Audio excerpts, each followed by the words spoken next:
stories about the past. They're in these loops and routines. My routines got shattered, guys. I mean, you guys, you only know one part of the, well, I've explained my story, but there's been a lot of confusion regarding me.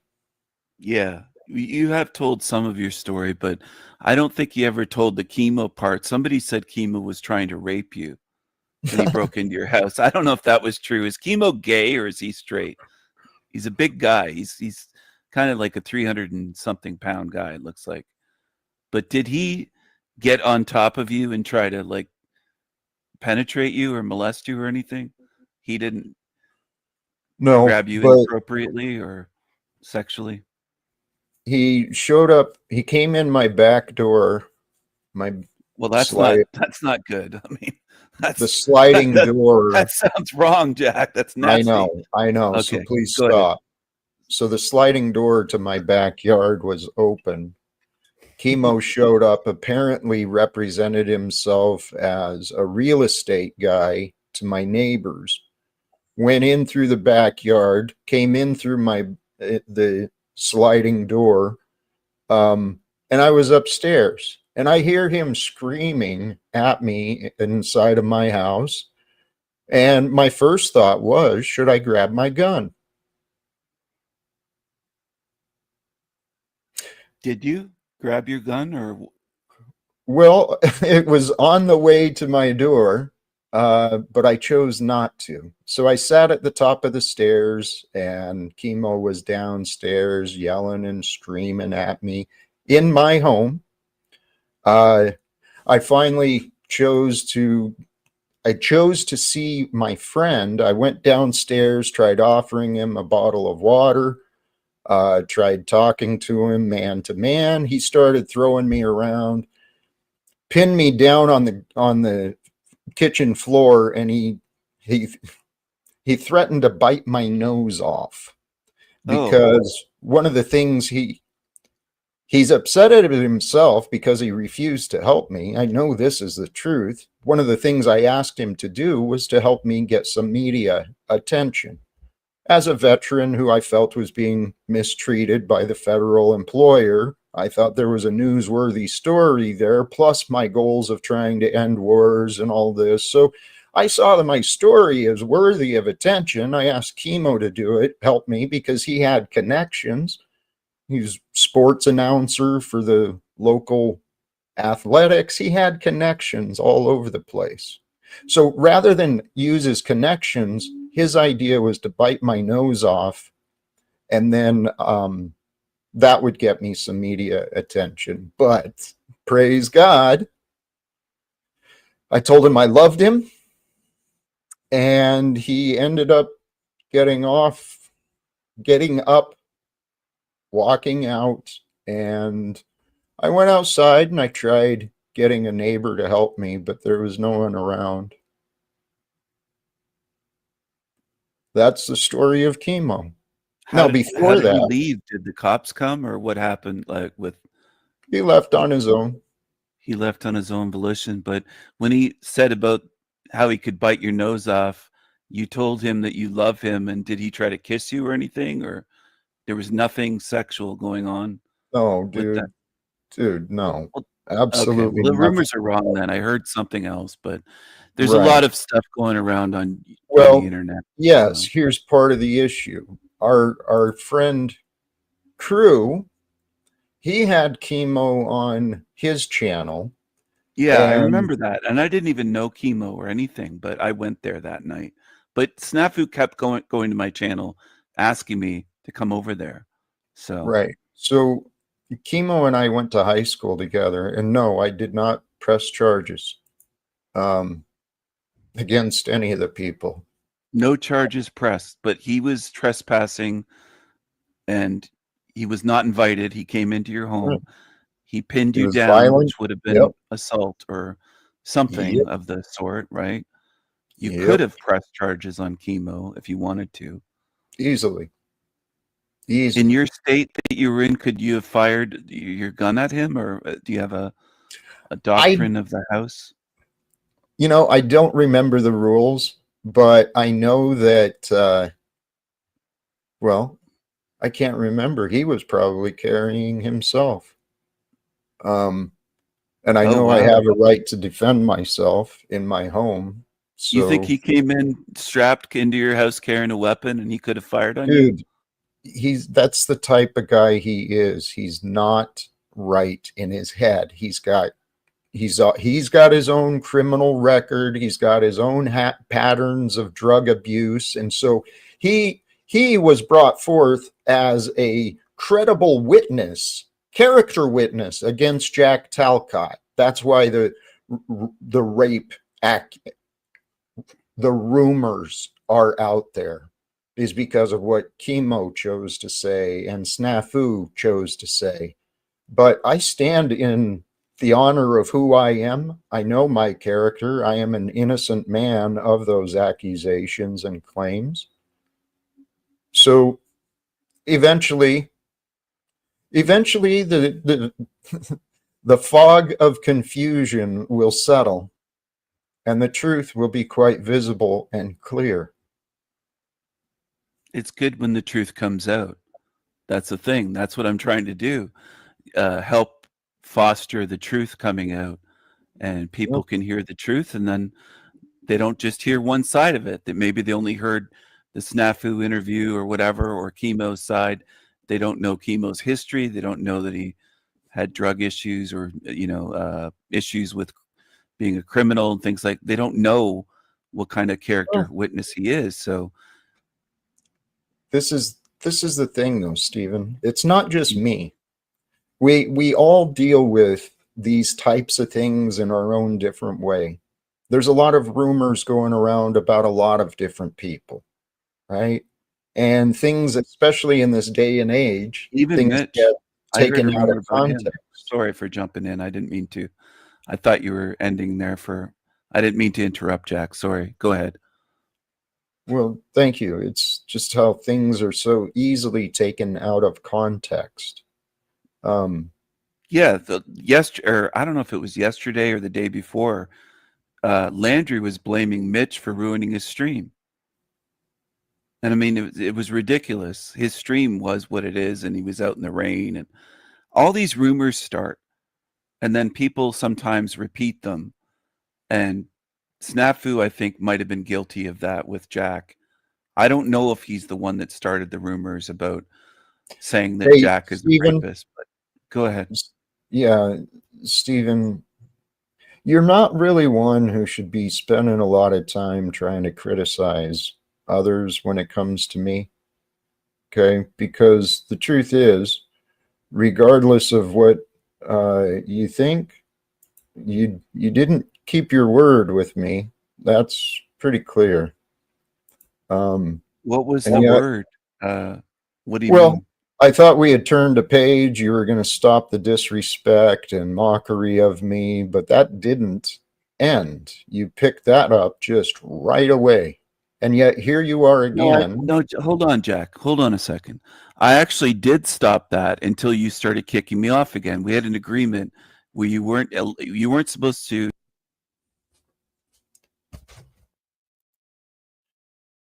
See, what you're expecting is control of me, Stephen.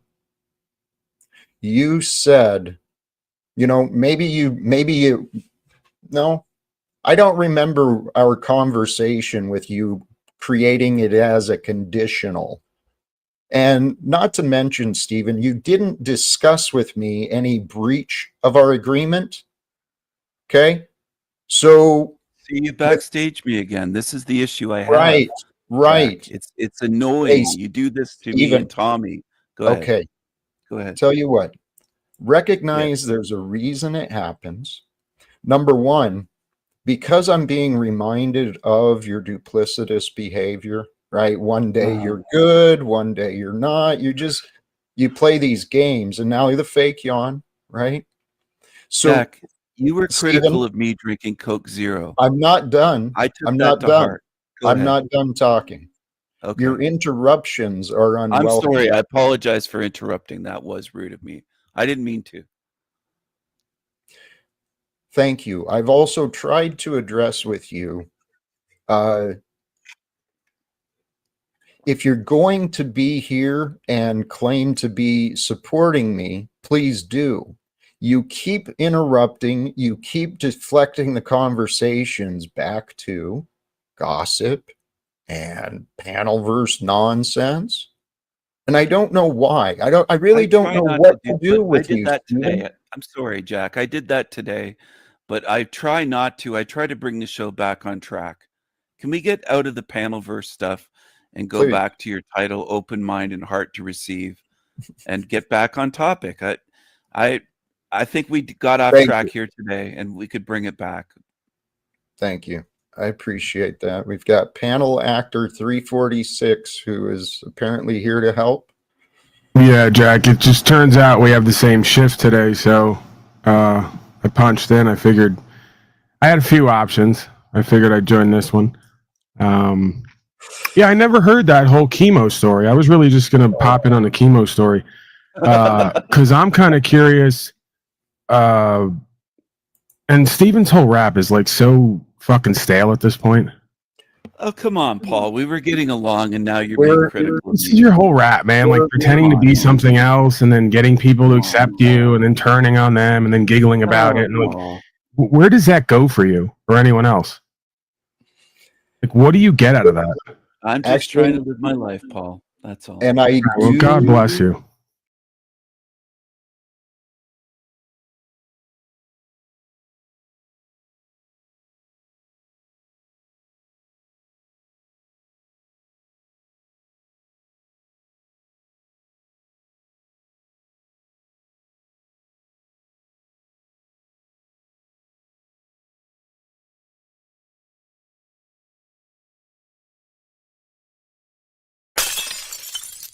Is the only thing that matters. I mean, that's really the energy of creation. Oh, hey, I forgot. Someone joined in the back again. And I'm curious. I think I know. Is this our friend again, Michael? Hey, Jack, are you a psychopath?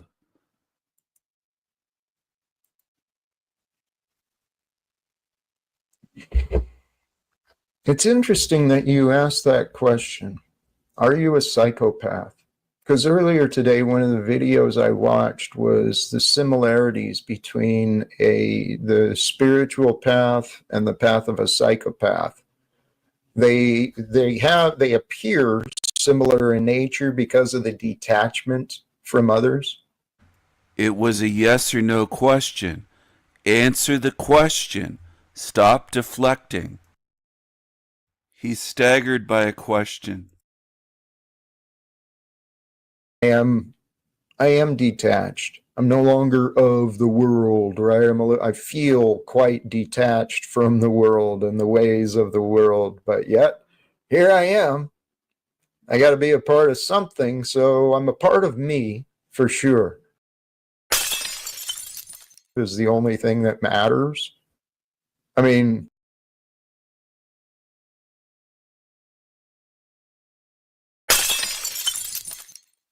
You listen to yourself at 2 times speed? Is that with your live streams, or what do? You speed up YouTube? Right. So, Stephen, yeah. I'm really, really curious about you. I know. I know that's you as well. And I'm not going to continue promoting it because you're kind of disgusting, dude. Wait, what channel was that you just brought up? Can you bring that back up for a moment? For what purpose? I was just grabbing a drink and I only got a glimpse. I couldn't see what channel that was. I'm getting a Coke Zero. I don't know if you drink Coke Zero. Do you like Coke Zero? I used to until I better understood the ingredients. Oh, it's not healthy? That's not a health drink?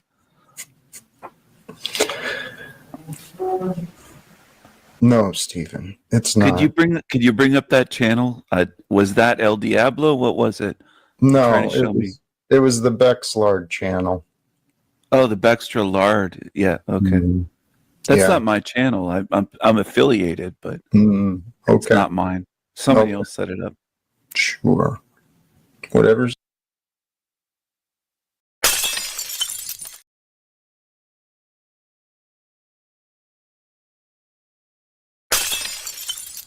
Jack finally found someone he can agree with. Jack found Jack. Jesus, Jack. This is me at regular speed from yesterday, something I felt worthy of clipping. Actually, the AI of StreamYard felt it worthy of clipping, and I felt it worthy of sharing. Fighting for justice, fighting with the truth, for the truth, on the side of righteousness and justice. I learned how to fight with my words through the unions and then through education in some of the organizations. I've been refining my path. And once I left the Postal Service, found the organization Veterans for Peace, I found my purpose for my life, ending wars. You didn't leave the Postal Service. They fired you. You're putting a spin on it. You deceiver. Can't really think of anything else to do. Anything better than that other than ending the wars? And I'm talking about the economic wars, the psychological wars, the wars through threat and intimidation. I'm talking about ending all of that nonsense. Absolutely psychotic. Jack finally found someone he can agree with. Jack found Jack. Jesus, Jack. This is me at regular speed from yesterday, something I felt worthy of clipping. Actually, the AI of StreamYard felt it worthy of clipping, and I felt it worthy of sharing. Fighting for justice, fighting with the truth,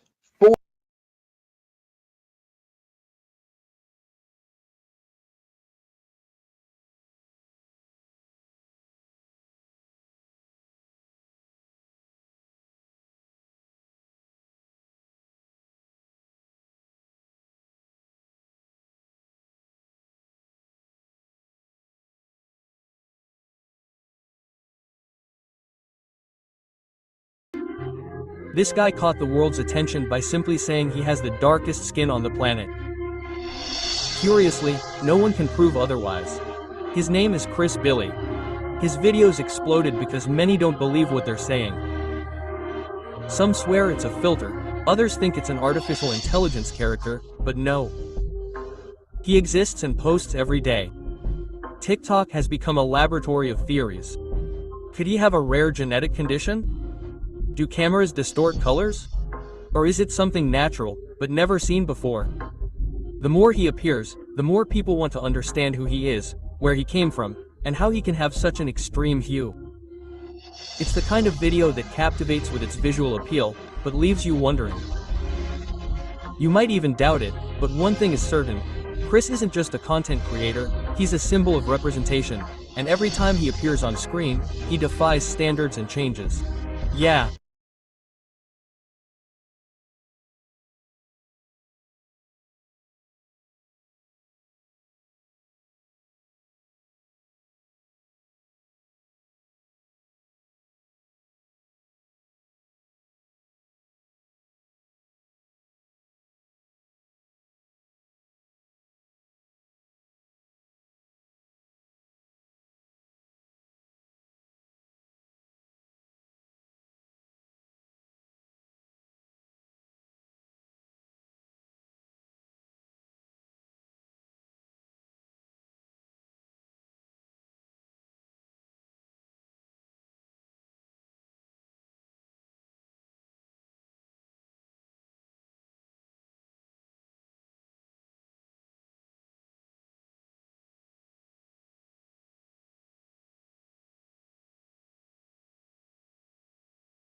3-4 hours, he will nudge me with his nose.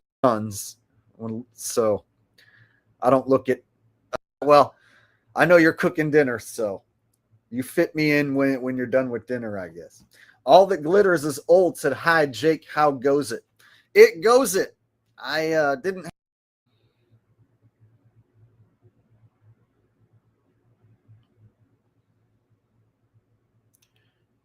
Hello and welcome to a very special VIP members only stream. Now I realized I haven't done a members only stream in a while, so I figured it was about time I did one. So what I'm going to do tonight is I'm going to let anyone who wants to watch the stream watch along, but only the members will be able to comment and chat. So if you guys want to comment and chat, I'm going to be reacting to all the chats tonight. I'm going to be reading it basically the entire stream.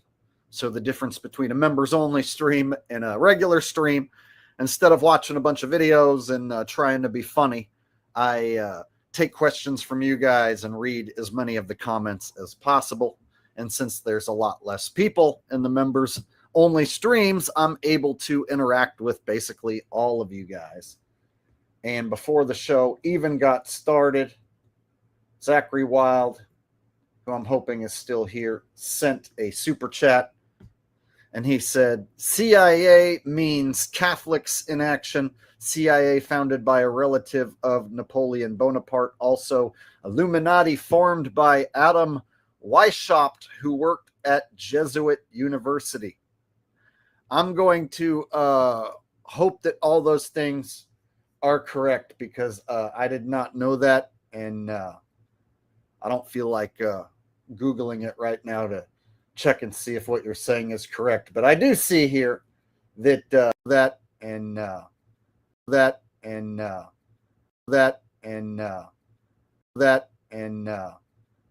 don't feel like Googling it right now to check and see if what you're saying is correct. But I do see here, hope that all those things are correct, because I did not know that, and I don't feel like Googling it.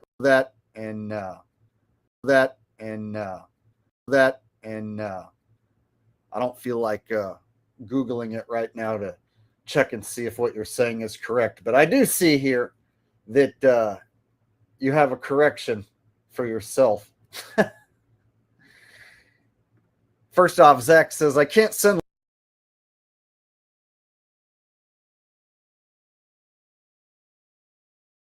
I feel like slapping a nigga today. Oh, oh, oh. I feel like slapping a nigga today. Oh, oh, oh. I feel like slapping a nigga today. Oh, oh, oh.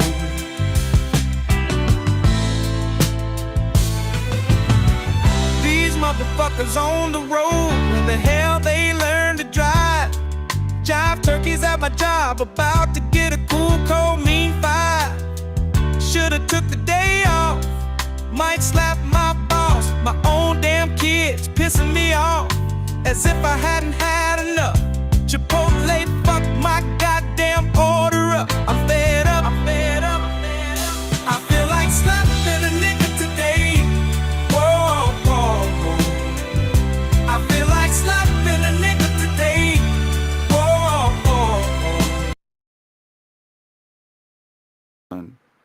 Hello, everyone. Hello, everyone.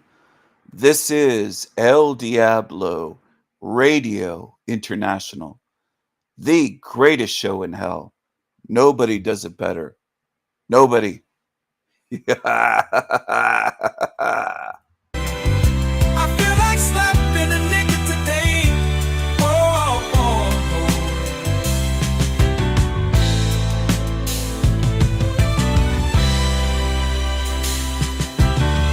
Bartender, don't you see me waving you down? This guy came after me, I was here first, but you serving him rounds. No, I bought the Uber here, my friends expecting me to buy it back. Tomorrow morning, I better get a cash app, or every last one one of you motherfuckers getting slapped at that. Whoa, I feel like slapping a nigga today. Whoa. You can't.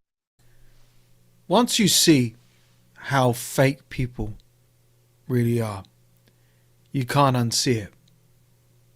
And internally, you will have an emotional battle going on between the truth and the bullshit you tell yourself. And if you're sick and tired of bullshit, you need to join my free community, the No Bullshit Society. The link's in the description down below. It's free to join and level up and be held accountable. But that's the thing. You can't unsee it.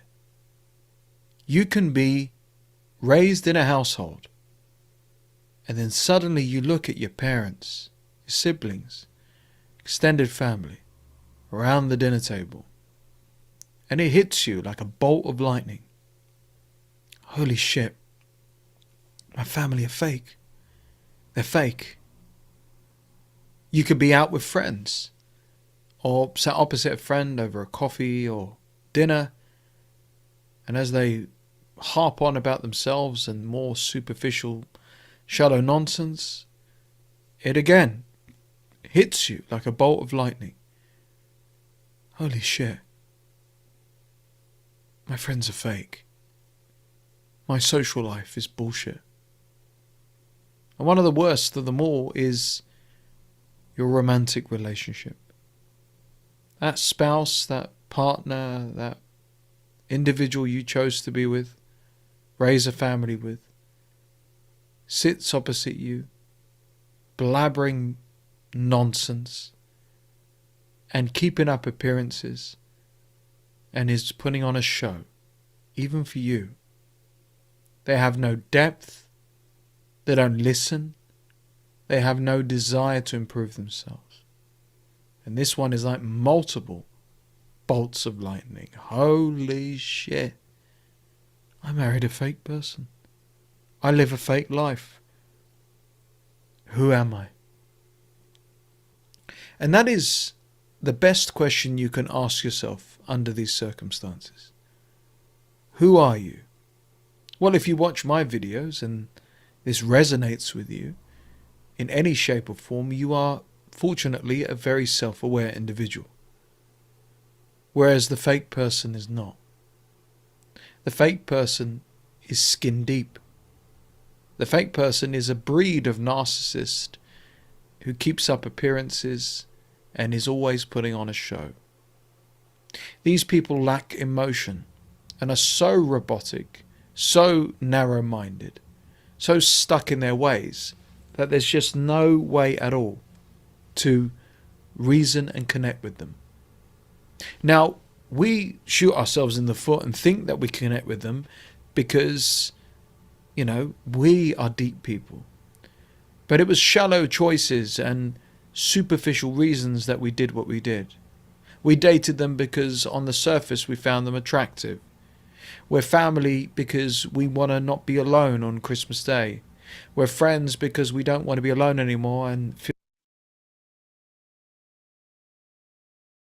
While most people fear bears and what would you do if this was staring through your window? What would you do if this was staring through your window? While most people fear bears and wolves, moose send more people to the hospital every year than both combined. Moose aren't predators. They don't stalk or hunt. They are 1,500 pounds of unpredictable muscle with the confidence of something that can destroy anything in its path. Their antlers span over 6 feet across, each one as hard and sharp as a tree branch. A single strike can tear through flesh, smash bone, and crush car doors. Their kick is powerful enough to break a wolf's spine, and they have been recorded trampling snowmobiles, flipping vehicles, and chasing people for miles. Moose are not afraid of humans. They stand in the middle of roads, block traffic, and charge without hesitation. They can sprint at 35 miles per hour, even through deep snow and dense forests, closing the distance faster than most people can react. Wolves require entire packs to take one down. Even grizzlies have been forced to abandon kills when a moose appears. A moose at your window isn't just a curious animal. It's one of the most dangerous creatures in North America. Silent, massive, and ready to bulldoze anything that gets in its way. What would you do if this was staring through your window? While most people fear bears and wolves, moose send more people to the hospital every year than both combined. Moose aren't predators. They don't stalk or hunt. They are 1,500 pounds of unpredictable muscle with the confidence of something that can destroy anything in its path. Their antlers span over 6 feet across, each one as hard and sharp as a tree branch. A single strike can tear through flesh, smash bone, and crush car doors. Their kick is powerful enough to break a wolf's spine, and they have been recorded trampling snowmobiles, flipping vehicles, and chasing people for miles. Moose are not afraid of humans. They stand in the middle.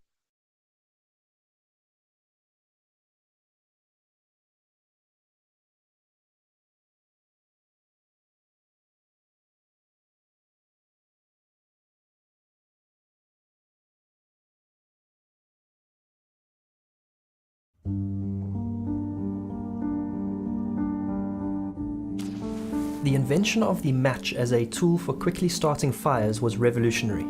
Dating back to as early as the 14th century in China, when small sticks of wood were impregnated with sulfur to create an instant flame, the simple matchstick has since seen development and refinement. Few, however, could have foreseen the great tragedy that would befall hundreds of working-class men and women around the world so many years later. Yellow or white phosphorus was a key ingredient in the match manufacturing process from the second half of the 19th century onwards. Factory workers inhaling the poisonous fumes of white phosphorus suffered from a disease which became known colloquially as phossy jaw. Despite the huge number of disfigured and dead workers, it was only through protest, strike, and finally much international cooperation that brought an end to the horrible disease. So how did things go so tragically wrong for the humble matchstick? Before the match, fire was harnessed through the focusing of a lens on fuel or by igniting tinder with sparks produced by striking flint and steel. But these ways were both slow and cumbersome.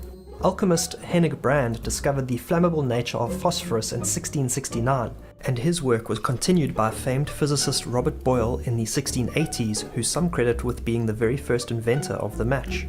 Notwithstanding the inventor's best efforts, the phosphorus matches proved impractical and too expensive. The first modern self-igniting chemical match was invented in 1805 by Jean Chancel, but again the matches were both too dangerous and too expensive to catch on for commercial production. A further revolution in the development of the match came in the form of friction matches. The conundrum for matches up and until that point was how to safely, quickly and conveniently provide an ignition source. The first viable friction match was invented in 1826 by English chemist John Walker. Walker's match consisted of wooden or cardboard sticks that were coated with sulfur and tipped with a mixture of sulfide of antimony, chlorate of potash, and gum. They were in fact nicknamed lucifers because of a propensity to ignite explosively, throwing sparks across the room, which is obviously no good. It was Frenchman Charles Saurier who in 1830 further improved the friction match by substituting sulfur antimony for white phosphorus. As white phosphorus matches were further refined over the next few years, the demand for the new Strike Anywhere matches grew significantly, as did the commercial production for such matches to meet the demand. However, by 1857, medical reports started to circulate detailing an horrific disease suffered by those working in matchstick factories. The disease, known formally as phosphorus necrosis of the jaw, colloquially as phossy jaw, was caused by the inhalation of white phosphorus vapor and slowly destroyed the bones of the jaw. A person suffering from phossy jaw would first experience painful swelling of the gums and toothache. Over time, the mouth would be filled with pus-filled abscesses, and the victim would inevitably lose many teeth. Within 3 months of poisoning, the disease would progress to form sequestrum, which is dead bone that has separated from living bone, and within 6 months, complete necrosis of the jaw. The most serious cases of phossy jaw included brain damage and seizures. Sufferers of the disease often had to have their lower jaw removed entirely, which apart from causing severe disfigurement, led to other medical complications, including malnutrition. While it was only in 1857 that the world began to take serious notice of the occupational disease, phossy jaw was in fact first diagnosed by a physician in Vienna in 1839. By 1844, 22 confirmed cases of what was termed phosphormus chronicus had been diagnosed. Phossy jaw was typically an affliction of the poor working-class factory worker, and this just so happened to be, in more cases than not, women, Perhaps for these reasons it took so long for the problem of white phosphorus poisoning to be addressed. It is said that a single pack of these matches contained enough white phosphorus to kill a person, and deaths and suicides from ingesting match heads became an unfortunate but frequent occurrence. The focal point of the campaign against the use of white phosphorus in the manufacture of matches was the factories owned by the Bryant and May Company in England. The poor working conditions of the women at these factories were brought to a, head during the London Match Girls strike of 1888. The negative publicity generated by the strike was sufficient for Bryant and May and other companies like it to change their manufacturing processes to minimize negative health effects. Ultimately, a process was devised whereby white phosphorus was heated to produce red phosphorus, which is not poisonous and safer to work with. Despite this discovery, white phosphorus continued to be used for many years because red phosphorus was more expensive to produce. William Booth, who founded the Salvation Army, opened his own match factory in 1891, which used the more expensive but safer red phosphorus. His matches were advertised as lights in darkest England and served to apply pressure on the match industry to reform. While it was a slow process and workers across the world for decades continued to suffer as a result of the use of white phosphorus, countries in Europe began to ban the use of the substance beginning in 1872. But it was only in 1910, following the signing of the Berne Convention in 1906, which saw the total ban of the use of white phosphorus in matches in the United Kingdom. Other countries followed suit, with the United States of America not banning the substance, but taxing the industry into oblivion. Canada implemented a ban in 1914, India and Japan in 1919, and China in 1925. The matches we use today are called safety matches. They still contain red phosphorus. Not on the match head itself though, but rather on the striking surface of the box. Separating the combustible elements from the match head means that matches are no longer strike anywhere, but they certainly are much safer. It is a great tragedy that so many had to suffer and die as a consequence of the match, and the white phosphorus poisonings of the 19th and 20th centuries remain a blight on the record of occupational health and safety.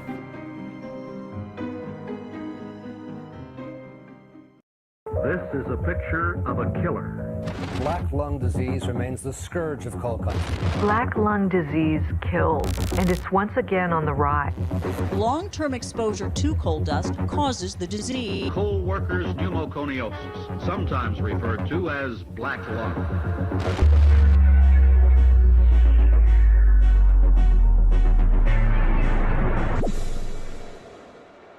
In April 1831, Scottish doctor James C. Gregory performed an autopsy on his former patient, John Hogg. Hogg had worked in the Scottish coal mines for 12 years, and prior to his death had visited Dr. Gregory complaining of shortness of breath and chest pain. He soon developed a terrible cough and was bringing up an inky, viscous liquid. Less than a month later, John Hogg was dead. Dr. Gregory speculated that the cause of death was related to Hogg's occupation as a coal miner, more specifically, the dust he had been breathing in for those 12 years.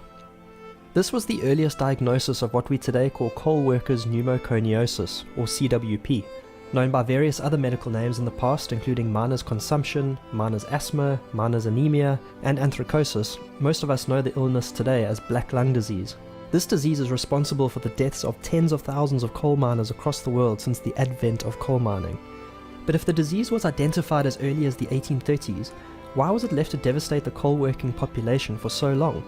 Those working the coal mines of Great Britain and the United States were massively impacted by the disease until the 1950s and 1960s, when government regulation only started to take more notice of the problem. The eventual steps that were taken by governments to combat the disease fortunately brought black lung disease under control. By the 1990s, it was thought to be almost entirely eradicated. Today, however, the trend has reversed, with new spikes in numbers of those affected clearly demonstrating that the disease is coming back with a vengeance. But what could be causing the return of a disease which has now been known for nearly 2 centuries and is entirely preventable?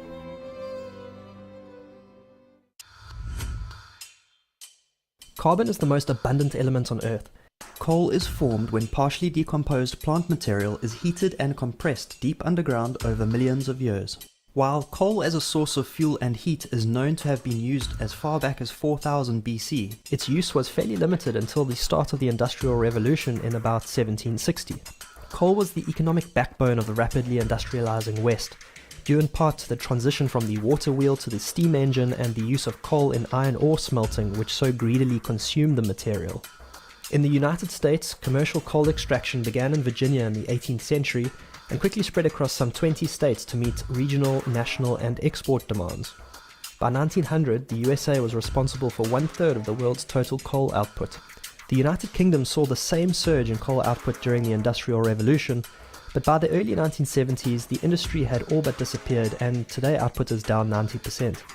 Global use of coal peaked in 2013, and by 2020, coal still supplied 1/4 of the world's energy needs and was used to generate more than 1/3 of our electricity.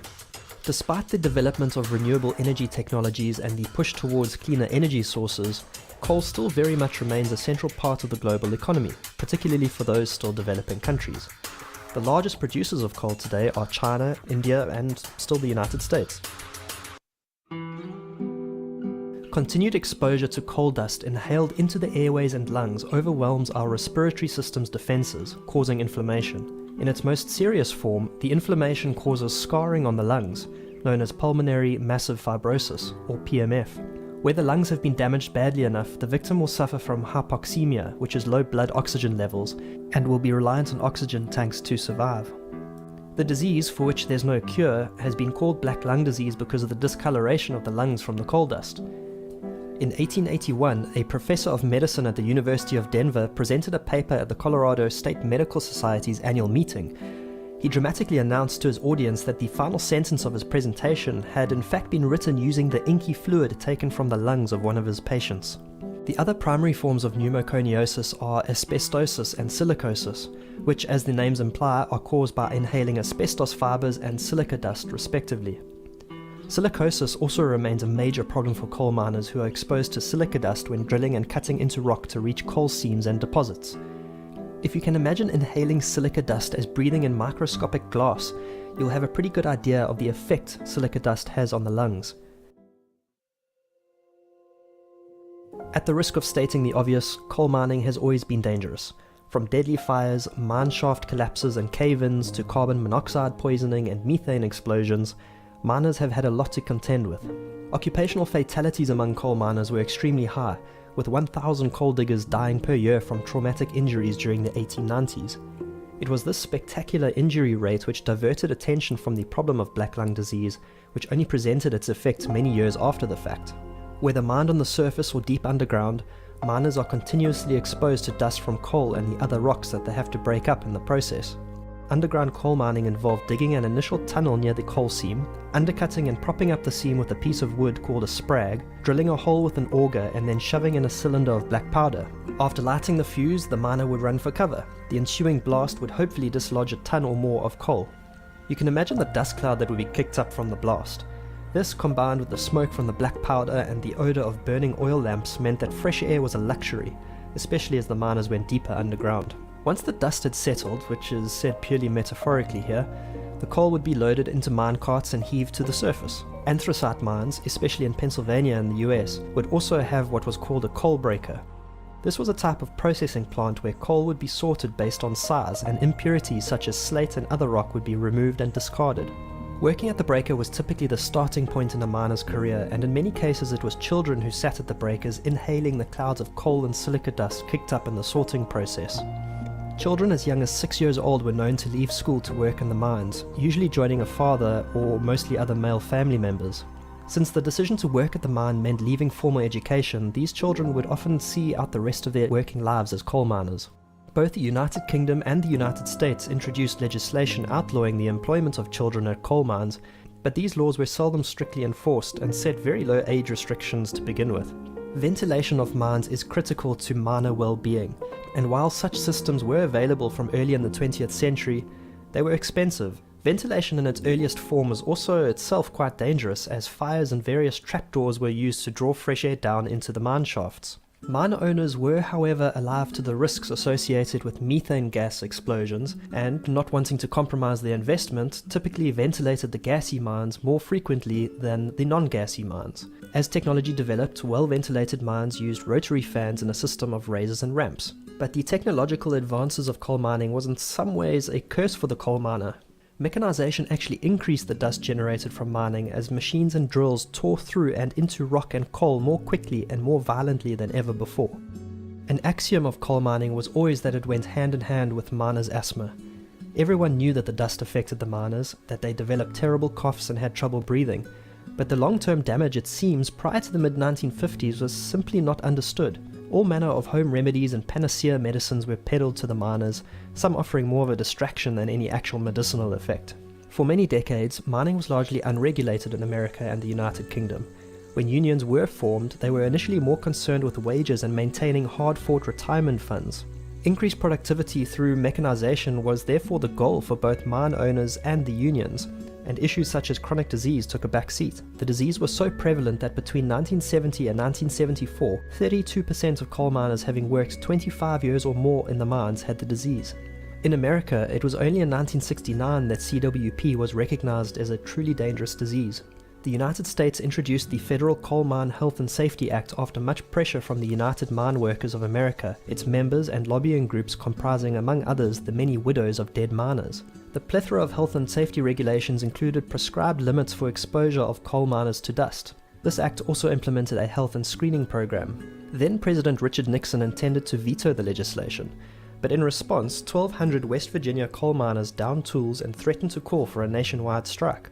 On the 29th of December 1969, a delegation of 7 widows whose husbands had died in a mine explosion the year prior arrived at the White House to demand the passage of the legislation. To avoid the strikes, and because he could not bear to face the widows, the Federal Coal Mine Health and Safety Act was signed into law. Compensation schemes in both the US and the UK were introduced to compensate miners for their suffering and to support the widows and families of miners who succumbed to the disease. The legislation helped to support suffering families' financial troubles and reduce cases of black lung disease by up to 90% in the United States. By 1990, just 4% of underground coal miners working for 25 years or more had the disease. After 1990, this downward trend began to reverse. From 2005 to 2006, the rate of black lung disease had increased to 9%. So despite all the lobbying, protesting and legislation, miners were still getting sick and they were still dying. Many mines operating today in the USA are not unionized, and some argue this as a primary reason for the health and safety of miners once again taking a back seat. Also, operators of small mines often now extract coal from thin seams that were once considered unminable or not profitable. Technological advances have made it now possible and profitable to mine these thinner seams, but this means drilling through increasingly larger quantities of rock to access the coal. To state the obvious, more rock equals more dust. Coal mining is likely to continue for the foreseeable future. Despite the gains made against the spread of black lung disease over many decades, it is clear that the fight continues. Notwithstanding all that we know about how to prevent the disease, scores of miners even today continue to dig their own graves.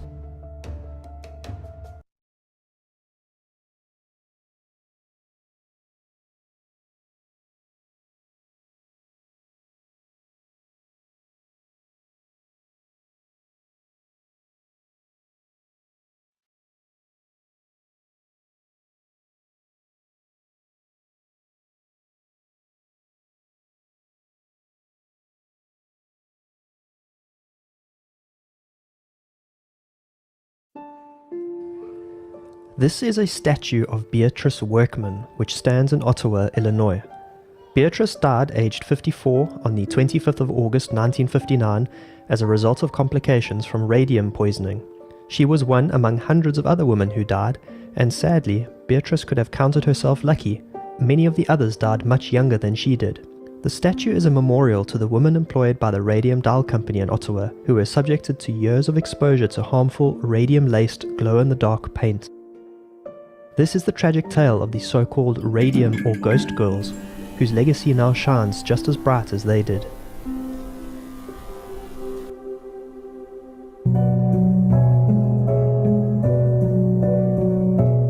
Uranium was discovered in 1789, but it wasn't until more than a century later in 1896 that French scientist Henri Becquerel discovered the element's radioactive nature.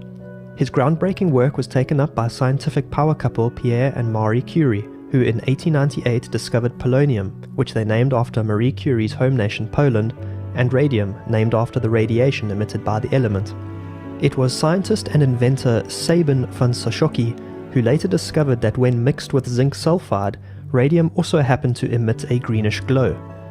The marketers of the day touted and peddled radium-coated or infused products as a miracle wonder drug. It was said to help alleviate everything from hay fever to gout to impotence. Cosmetics, chocolate bars, toothpaste and toys, not even water was safe from being combined with radium. Radithor was a radium-laced tonic which later proved to be fatal to some of those who drank it.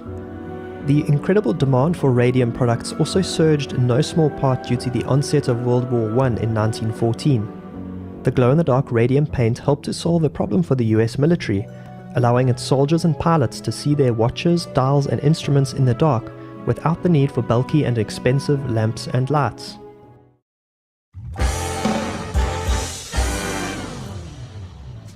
The two American companies that take center stage in this saga are the United States Radium Corporation, based in Orange, New Jersey, and the Radium Dial Company, which was based in Ottawa, Illinois at the height of its production in the 1920s. The US Radium Corporation marketed its radioluminescent paint as undark and employed young women and some girls as young as 11 and 13 to perform the delicate task of painting the small watch and clock faces. For the women, the job was a dream come true. Styled as working in a studio as opposed to a factory, the job was perceived as less dangerous than working, say, in a wartime munitions factory, and it paid better to boot. The radium painters were paid not by the hour, but per dial painted. This meant that for most, if not all of the women, they could earn far more painting watches than working anywhere else. The radium girls were the envy of all the other women in town. They could afford to buy themselves fancier clothes and were able to secure financial independence that other women could only dream of. The women also felt that they had the privilege of working daily with one of the most sought-after substances, and one that made the women glow when they went out at night. This afforded the women a coveted status, and for which they were known in town as the Ghost Girls.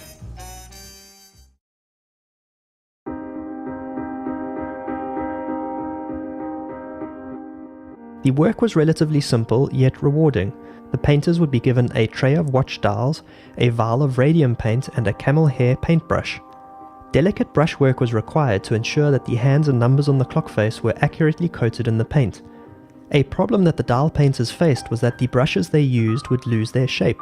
A technique called lip pointing was adopted to ensure that the bristles of the paintbrush stayed in a sharp point. This technique involved tipping the brush between the lips and into the mouth. Lip dip paint became the custom for all the radium painters, and the girls were told that the radium paint, although expensive and not to be unnecessarily wasted, was completely harmless. In fact, if anything, they were told that the paint would have a positive effect on the girls' health. No personal protective wear was provided to the painters because apparently it was thought none was needed. This was in sharp contrast to the chemists and other scientists working at these companies who wore lead aprons and handled radium only with forceps. While the true extent of radium poisoning was not yet fully understood, scientists, including its discoverers, knew full well that it was dangerous and to be handled with care. Hundreds of thousands of radium-painted products, mostly watches and clocks, were shipped across America and the world. After the end of World War I, glow-in-the-dark radium clocks and watches continued to be a popular product, and so production continued just about unabated.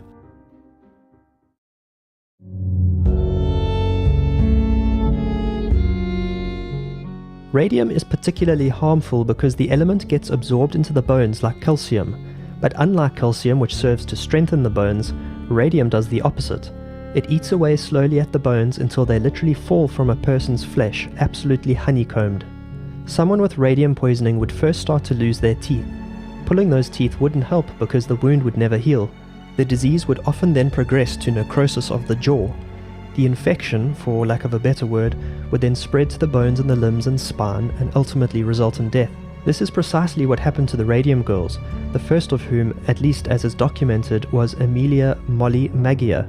She worked for the US Radium Corporation in Orange, New Jersey. Her condition was so severe that her lower jaw pretty much fell out while she was in the dentist's chair. Molly died in 1922 when the radium bored so deep into her mouth and throat that it burst her jugular vein and she died from the resulting hemorrhage. Many other Radium Girls became sick and died after Maggie, but the US Radium Corporation continued to deny that their sickness and deaths were in any way related to the work at the dial painting factory. The dentists who first saw to the Radium Girls when they started developing symptoms were at a loss as to what was going on. They didn't understand why the woman's wounds would not heal, and pulling the decaying teeth seemed only to make things worse. Their best guess was that the women were suffering from phosphorus poisoning. Phossy jaw is necrosis of the jaw, and was by that stage a well-known condition brought on by white phosphorus poisoning. The issue was, of course, that no phosphorus was used in the studios or factories where the women worked, so this was a dead end. Poor Molly was certified as having died of syphilis, which was apparently the only logical conclusion because she was a young single woman living on her own. This of course carried with it negative connotations, and this incorrect recordal of the cause of death became a recurring theme for the dying radium girls.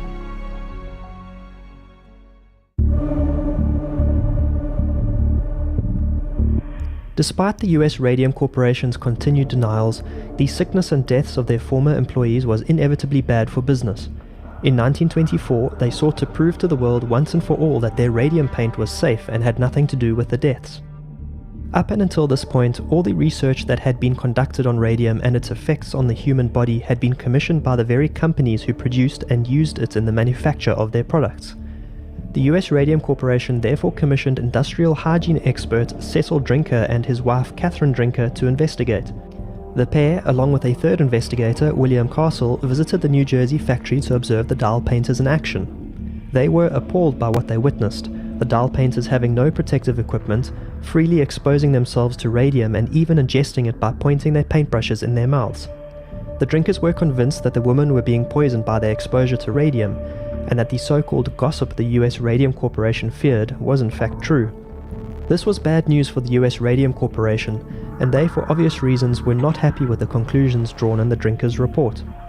Arthur Ruder, then president of the US Radium Corporation, convinced Cecil Drinker to not publish his report on the basis of confidentiality, which Drinker apparently reluctantly agreed to. What Cecil Drinker was not aware of, however, was that Ruder altered the drinkers' report to conclude that there was no evidence of the workers suffering any ill health effects from radium. Ruder submitted the doctored report to the New Jersey Department of Labor, which contained the falsified conclusion that every girl was in perfect condition. It is said that Drinker himself was furious when he learned of what had happened, and fortunately a colleague of his by the name of Alice Hamilton discovered what Ruder had done and submitted the original report to the New Jersey Department of Labor. Following the revelation of the true research report, New Jersey's Labor Commissioner ruled that all of Drinker's safety recommendations be implemented.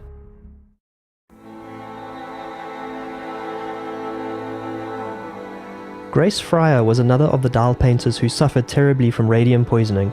She was just 18 when she started working as a radium dial painter. She too suffered initially from terrible abscesses in her mouth, with the degradation in her body being such that she started to quite literally fall apart, her vertebrae crumbling and requiring metal bracing. By 1925, there was sufficient independent scientific and forensic research to confirm the ill health effects of radium poisoning. Grace was intent on seeing justice for her and her colleagues. It took, however, 2 years before she was able to find an attorney willing to take on the case. Eventually, and in 1927, Grace and 4 other former dial painters in New Jersey sued the US Radium Corporation. By that time, it had been many years since the dial painters had left the employ of the company, and a 2-year statute of limitations was raised in defense of the claims. Testimonies of the women were, however, heard in January and April of 1928, with the US Radium Corporation being granted an adjournment for trial for some 5 months later. This adjournment was fiercely opposed by the plaintiff's attorney and prompted a severe backlash of media criticism, for some of the ladies fighting for meager compensation would likely not survive until the trial.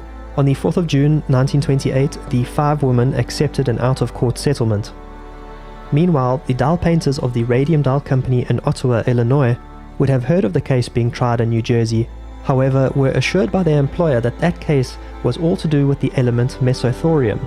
This, they alleged, was what caused the illness in the painters and was an ingredient not present in the paint that the Radium Dial Company used. In 1935, however, a suit was brought against the Radium Dial Company at the Illinois Industrial Commission by former dial painter Catherine Donahue and some others. They too had to fight against a statute of limitations defense, but were ultimately successful. This time there was no settlement and the women had their day in court. Judgment was handed down in Catherine and her colleagues' favor. However, the Radium Dial Company appealed the decision. Catherine unfortunately died before the final appeal was dismissed. The dial painters were awarded compensation, but certainly not enough to right the wrongs they had suffered. This led ultimately to a host of worker safety reforms and paved the way for the occupational health and safety regulations that exist not only in the US but across the world as well. This is the silver lining to the story, if it can be called that. Yet we can't forget that many of the women died undiagnosed and without compensation. With the dial painters generally starting their careers in their teens, many died in their 20s and early 30s from cancer and other complications. Others, like Beatrice Workman, struggled on until later in life, ravaged all the while by cancer and the other effects of radiation poisoning.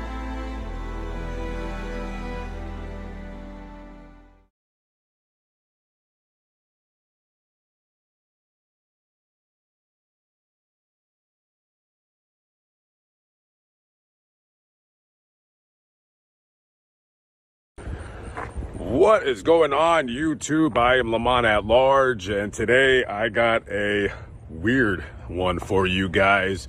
I know there's been plenty of nights where you can't sleep and you go online and you start Googling the damnedest of things. I do that all the time myself. And as a kid, if you were a kid then when the internet first started coming around, you probably seen this picture. And a lot of you might have thought it was fake, because what man could take a picture looking like that and still be alive? Well, that man at the time was very much alive, but his life would sadly end right after that picture was taken. That man's name is Ebenezer McBurney Byers, and I'm going to tell you the quick story of what happened to him. Let's get started. Ebenezer McBurney Byers, or they would just call him Eber for short, was born on April 12, 1880 here in Pittsburgh, Pennsylvania. He was the son of Alexander Beyer. Alexander Beyer was basically a pretty well-off guy. He owned a mill here in Pittsburgh, and he employed about 2,500 people. They would make wrought iron pipe. That man had his hand in many different hats. He was the president of a bank, ran several other companies, was the chairman of the board of another. So rich guy doing rich guy things. And his son wanted to be a golfer. Maybe he wanted to do business too. He did go to Yale, but his true passion was sports, but really it was golf. He actually won the U.S. Amateur Championship in 1906, and he placed a couple years before that, but he never really made it to the big leagues. But that's his claim to fame, other than the picture that I shown you earlier. And I'm going to talk about what in the heck happened to that guy. So as the years progressed, he was taking a trip on a train one day back in 1927. And I guess the train abruptly stopped, or maybe he turned over or whatever. So he falls from the upper berth onto the floor. Bang! Really hurts himself. He hurt his arm pretty badly.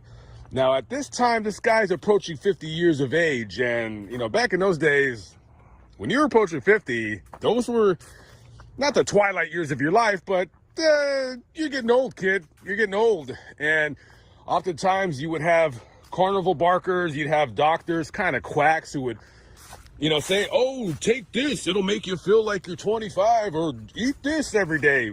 We didn't really know what we were doing when it comes to modern medicine back in those days. But there was a man by the name of William Bailey, who was a college dropout and a fake quack nutcase doctor. So this guy had a magic potion for anybody who would listen to him that would cure what ails you and make you feel strong and make you look young. Your skin would feel very smooth and supple. What is this magic elixir? Because right now, me talking about it, I want some myself. It's called Radithor. What is Radithor? Well, it's radium mixed with water. That's it, right? Now, according to them, it gave them a lot of health properties that would make you feel strong, run faster, jump harder, maybe perform a little bit better in the bedroom, guys. You know what I'm saying? That kind of nonsense.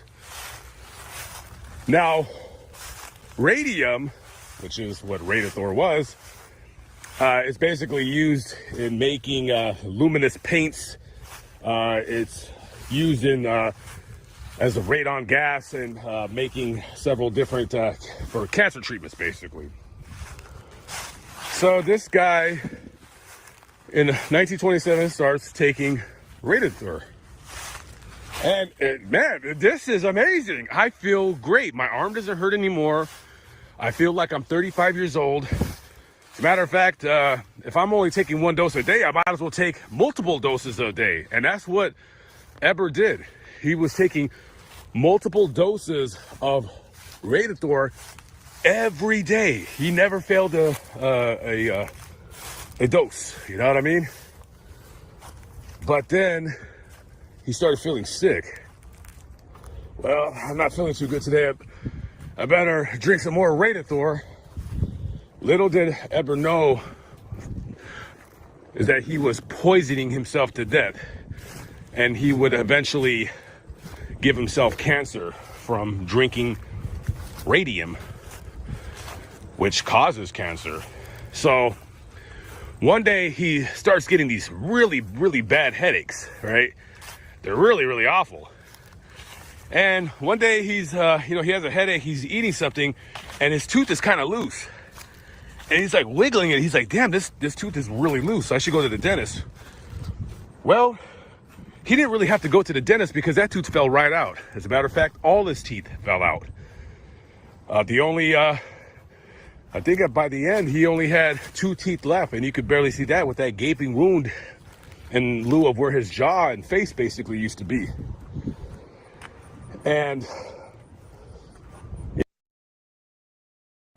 it's God's design. Excuse me. It's God's design, God's plan. God's design, people say, God's plan. They deny that this is a hell realm. They deny where they are. Even as things like this could happen to you, most people would still shake their heads and say, no, this is a good place. It's a good God, good design, good place.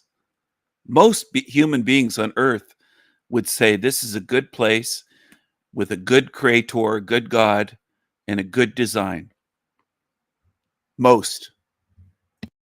You know, word started spreading around when the pictures started hitting the newspapers of Eber and what he looked like now by drinking drinking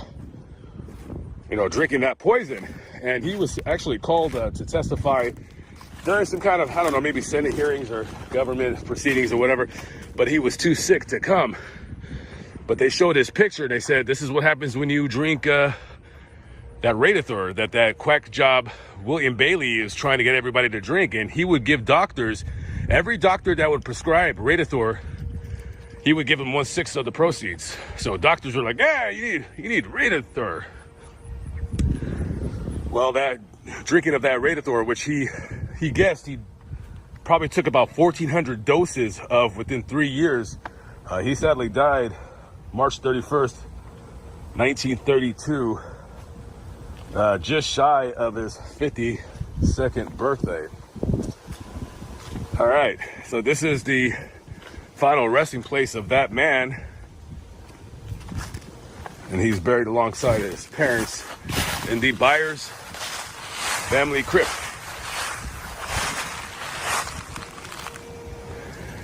Yeah, first of all, let me say I'm surprised nobody ever, you had a couple people that did this video on YouTube, but nobody's been here to his final resting place, which kind of surprised me. Because that's a picture that is worth literally 1,000 words. All right, guys.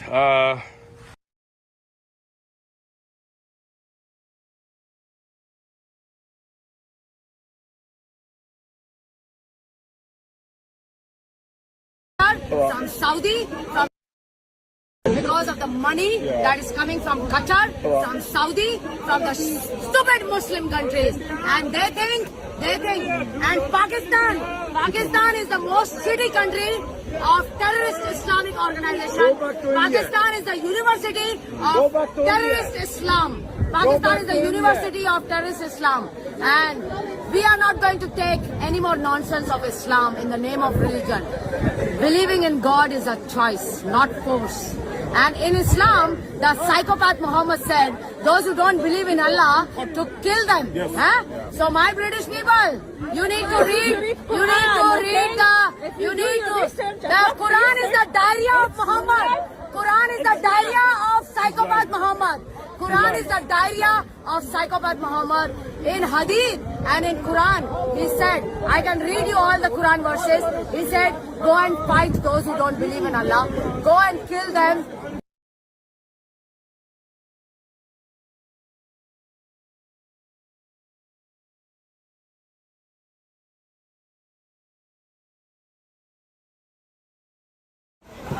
Hello, everyone.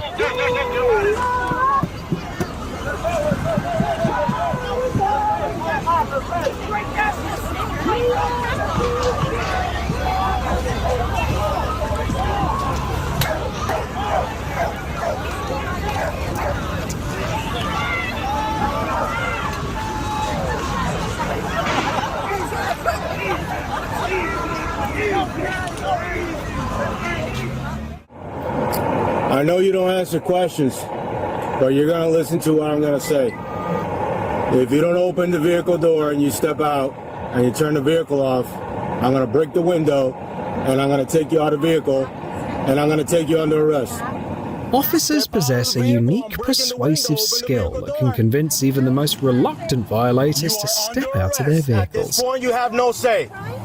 Open the vehicle door. You are under arrest for resistance. Step out of the vehicle, ma'am.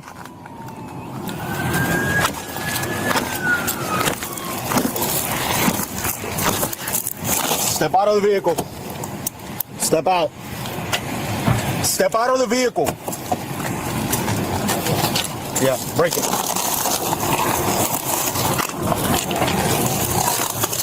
have fees for these fines. Millions of dollars. You guys are going to be paying to this thing. Step out of the vehicle or you're going to get tased. They're kidnapping me. Step out of the vehicle. They're kidnapping me.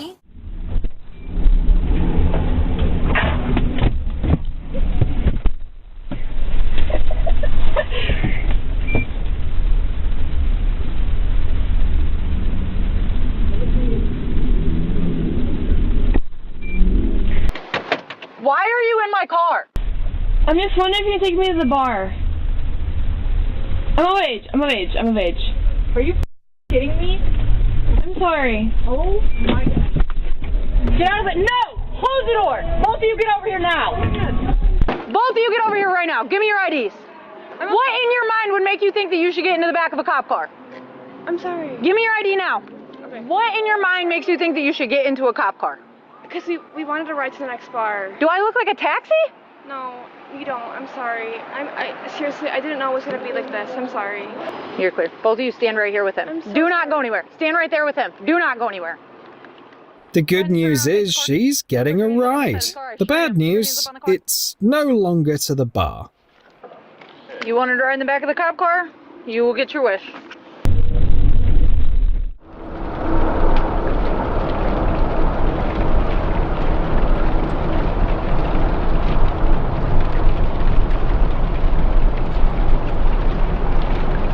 She never imagined just how little the police cared that she was carrying a pitchfork and a whip.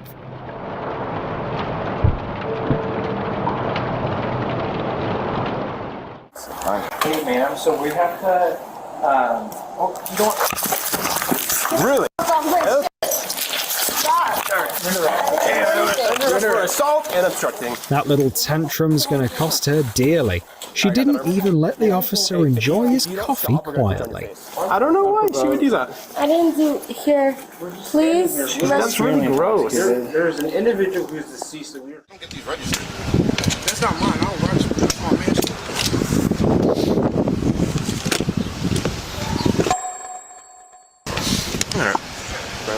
Huh? Why are you running? Grab it, grab it!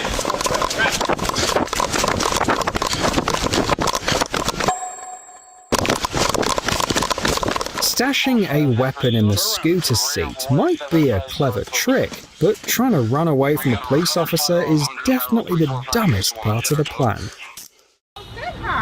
Now when he come, he got the window down.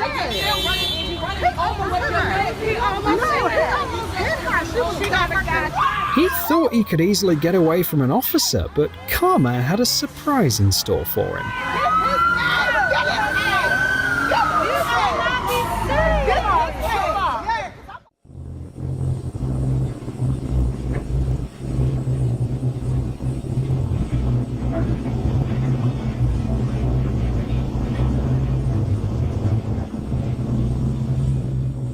Oh, perfect timing.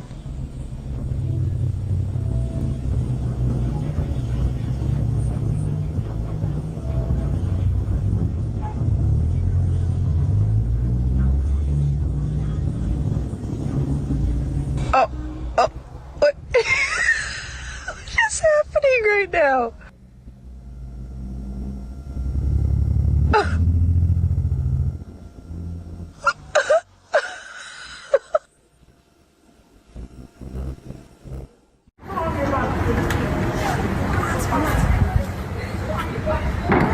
Oh my God, what are you doing? Let's go.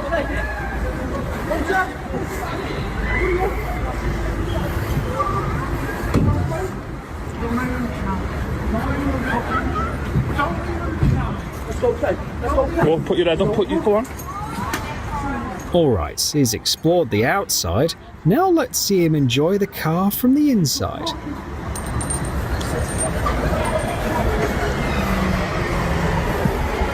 Pig.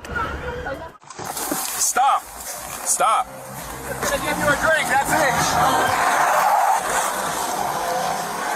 He's drinking some, looked like a beer or something. He just drove by, he's back towards, I believe, Lakeview.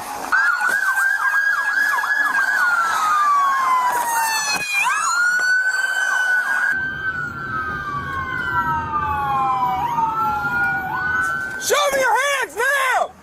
Get on the ground now!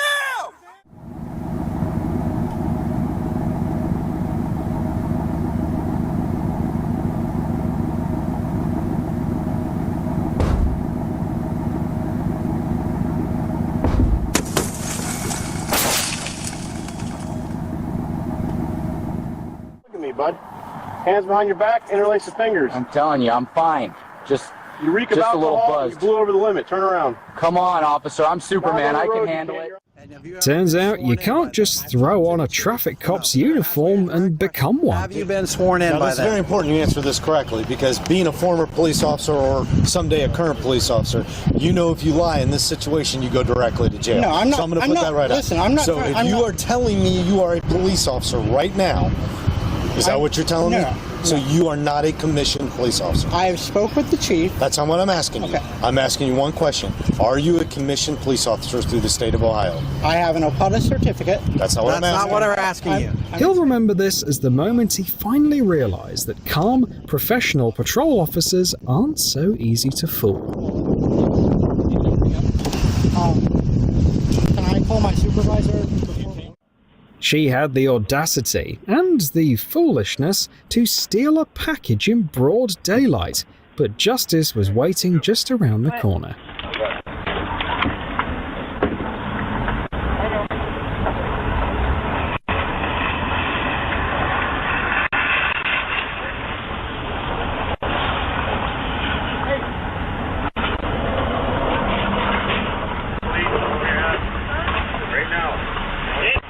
Get on the ground.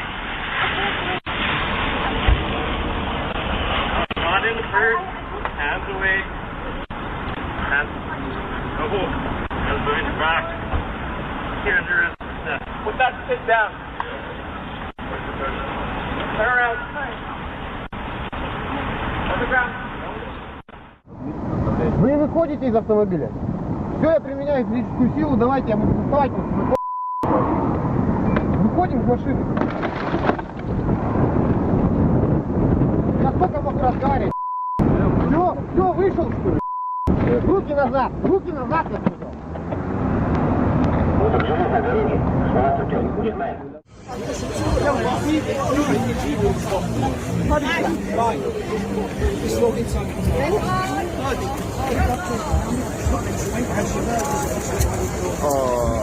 Going behind the cops' backs like that never turns out well.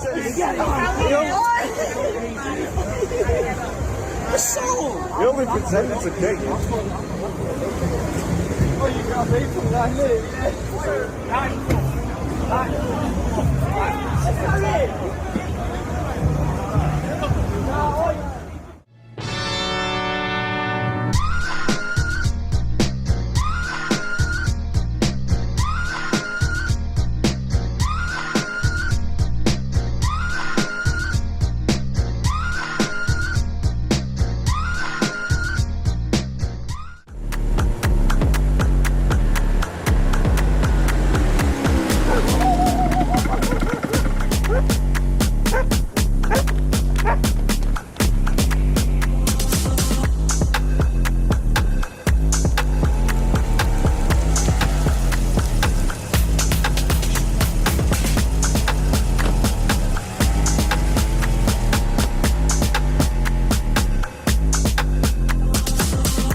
Trying to steal a bike right in front of the soldiers was the dumbest thing he's ever done.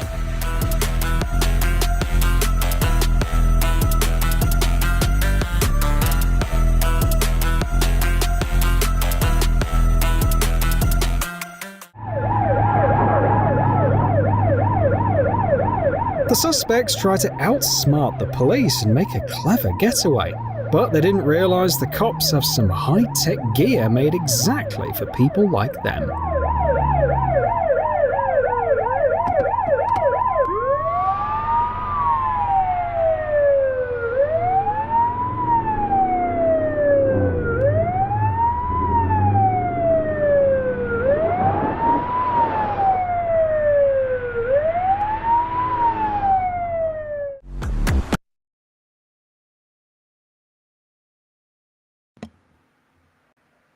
Hello. Hello, everyone. Hello. This is El Diablo Radio International, the greatest show in hell. Nobody does it better. Nobody.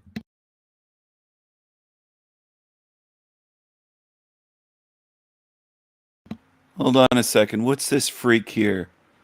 Sub Frank Mondays trying to get subs and views. He's desperate for attention because his channel's dead and it has been dead for years. Look at the psycho eyes on this creature. What a freak. All right, y'all, some of you might find this a little bit concerning, but Jack Talcott's missing one. What a freak. What a weirdo. Look at the eyes. Look at the eyes on this thing. Once again.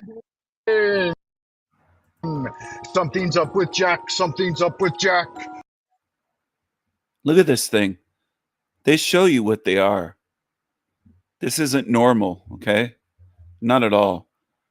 It's a psycho eyes, Sanpaku eyes. He's showing you what he is. He's showing you what he is. That's a Damon. Will we ever get him back? Will we ever get him back? He's all alone up there, trapped in deep inside. The fuck is up with this traffic?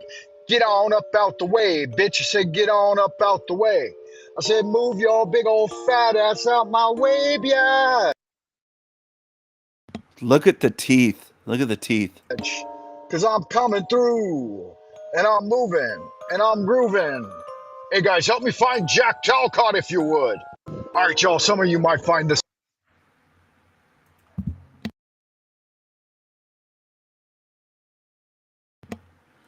That's a creepy creature.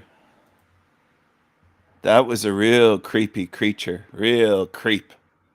Real creepy boy. That was a real creepy creature. There's a lot of demons running YouTube channels. And unfortunately, there's millions and millions of viewers that can't see it. No matter how obvious it gets, most people can't see anything. They can't see anything in this realm. They have to be told, shown, and they still can't see.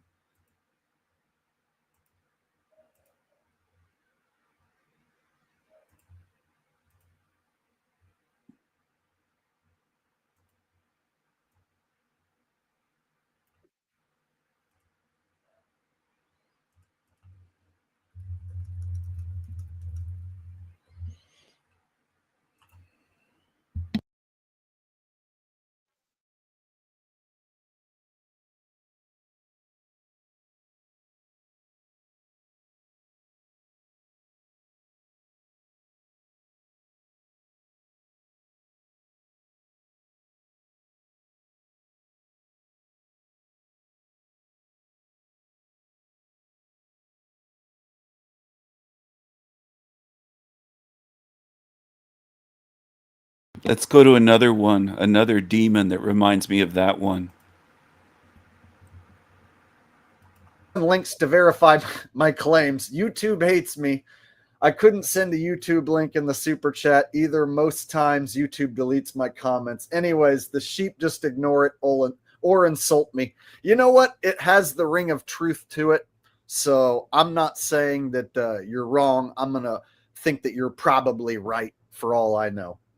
So I see you have a correction that you wanted to make. You said Bonaparte helped found FBI, not CIA. Sorry, I hated getting information wrong. Well, here's the good news. You just corrected yourself. So hopefully you are correct about Napoleon Bonaparte and him having a family member, I think you said, that helped found the FBI. I've heard that name, Napoleon Bonaparte, but I couldn't remember who or what he did. It just makes me think of Napoleon Dynamite. See how low level he is? He thinks of a movie. Napoleon was the emperor of France, you dummy. This is how dumb they are. And people watch and follow these things and believe that they know something. Look at what you're following. You're following low level, low IQ demons. That's what most follow. What do I mean by most? Thousands of subscribers to this shit channel. Thousands. You're following morons, moronic demons.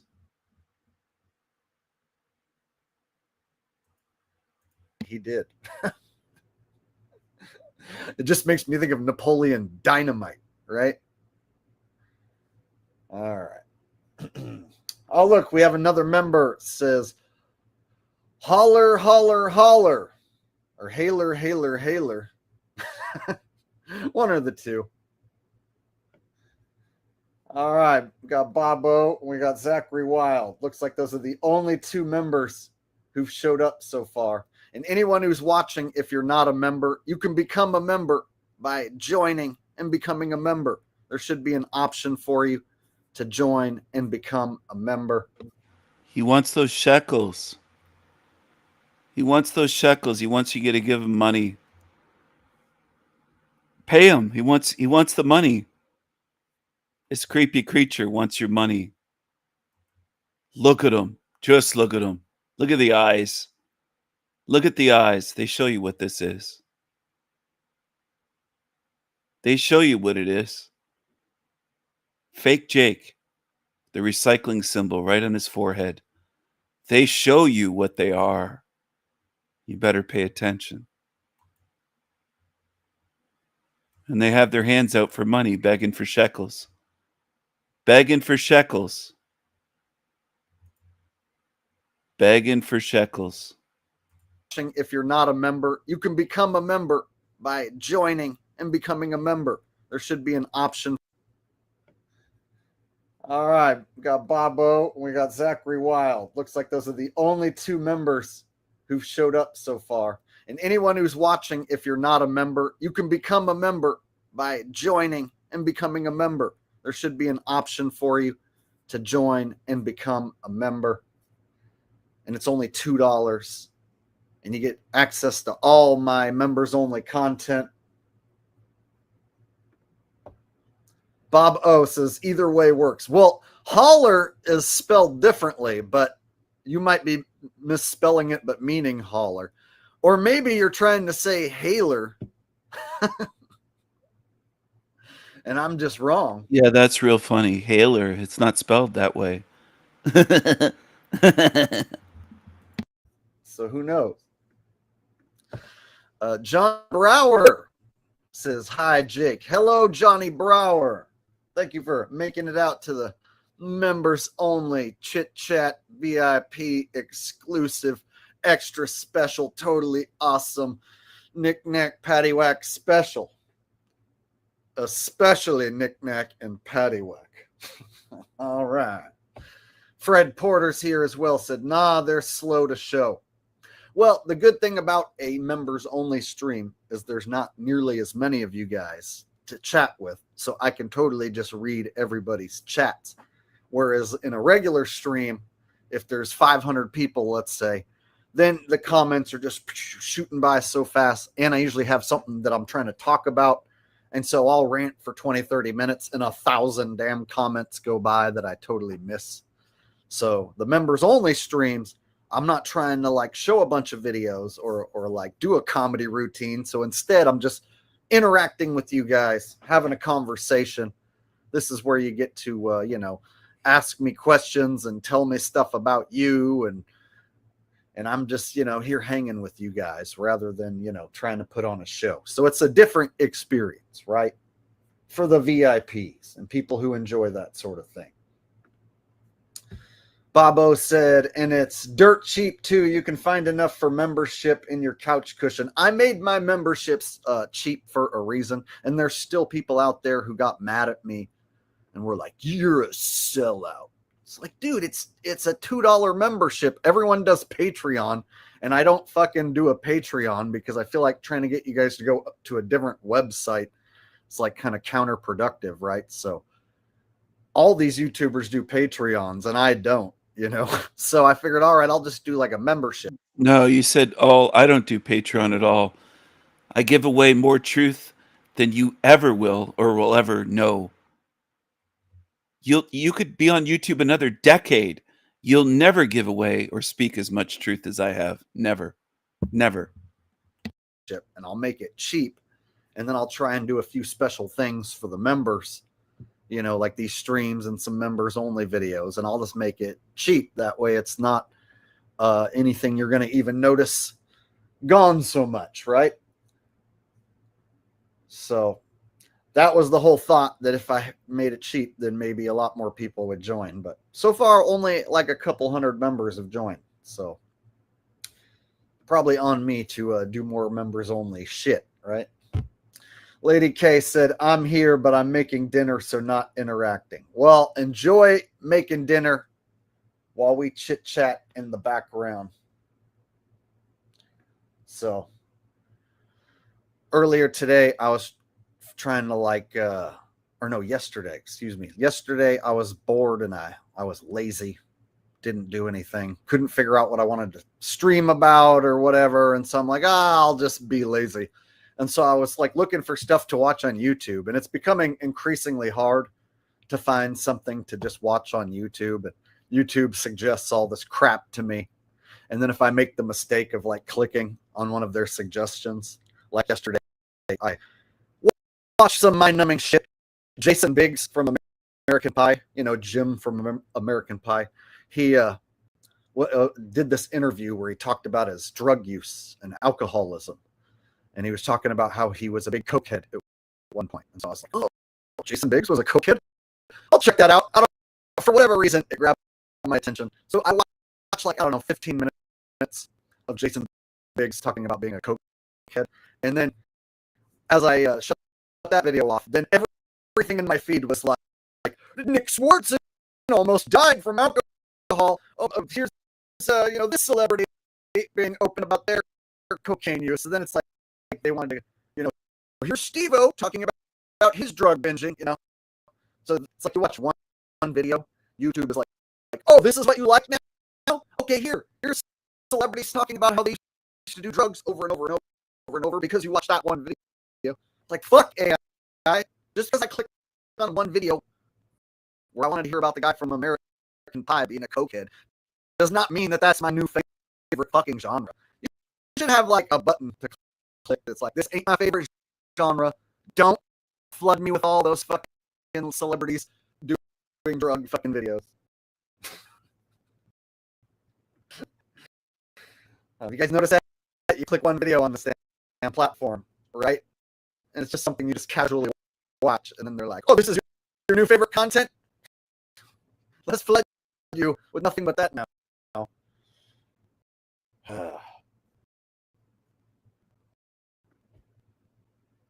Bobo says, yeah, bro, you're doing isn't even remotely close to being considered a sellout.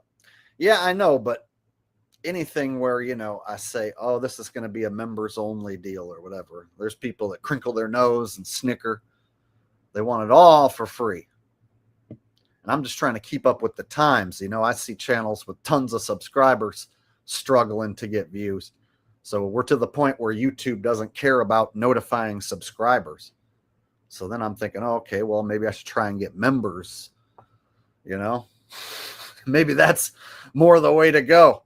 But it's tricky because then I got to come up with members only content, right?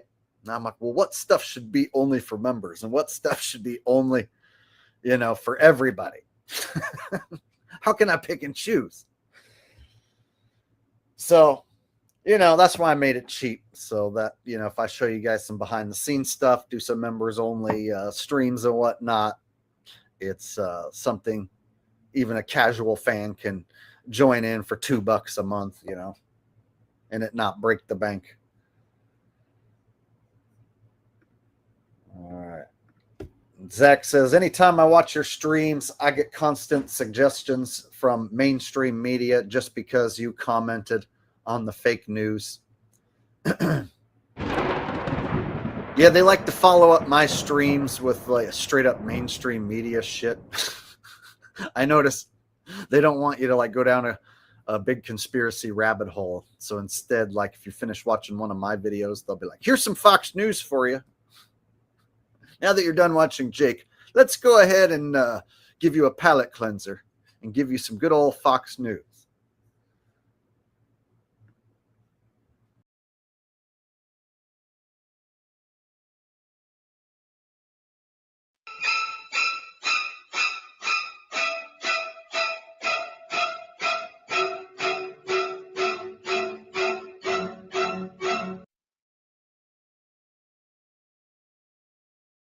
I feel like stopping a nigga today. Whoa, whoa, whoa. I feel like stopping a nigga today. Whoa, whoa, whoa. I feel like slapping a nigga today. Whoa, whoa, whoa.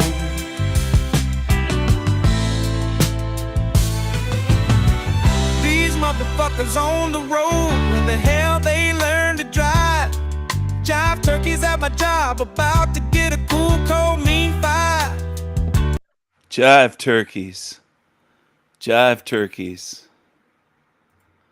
What's up, my niggas? What's up, my niggas? What's up, TG? What's up, RI?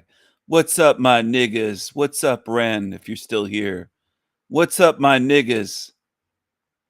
What's up, my niggas? How homelessness took over Ontario. Is this a hell realm? I wish I had a megaphone that would be so loud it would blast it into the ears of all of humanity. Is this a hell realm? Do you want to live like this? Would you think it's a hell realm if this was you? How about you end up in this situation? Maybe in this lifetime, maybe in your next lifetime. Then would you say, well, maybe this is a hell realm?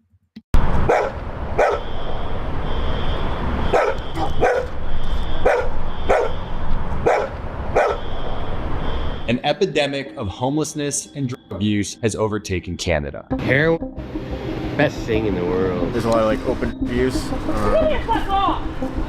but there's also a lot of mental illness. These people do not have to live like this. They don't have to live like this. Because smash your camera. You see overdoses while on your way to dinner, and people shooting up while walking to a show. Right here, people are walking into this theater to go see like a play right now, and what you have to walk through to get here is this. It's truly upside down. I don't know another word. I don't know another term for it. But why? We went to find out. Stop treating YouTube frat boys as legitimate journalists, because they're not. I took a look at the Rocco News one. I can't help but wonder if they've been invited here by someone to make this seem worse. In every city we visited in Ontario, encampments had overtaken downtowns. To find out why, our readers told us to go to Kitchener, Ontario's 4th largest city. This is a proper encampment. Downtown, we found a large encampment directly opposite a harm reduction center, which is the first puzzle piece in the mystery of Canada's drug crisis. So is there anyone here? Are you guys staff here? Yeah. So will we be able to talk to you just for a couple minutes? Would that be okay? We could only get one interview inside the harm reduction center with someone who said she was a staffer. Yet as we talked to her, we realized she actually wasn't. I guess we're curious to learn about just like the kind of services that are available for people around here. What local communities? New York State. It's comparable. It's not national.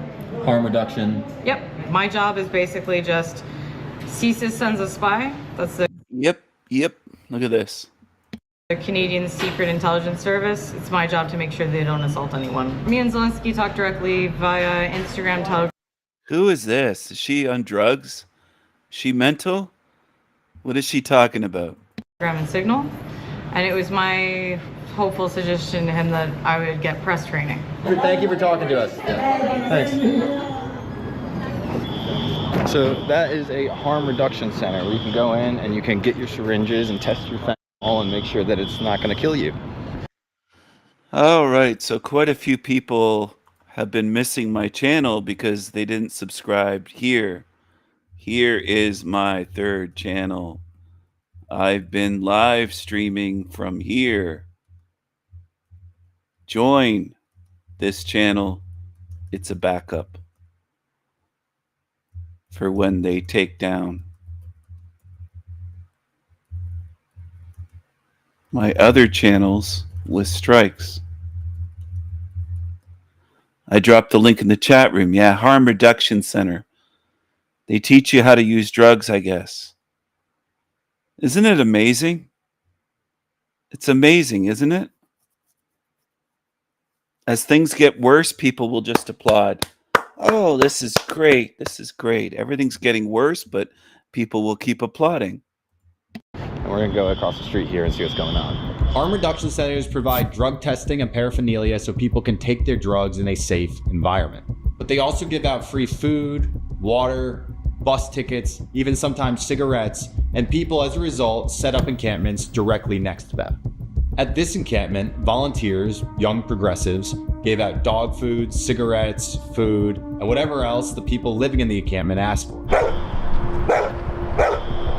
Could you get some soaps? This is the way they want to live, like zombies, and a lot of people feel sorry for them. A lot of people feel sorry for them. I just don't want to live in a hell realm like this. Maybe you do. There might be people tuned in right now that say, this is great.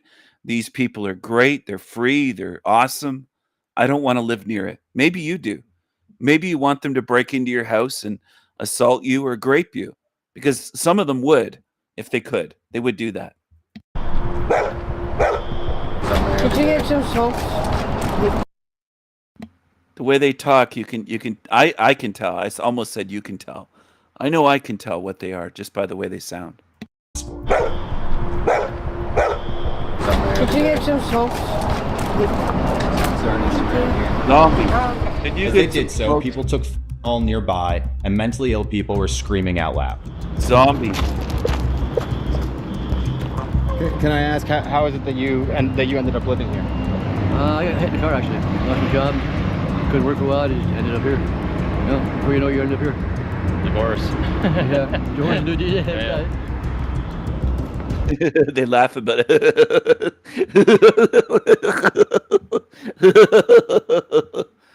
Living in trash is fantastic, isn't it? I grew up in Canada where you could go anywhere and you wouldn't see drug use. You wouldn't see anyone homeless, much less tent cities. It's all getting worse, and people will put the blindfolds on and say, no, it isn't. No, it isn't. No, it isn't. Most humans live in denial, a perpetual state of denial. They don't want to face what's going on. It's all getting worse.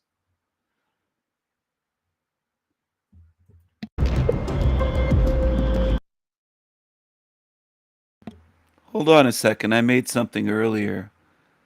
Well, of course drugs are enabled. They want it to be worse in this realm. Them. Please don't hurt the demons, King Stephen. People want to protect the demons. They want to protect the demons. Oh, Stephen's too harsh. He's going to hurt them. He's going to hurt them. He's going to hurt those poor demons. Don't hurt those demons. Don't hurt those demons.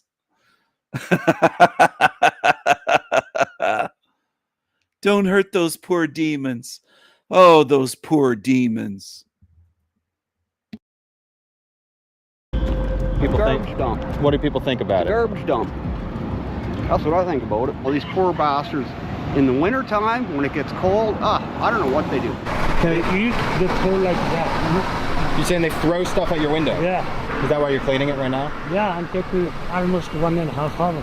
So I just learned a new term. We were talking to someone in the pizzeria across from the encampment, and she used the term folding. She said the people come in here and sometimes they're folding. We said, what's that? It's the fat lean. Didn't know there's a term for it, but here there is folding. The volunteers refused to talk to us, and one Tent City in downtown Kitchener, Ontario. Full of zombies, drug users. Almost said drug losers. Same thing. Drug losers. You never used to see homeless people. Now they're all over the place. On drugs. Open drug use in front of children. To leave their needles on the ground with AIDS and Hep C. Person accused us of making poverty. It definitely is poverty, so I have no interest in talking to you. If we were doing poverty, I don't think we'd be in Kitchener, Ontario, to be honest. There's Actually, Kitchener, Ontario is pretty fucking grimy. You know what? I had my own fucking radio show for a while, and it was much better than your shit. You guys were I'd smash your camera. I'm Max. I'm Joseph Stalin. Well, essentially, we want to know about the human story here, right? People talk about like the encampments, but we want to talk to like the people, right? The human beings who live here. Can you hold on 1 second? Yeah.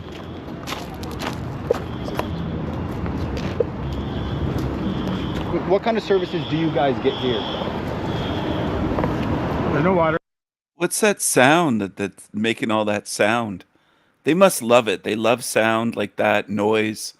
Look at the porta potties in between the dumpsters, it looks like. Looks like they gave them porta potties. And no running water.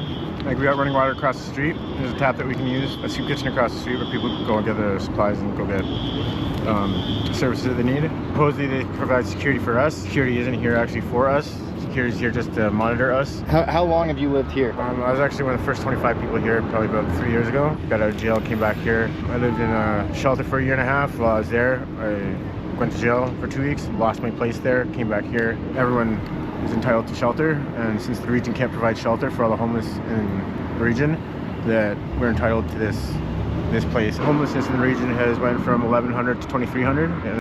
They're entitled, they're entitled, they're entitled. They'll keep saying they're entitled. They're entitled, they're entitled, been to jail, they're entitled. They're eating Freezy Pops. They never grow up. They're like man children. They're like a Lumatomi. They eat the same stuff that a 7-year-old would want, or maybe a 5-year-old. That's what they are. They're like a Lumatomi. Same type of thing. And that's in like two years. I refuse to live at the shelters because like I'm an artist, so I have all my stuff. But you're limited to what you can bring there. They don't let you bring a TV. They don't let you bring anything like that. You get like monthly payments from the government, or how does that work? You can get up to $700 for rent and living expenses. And do they enforce like how you spend it after that, or is it just you can spend it wherever? Spend it however you want. People end up spending all their money. Drink those Freezies. That's what you should do. Sugar water. On drugs, stuff like that. There's a lot of like open drug use. But there's also a lot of mental. Open drug use and some woman saying you need to fuck off. Just trash. I don't want to be around it. I don't want to be in a realm this is taking over. They're going to be all over the place. It's a realm that's just crawling with cockroaches. Illness. I think Safe Supply has helped a lot of people, and it's helped raise awareness because I know there's people like in regular families who come and pick up supplies for the loved one before they were hiding it, right? Which means they were using alone, which means they're more likely to, overdose. But on the flip side, I guess it's probably maybe led to. Why don't you quit using the drugs? Why don't you try that? Instead of us paying money for you to use drugs, paying you money every month. Why don't you quit? A few people using it probably shouldn't be using, right? Harm reduction clinics and encampments have been set up side by side across Ontario. While drugs remain illegal, the police just choose not to punish it. This ideology has a grip on Canada's progressive regions like Ontario. You get people in McDonald's doing meth in the bathroom, and the cops would just drive by. I'm not perfect. I've done like 10 years ago I did it, but I'm not going to keep doing it. Oh, it was shitty. I couldn't sleep. I couldn't do fuck all. What about heroin? Heroin? Best thing in the world. If you were on it and a girl come and starts fucking you off, you'd push her away and you'd say, leave me alone, just let me be. Because it's the best thing in the world. Underpinning this is a progressive ideology that sees criminalizing addiction or drug use as capitalist, classist, racist, and immoral. The result is places that look like this. Addiction is obviously one cause of homelessness, yet there is another, which is high housing costs. Canada's housing prices have tripled in the last 20 years, making housing unaffordable for many. The average house in Canada now costs around $500,000 USD. 20 years ago when we were coming out of school, houses that were $350,000 are now 800, 900, like $1.2 million is the median. A lot of our young people who used to be able to get into housing are lucky if they can even afford an apartment and get into an apartment. Instead of a single one-man household income that could raise a whole family and buy a new car, now it takes two incomes. I can barely afford a house. Like, these houses are not worth that. There are numerous causes of this, but in essence, it boils down to this. Canada engineered one of the world's largest housing booms by combining low interest rates, high immigration, and rigid zoning, then let investors buy it up as an investment. The result is unaffordable housing. Almost no place has seen a bigger spike than Toronto, so we're gonna go find some houses on Zillow and see what you get for your money here in central Toronto. First property is around the corner. It is a 5-bed, 4-bath for 2.99 million Canadian. It's a nice neighborhood, but it's not anything super fancy. I mean, these are kind of typical middle-class looking home, but you ain't middle class if you're dropping $3 million on this house. So we've been driving for around 4 kilometers. We've passed a lot of homes and not the nicest neighborhoods. And even now, the houses are not affordable. Obviously, these houses, a couple $1 million. It's out of the price range of anyone looking to buy a home, start a family, so on. We picked one here, $749,000. It's about $540,000 USD, 2-bed, 2-bath, and this is what it looks like. If you're enjoying this video, learning something from it, please subscribe. The whole point of this page is to give an unbiased and honest look at what's happening around the world. Most of our videos are purely on the ground, talking to people, but we want to do more of these deep dives where we really look at the truth of problems and understand why they exist. So if you support that mission, if you're tired of big news companies suppressing stories or not reporting on what matters, hit that subscribe button. High housing prices are an issue. Yet many people pointed out to us that people there do get benefits and they choose to live outside because they want to. They have places to live too. They just choose to live here because they don't want to pay rent. These people do not have to live like this. They don't have to live like this because Canada, you never should have to live like this. I was talking to one of the workers here and he didn't want to be on camera because he's an official. And a lot of these people, they still live here, even though that the government is building all of the motels and hotels, because a lot of these people were sexually assaulted in those motels. So they come back here, they move the motels that the government provides for them, and they move back because they feel safer here. Other people we met pointed out that once you're homeless, it's easy to become an addict and difficult to get off drugs. They wake up to the same thing. You know, like when you go home and say you go to a wedding or you go to the bar, you wake up and you're hungover, but you get up and you get going because you got a wife, kids, friends, school, life. They get up and they just see the same thing. And it's hard not to, you know, reuse. It really is. You lose your apartment, you end up on the streets. That's as low as you can feel. So when people are coming up to you saying, hey, try this, this will make you feel good, you're down in the dumps, you're gonna try it to feel good. And then it's got you. Some of these guys, 40, 50 years old, say they have mental disabilities and they're living with their parent, and then their parents pass away and they had a house that they had to pay a mortgage on, right? Now they're out on the streets and they got no one looking over them. Like they go to the detox and then they put you back out, and then how are you supposed to get clean when you don't have people to hang out with? You're going back to hang out with the same people. So many people in Canada are angry about this situation. People we met told us they were moving away, while many others called for serious punishment of drug users and drug dealers. They're not gonna come, and there's kids playing there right now. Like, I have no option but to move back. Oh, I'm moving away, yeah. My son back there, he's 5. Like, he shouldn't have to see stuff like this. I have zero tolerance. If I had my way, I'd go through with them with the bulldozer. And beyond that, and taxpaying money pays for them. I believe in capital punishment. Major drug dealers, they're a menace to society. Death penalty. Once tried and convicted, sentenced to death within a year. Now, we've made these videos all over the world, and we had many similar problems in the US. Now, that being said, even in Portland or Kensington, Philadelphia, we've seen nothing like what we saw in Canada. Here, people sat next to us smoking crack and fentanyl. They approached us on the street offering us meth. It was totally normalized. There is no fear of us, the police, of our cameras. People just took the drugs in the open and believed that they were able to do so. Even the children we met in Canada are used to this. It's really just a zombie town. Yeah, really. That's the truth. You just put on a station. There's a lot of crack homeless people out here. I take him outside every time, and every time I'm walking down this place, I just see like them doing drugs, everything like that. Smoking, weed, drugs, So you might be wondering what politicians are doing about all this. Well, when we posted our video from London, Ontario, which had the most egregious homelessness and drug issue of any city we've ever been to, the deputy mayor released a podcast attacking us and saying that we were producing fake news. Stop treating YouTube frat boys with monetized YouTube channels as legitimate journalists, because they're not. And really what they're doing is distorting the truth. Please answer the poll honestly. Take the poll that I set up in the chat. I want to get an accurate reading of what is watching my channel, what level people are at, who is here. I know there's a lot of zombies in this realm. I know there's a lot of lurking demons. I know there's a lot that support evil and destruction in this realm. I know there's a lot of liars in this realm. More than most of you even realize. It might take you months or years or the rest of your life to fully digest how bad this realm is and how bad it's going to get. Because a lot of humans prefer denial. They prefer it. They choose it.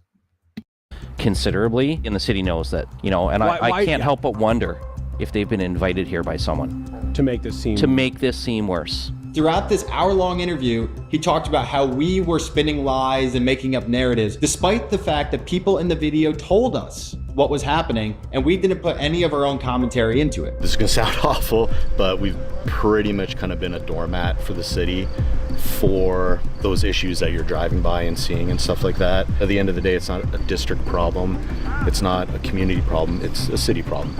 And we're all part of that city, so.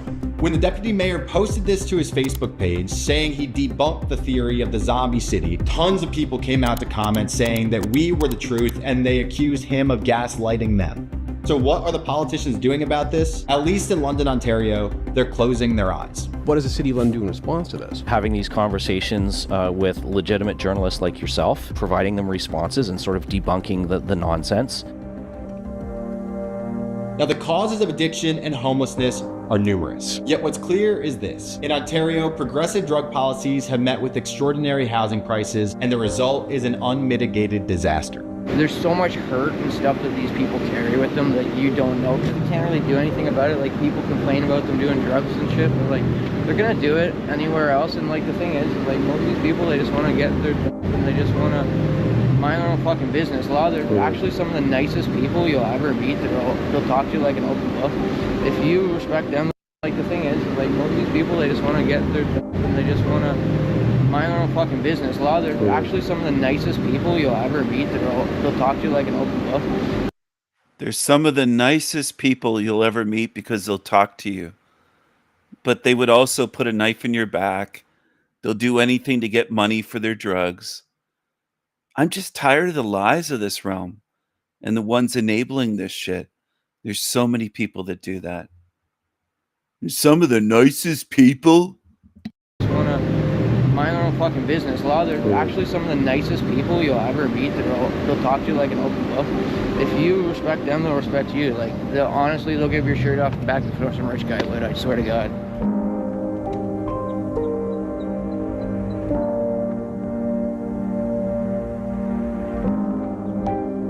In the next episode of Roku News Canada, we do a similar deep dive looking at immigration. Why is there so much of it? What impact is it having? Who is behind it? That's the subject of the next video. Subscribe so you don't miss it.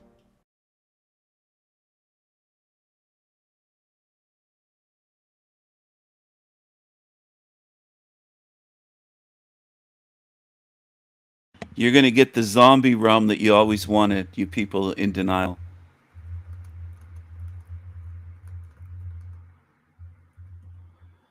That's what you're going to get. You're going to get a zombie realm of suffering, homelessness, violence, evil, drug use, drug addiction galore. That's what you're going to get. That's where your denial's leading you. Will never make anything better. It just enables things to get worse. Congratulations. And the rest of your life here. It doesn't suck. Like, you know, I'm not saying America. So what makes Japan so good that you want to spend the rest of your life here? It doesn't suck. Like, You know, I'm not saying America sucks. I love my country. You know, I just don't believe in my government. Everybody wants to move to Japan, right? Yeah, I'm where you want to be. You could do it too. It's worth the sacrifice. What are some of the downsides of living here as a foreigner long term? I've been here how long, and I am still single. And probably will remain that way for all of eternity. I literally had to talk to my mom. She's like, so what are we doing? What's happening? Am I getting grandkids? I'm like, probably not, but I'm happy. Yeah, the dating is bad. And you have no plans to go back to the United States again to live there ever? At the moment, I don't see any reason to go back ever, no. The mortgage on my house is something like $750 a month. That's it? Yeah, and I got 4 bedrooms, a little backyard, and 2 parking spaces. In San Diego, there's no way in hell I'd get a place like that. We always hear about the millions of immigrants trying to move to the United States, but what about Americans that have left? There are over 100,000 of us living in Japan right now, and some of us have decided to make Japan our permanent home. So today we're going to be delving into this topic by interviewing different Americans who have decided to settle in Japan permanently. So, without further ado, let's get started. All right. Can you introduce yourself? Yes. My name is Sunday Love. I've been living in Japan for about 10 years now. I'm from Los Angeles, and I'm a YouTuber. So I used to be a mom. Oh, she's a YouTuber. She's gained a lot of weight since then. Sunday Love. Where'd she get the boobs? Because she doesn't have any boobs. If this was her, where'd she get the boobs? Model, a television model. Like I was in the thick of it. America's Next Top Model, Coca-Cola, Milani Cosmetics, like all this stuff in LA, right? But I always wanted to come to Japan. And so I told my agency, like, I'm just gonna take a year off and I'll be right back. It's 10 years later. A model 10 years later, she couldn't find a man to marry her and have kids with. No man is good enough anywhere for them. I never came back. Can you introduce yourself? Sure. I'm Luke. I'm from San Diego, California. I've been in Japan, specifically Saitama, for over 18 years. And I do content creation and voice acting, but I've also done teaching. I was a kindergarten principal. I did exporting, had my own businesses, things like that. So over that long period of time, I've been able to do a lot. Yeah, my name is Kira. I'm from the Virginia, North Carolina area, but I've lived in Japan for the last 7.5 years. And currently I live up in Sapporo, Hokkaido, and I teach English part-time. You're a cosplayer too, aren't you? I am a cosplayer. Can you introduce yourself? Hi, my name is Lex, and I'm an American, and I'm from Arizona. I like Red Bull and long walks on the beach. I've And you're a loudmouth. been here for 11 years. Yeah. You're a loudmouth and you have a man purse. He's got a man purse. And what do you do here? Oh yeah, I teach. Shocker. Can you believe it? This guy teaches kids. Yeah, I teach. I'm an English teacher. Yes, my name is Lamario. I am from Seattle, and I've been in Japan for about 10 years. So since 2015, since actually this month. Okay. On the 16th. Wow. Happy Japan anniversary. Thank you. 10 years. And what do you do here? I'm a teacher. When's the last time you went to the U.S.?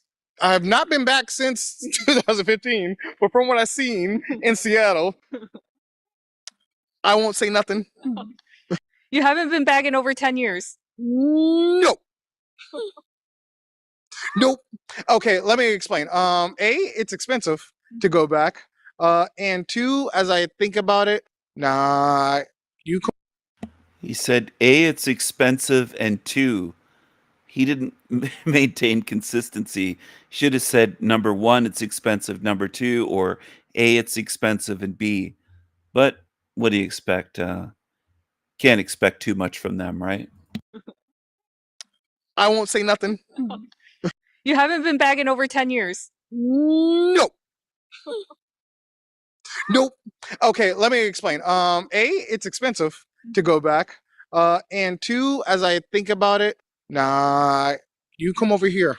Wow, you're actually a rare case because most people at least go back and visit. You have not even left here in 10 years. Not once. What's gone wrong in America that makes you not want to go back again? Well, I haven't been back in 10 years, so to be fair, okay, yeah, okay. I met my ex-girlfriend named America like a year ago, and I went there for the food and for Christmas, and I was appalled by the prices. I would never survive. I'd probably be a homeless guy in America. And before I came out here, I had a good job. I had everything. I had everything I wanted, but I was still in Arizona, the vast of nothingness. And I started coming here to Japan after I graduated high school every summer, and I'm like, God damn it, why don't I just live out here? Yeah, it's safer out here. It feels good. Not safe like, oh, I'm gonna go out, I'm not gonna get stabbed. It's like that should be the norm, right? No, it's peaceful. You know, everyone knows it's peaceful. I'm sure you heard this answer many times, but it's the small things that make you want to stay. It doesn't suck. Like, you know, I'm not saying America sucks. I love my country. You know, I just don't believe in my government. I understand why people come, but staying for 10 years is like another level. What kept you here in Japan? The overwhelming peace and happiness. It's you know the feeling. Like every time anyone I know who's traveled here, they're like, I have to come back. They just want to come back again. They don't even want to go to new places. They're like, I gotta go back to Japan. It's amazing. It takes a lot of commitment. I think if you truly love it, it's all the bad stuff that they talk about just isn't really a problem for me. It's like, you know that they have a lot of rules here and you have to conform to the rules. You know that it's like for me, it's like an on foot type society, which is very different from California where we drive everywhere. You just have to adapt to if you can adapt to what I think are very minor things, the living is just amazing. Quality of living is amazing. Do you think your quality of living is higher than it would have been if you stayed in the US? Good question. That's actually a really good question. I feel like because of my industry, I kind of had a slightly higher, I don't know, way of living. Like a Los Angeles model, it's pretty fun. It's pretty great. I can't lie. But at the same time, just everything else is terrible. It's dirty. It's dangerous. It's expensive. Again, it's dirty. Fewer homeless people, less graffiti, less traffic. Trash. Even the food. Like even when you think you're eating healthy, it's so sad. You'll go out of your way to buy something healthy and you realize it's not healthy at all. It's like loaded with sugar and all these strange chemicals that you can't even read. You don't want to go back to America. Why is that? There's a lot of reasons.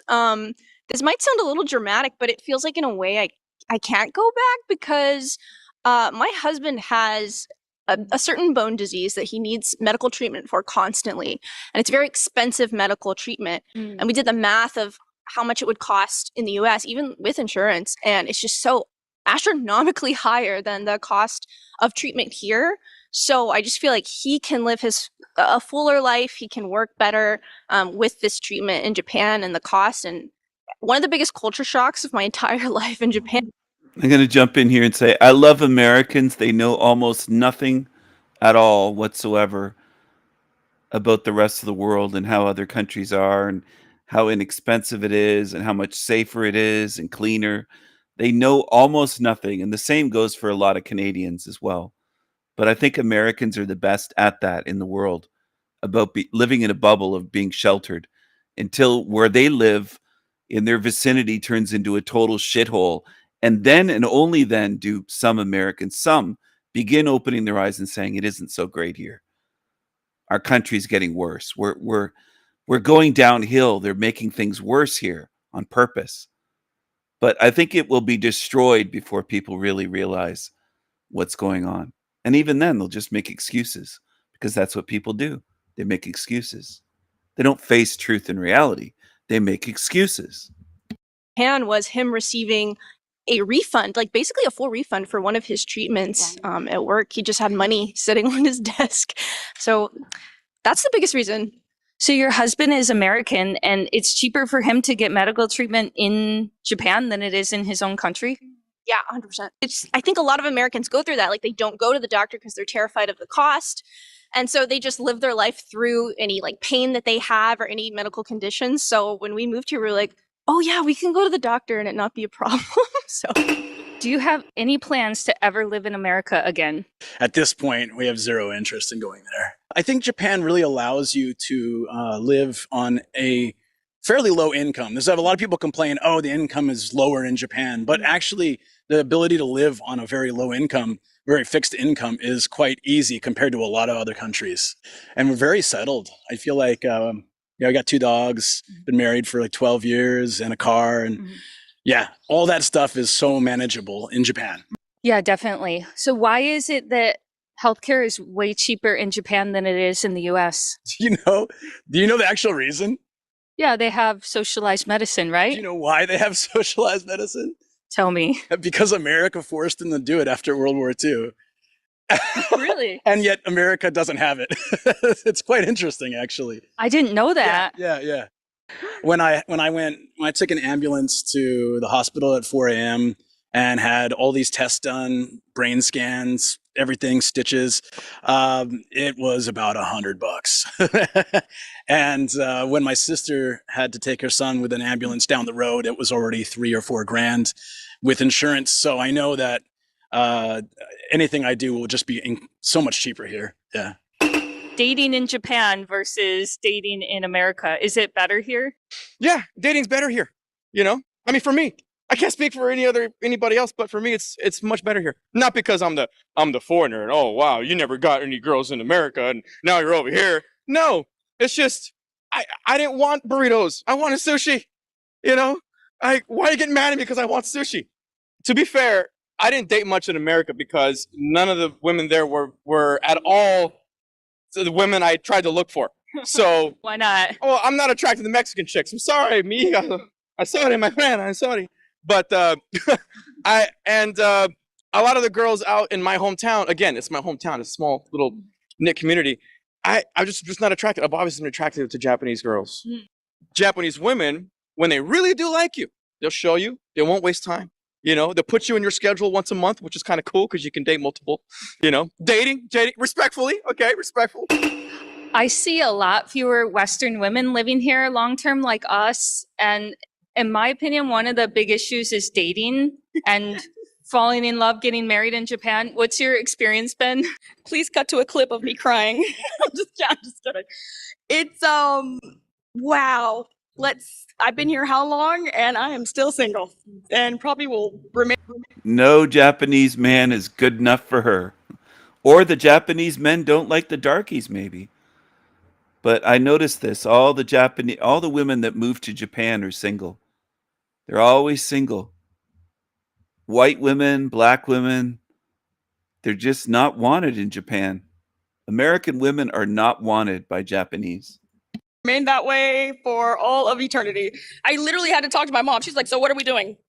What's happening? Am I getting grandkids? I'm like, probably not, but I'm happy. Yeah, the dating is bad. What makes dating tough here for Western women? I think it definitely depends on the type of Western woman. Like for me, as an African American woman, I can't think of any other demographic other than a Japanese man that is more different. Like we are very, very different. One of my friends went on a date, and by the second date, she did not know that he was like, yeah, we're boyfriend, girlfriend. She had no idea. She was like, what are you talking about? We just went on a date. And he's like, no, you're my girlfriend. Like, that's what we're doing here. They want to commit earlier. They want to label it earlier. But yeah, just even the build is also not my type. Usually I think I like a man to be bigger than me, and most of the men are not bigger than me. Yeah, a little bit more assertive and a little bit more muscle. Is it easier for Americans to get a girlfriend here in Japan or back home? I would say maybe harder to get like a realistic, like long-lasting relationship because people will think you're leaving. Again, you don't fully understand the culture, and I'm just gonna say this. I don't speak Japanese, so shame me all you want. But yes, that's also a thing. Not knowing the language and yeah. Living in Japan as a foreigner, do you always feel like you won't be completely part of this country? Do you ever feel some kind of discrimination here? Only as far as maybe finding apartments. That's been really the only thing that's ever happened. Is we were so close to wanting to get a certain apartment, and they're like, oh, well, you're foreign, so you can't have it. But you know what? It's fine. Like, it's just something you got to get used to. I'm not one of those people that expects to be accepted into society. And to be honest, like, I can still live my life happily without fitting into society, you know? So I'm really happy despite not being Japanese, despite maybe not fully being accepted into society. It's whatever. It's good. It's chill. How about in your everyday life? Do people give you weird stares or do things because you stand out, you're a foreigner? I really don't. You know, even though I'm black, you would think I do get that. And I hear that a lot from others, but I really don't have much of a problem. I'll get people like looking every now and then, but it's not anything like severe. And I hear a lot about the Gaijin C thing. I do get that sometimes. I'm like, I got more room. It's fine. Yeah. I have some funny onsen stories. What? Yeah, you know what? You just, I use your imagination. The only onsen store, I literally won't go to the onsen anymore. I took my family actually for the first time, and we walk in, you know, we got the brown nipples, and everyone's just like, I'm not joking. I'm not joking at all. This old lady, you know how they're hunched over sometimes? Yeah. She walks right up to my sister's nipple. That's her nipple. And she's just like, I'm not joking. My sister was like, okay, all righty then. And after that, I was like, I'm not doing it. I mean, you can, but I'm not going in there anymore. It was just very interesting the way they like stared so unapologetically, like just, why does she have a fro there? What is going on? They wanted questions. But that wasn't even the craziest thing at all. There's worse than that. No, it's not that bad. I think the worst thing that I experienced is a lot of stalkers. And it's just like, why are you doing? It's very weird. Like the way that they stalk you is very weird. Like you can see them, I see them, and then like you'll notice them and they'll like hide for a little bit and they'll just keep doing it. And then like, Why would you want them in Japan? Why would the Japanese people want them in Japan when all they're going to do is do this? What benefit is this black chick to Japan? What's the benefit? like I've had this multiple times, so I'll have to like take a different way home, or I'll have to take a long way so they don't get to my house. I'm like, this is crazy. Do you feel safer here in Japan as a woman or safer in the US? Definitely here, because I could fight, and these men are little. So even with the stalkers, you're okay here? I will skibbity pap somebody. If it ever got to that, like, come on. Like, America, they got guns. I can't fight a gun, but I can fight a little Japanese man. Okay. Have you ever had issues with discrimination in Japan? I did get bumped in the street one time on purpose, and you looked at me like, yeah. But that pissed me off. But it's gonna happen anywhere. I've had ups and downs in every country that I've been in. Oh, trauma's coming back. I gotta call Dr. Phil. But no, I've really been discriminated out here. Yes, of course, because you're a foreigner, or because they just don't like you, or just because. So I look at it like, this guy's not happy. And excuse me, it's always a male. This guy's not happy, and there's something wrong with him. There's something going on in his life, and you just gotta kill people with kindness. So you don't know what they're going through. You know what I'm saying? So, and they don't really express themselves out here too much. So a lot of people feel like second-class citizens here as a foreigner, and it's like, why would you want to live in Japan as a second-class citizen? In Japan, you create what you want to be, whatever image you put out there. But like, nobody cares. I don't care. I don't care. Do you feel safer here in Japan or back in the US? I never really, in San Diego growing up in the 80s and stuff, I didn't feel unsafe, but from what I watch from the news and everything, and what I hear from people now and what I see happens, I wouldn't feel safe if I moved back, especially if we had kids. Mm-hmm. But here, I've never felt at any point, okay, one time I got stalked. Weird. I didn't, yeah. One time I had like one weird guy stalking me for 10 minutes, but other than that, I've never felt uncomfortable. It was when you were live streaming. I saw that he was on a bicycle and he was following you. Why was someone following you in Japan? This was shortly after the nuisance streamer trend started. So I wondered if this person.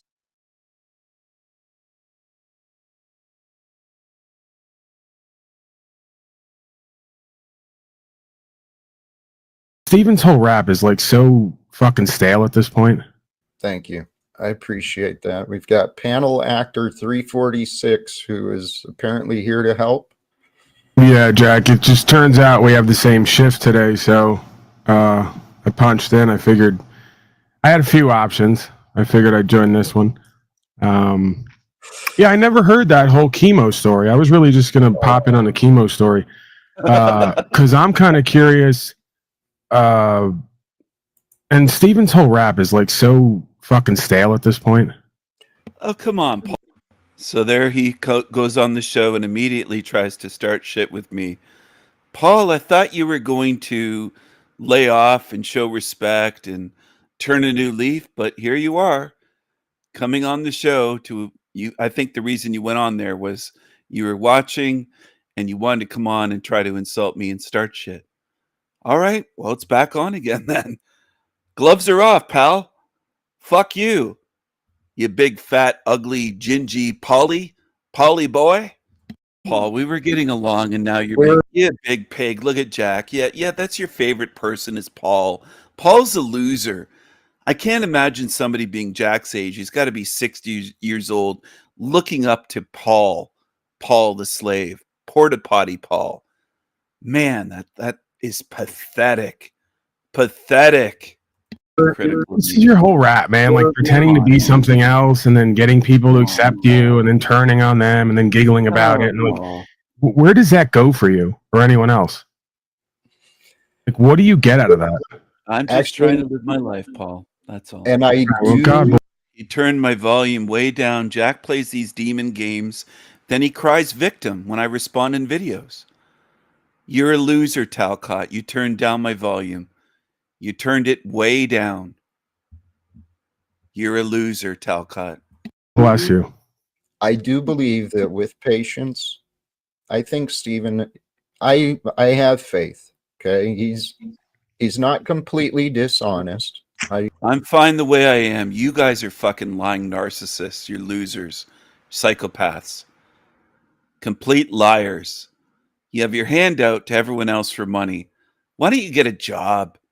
Earn some money on your own. Do something to make money instead of begging every day on YouTube. Pathetic. Just pathetic. I refuse to accept that. So, I did help clear up the rumor that chemo, with the chemo situation. I think it's good to put that truth out there. I will share it on my channel so that people don't think that Jack was responsible. The way that it was presented to us. It was presented, was it last year? I can't remember. Jack doesn't appreciate anything done for him. But Jack, I'm not going to say that you were raped by chemo, but I do think something happened. I do think he dominated you to the point where you're a eunuch now. You're just a eunuch. You're a spineless jellyfish. As soon as Paul comes on, you turn on anybody. You're a follower of Paul. I think you're in love with him. That's what I think. I think you're in love with him. I don't remember, but we need both sides of every story. I think it's important. And Paul, I don't know why you're trying to paint me today as a bad guy. I'm trying to do my best. I'm not trying to paint you as anything. It's just obvious that you're disingenuous the majority of the time. Fight each other. You wanted to fight me and Okay, I mean, I'm not gonna. Again, you're making this about you, and indirectly, that's your whole thing, right? So, I really just came up to kind of ask because I never heard the whole story. You never called the cops or anything like that on chemo? No. See, I find that fascinating. I'm not saying that I necessarily would, but I think most would expect you to. And I wonder how he's not. I think you would call the cops, Paulie.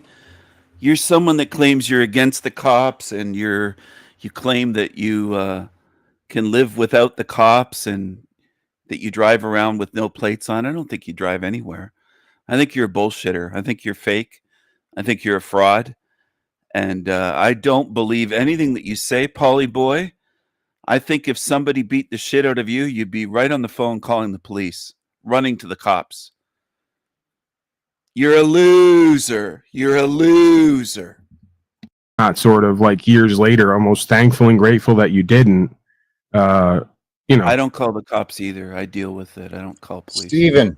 Go ahead. Sorry, Jack. I just wanted to give my perspective. I'm on the fucking panel. I can't say something. What's wrong with you, Talcott? What the fuck is your problem? You psycho. Why? Why? Why would you say anything? Because I'm right there. I'm going to say what I want. Well, it's important that people know this stuff. It's important to you. Okay, but please, thank you, Paul. No, I did not call the police on him. There was a couple of other people I did have to call them. I chose to call the police on them. Was it homeless bums that lived with you, or did we just clear this situation up? Okay. The drug addicts, I called the police on them, and when I got mobbed and pepper sprayed. I called the police on that guy too. Oh, those were both homeless drug addicts. Now that I think about it, fuck. Haliverse was always in your future. You just didn't see it coming. Jack, what would it take for you to use your firearm, Jack, on someone? Like, how across the line would they have to be for you to pull a gun on someone and shoot them? At this point, there's no. I had already been tested. I'd committed myself to being more at peace. Peace was my path. And then I ended up, I got knocked out in a physical fight. I got knocked out in the street before that because I chose I'm not going to fight back. Who knocked you out? Was it chemo? It was some punk kid on the street that I tried helping. Oh, man. Jack, did you even consider for a moment kneecapping chemo, like shooting him in the knees, Tommy style? Or yes, I thought those thoughts, like, did you get really angry? I was very angry, and the thoughts, brief thoughts of causing him harm, they crossed my mind, but he's got enough shit going on in his own life. He doesn't Did he lose his son or something? Yeah. During this, I don't remember the exact where it fit in the timeline, but yeah, I think it was his oldest son passed away. And he was an amazing kid too. So oh, man. No wonder that would mess him up quite a bit psychologically. Did he turn to? Oh, that's right. Well, now I'm just remembering the timeline because when Snafu had chemo on, chemo presented it as though he had just buried his son, but it was like a year after they did a ceremony for him.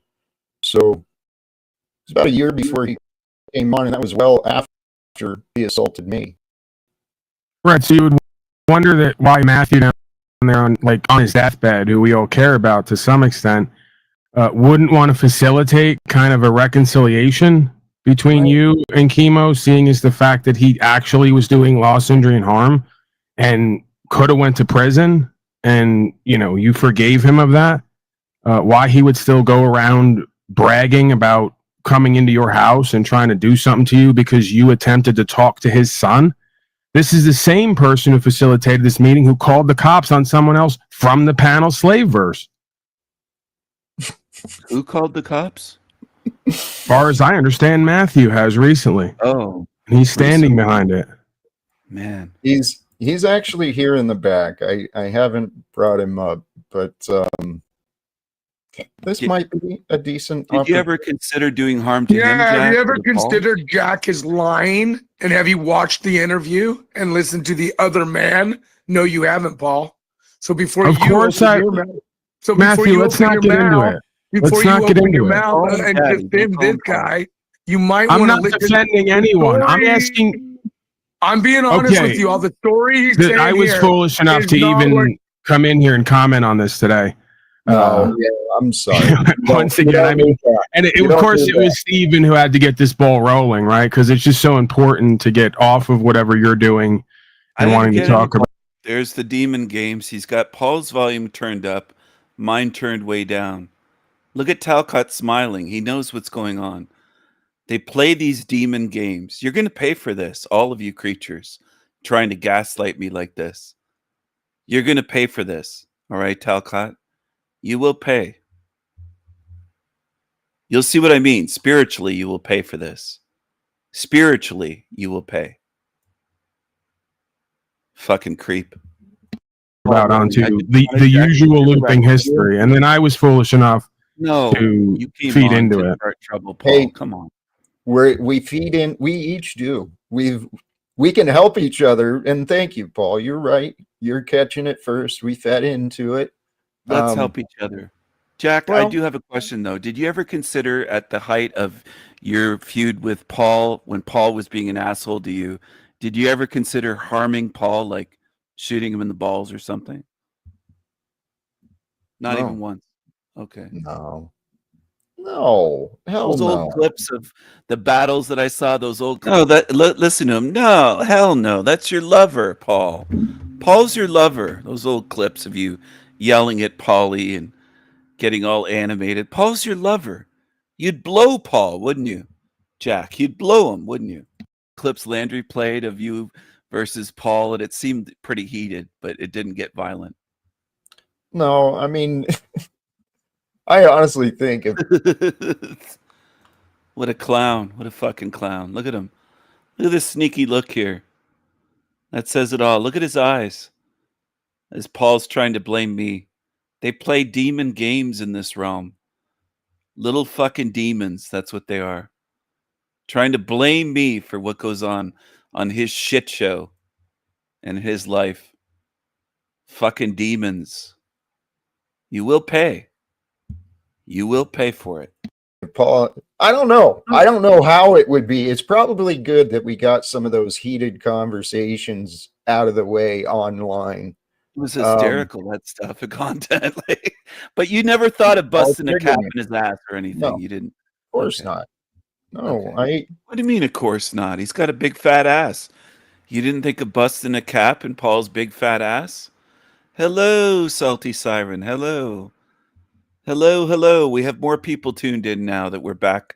We're back on El Diablo. This is live on El Diablo Radio International, the hottest show in hell.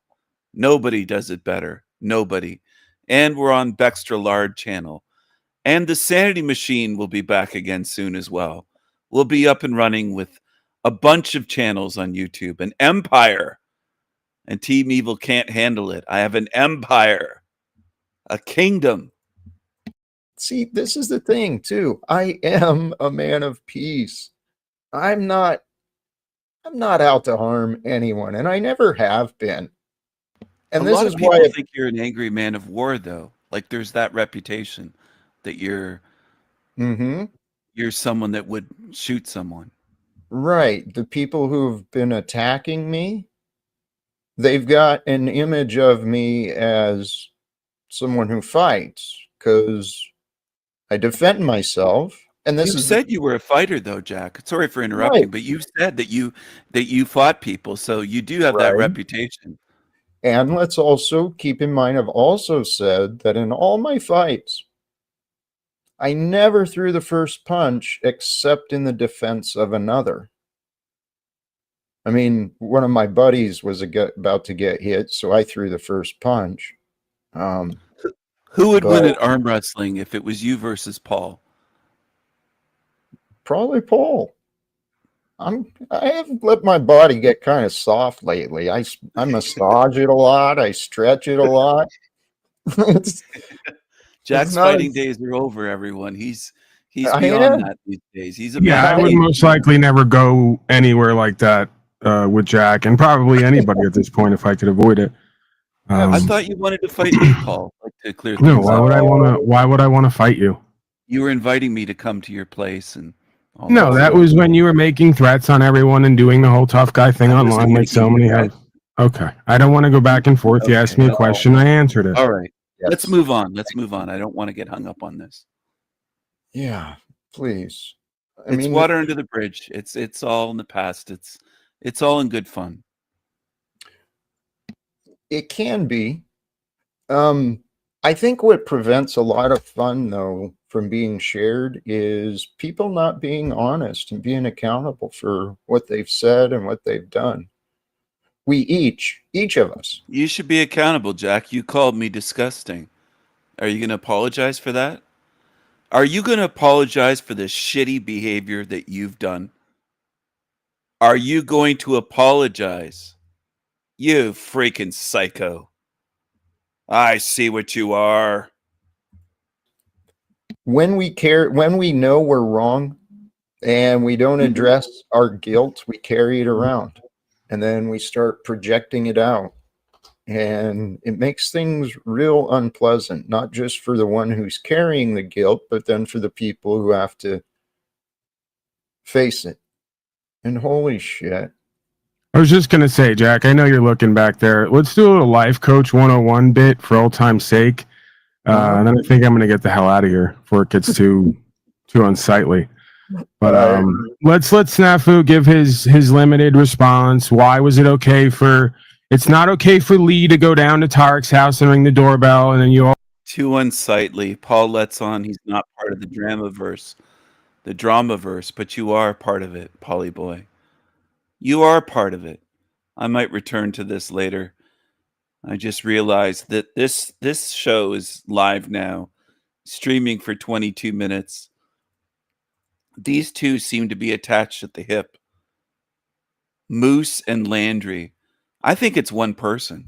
We gotta, because I wanted to get to this announcement first. So first thing is I didn't get to the Talcott thing. Too earlier I was playing I just clicked on his video to say I wonder what he's talking about right now, because the way I explained it to my mom is like my former colleague, Mr. Talcott, who we went our separate ways. You're doing good. You gotta tell them. All right. Give them what they want. Give the people what they want, Landry. I could drop the link too, because I have. I put it in the private chat for him for Patriot Hub. What the fuck is Patriot Hub? That's Paul. Are we one person or are we Siamese twins? My question to them: are Moose and Landry one person or Siamese twins? Look at them. Look at them. They're stumped by the question. They don't know what to say. They don't know how to answer that question. They're like, what is Steven getting at? What is Steven implying by asking us if we're one person? Look at their faces. I wish it was larger. Their reaction. I think we're the same, right? See that how our arms like look? Lift up your. I think we're the same, right? Look at this. Arm right now. Merged. Lift up your arm. Ready? Ready? Whoa! See, we're connected. Oh, I'm on. Oh, cracked in half. Oh shit! We broke it. Broke the third wall, fourth wall. I don't know if you have Telegram still, but I put it there, Paulie, because I don't know the Cupcake Show. I got to be more. So this is not. Let me just repeat this. This is not an open panel today. That's not what we're doing. We are. It is so ridiculous the way that it can just be totally derailed to where I end up like yesterday. I was just talking about Rob Noor. I was like, yeah, I'm Rob Noor. This, Rob Noor, that, and then as soon as I like let the link down, it just ends up being Chuck and Orthodox guy and someone else, and then the whole chat's just talking about Orthodox guy did this and that, and he sucks, and then Orthodox guy's like, well, that's not true. Some content. I don't think it'll be a stream. Hold on, everyone. Give me a second. I'm going to try to hop on there. Let's see. Yeah, Joe Cool's coming in tonight. Joe Cool's coming in. How did King Steven get that? Because you dropped it. Because that's the only way to get people. Now I'm gonna delete the comment. Done. Gone. All right. Well, here we go. What's going on, Paul? Something bigger is going on. I can feel it. Look at they're not going to bring me on. What is they're it this afraid. time? We're not It's talking happening. about my Polly pants on either. there. What is it? What is it this time though? What's the big thing that happened this time? I don't know. I was just saying, based on how you guys were talking again, you were having one of those big things are happening moments. It's already happening for me. They're Well, big. that's what I'm saying. I'm agreeing with you. I feel it. Well, up until now, I don't think that it's been any sort of. I could not point. All right, so they prefer Pussy Paul. They brought him on the stage, and they said, "How did King Steven get the link?" They're afraid to bring me on. They're afraid. I think it'll be like I'll record it with my new little fancy camera. Hell yeah. We got Joe Cool coming in tonight. Joe Cool, ladies and gentlemen. I'm dropping the dropping the link in the chat. Whoever clicks it, you're not getting up unless you're Paul. He asked for True it first. Patriot says his manager Red says it's not worth it. That's true. Red 40 is one of our least he hates us here. He's a big boy. He puts it in That's all true. caps. He knows how to really scare us and intimidate us and show us who's boss because he does all kinds. The conjoined beta twins, the monotone twins, are afraid to bring me on. The beta boys, the beta twins, Moose and Landry. Caps, you know what I mean? Hey, he's the warrior from the fucking garage, so that's all right. Folks, we are having a good day. Joe Cool's coming in tonight. Joe Cool's coming in. How did King Steven get that? Because Oh, you dropped it. Because that's the only way to get people. Now I'm gonna delete the comment. Done. Gone. Alright. Well, Here we go. What's going on, Paul? Something bigger is going on. I can feel it. She's coming in hot. What is it this time? We're not talking about it in my pants either. What is it this time though? What's the big thing that happened this time? I don't know. I was just saying, based on how you guys were talking again, you were having one of those big things are happening moments. It's already happening for me. Though, That's what I'm saying. I'm agreeing with you. I feel it. Well, up until now, I don't think that it's been any sort of. I could not point to. I was just trying to tell myself without any sort of evidence beforehand. Now I feel like, dude, the amount of exercise that I've gotten this week, that's a huge win for me. And it's I like heard you actually went outside. Is this true? I went outside so many times. Holy shit, man. I don't So think many I've times, seen dude. that since season 1, maybe. Okay, we have OTW in the chat too. I guess he's now allowed in this turf.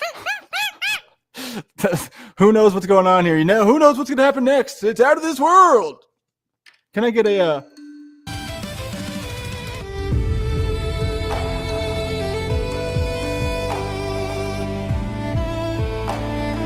Got to do the bobblehead for you.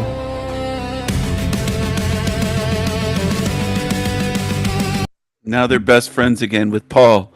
He was just bashing him the other day. This is what they do. They're fake. They're two-faced. They're fickle. They have no honor, no integrity, no loyalty, no consistency. The whole panelverse is full of these pieces of shit. Not just these ones. It's Talcott, it's Pauly, it's all of them. They're like this. Fuck it! Oh my god! If I tried my hardest, I don't have it in me to yell at strangers and say. Why is it a constant competition with you? It's not. It's just saying that like if it's just a comparison. I'm just saying that what he does is something that I have no interest in doing, and I couldn't do. So it's respect and. Well, that's cool. that was Brian really O'Shea's being Brian O'Shea, and you can't be Brian O'Shea. So You're damn straight. You know what? you know, Okay. It's okay. I not to couldn't be Brian. stomach piss, dude. I just couldn't drink. Brian O'Shea is he's a heavy hitter out here in these non-streets. You know. Yeah, I mean, he did bang Annie, and he had a blowjob from fucking jail. Excuse I me? can't believe that happened. Say it again. Whatever that was sounded cool. Says like he doesn't know that that's the OTW soundtrack. What? Oh yeah, that's the That's OTW Concordia, soundtrack. man. So yeah, Brian O'Shea. We met this guy, right? He came over to Paul's show, trying to get some views, trying to get some clout, and Brian O'Shea was driving through, and he was like, "Yeah, why don't you come over?" And Brian went over. Next thing you know, he's banging the dude's girl, and then getting a blowjob from the dude. And That's then what happened when I hit moving up on. Pizer. And So funny. It's a different no, Jeff. it wasn't Pizer. No, it was me. Me and different, Pizer. different Jeff. And so, anyways, it was kind of funny because Annie or whatever her name was, she liked to ride her bicycle from work home, and like Jeff thought it was so dangerous, and he was like a little weak girl about it, and he was like having all these like issues, and Paul was trying to like do some marriage counseling for him. It was fucking deranged, dude. I don't know. I can't tell, right? but it Moose was drudging the deranged. lure from 3.5 years ago. Heck yeah, whoa. It's crazy, man. Let's forget about that. Big things are happening right now. Yeah, they Right? are. Focus on that. You're Yeah, damn Rob right. Moore.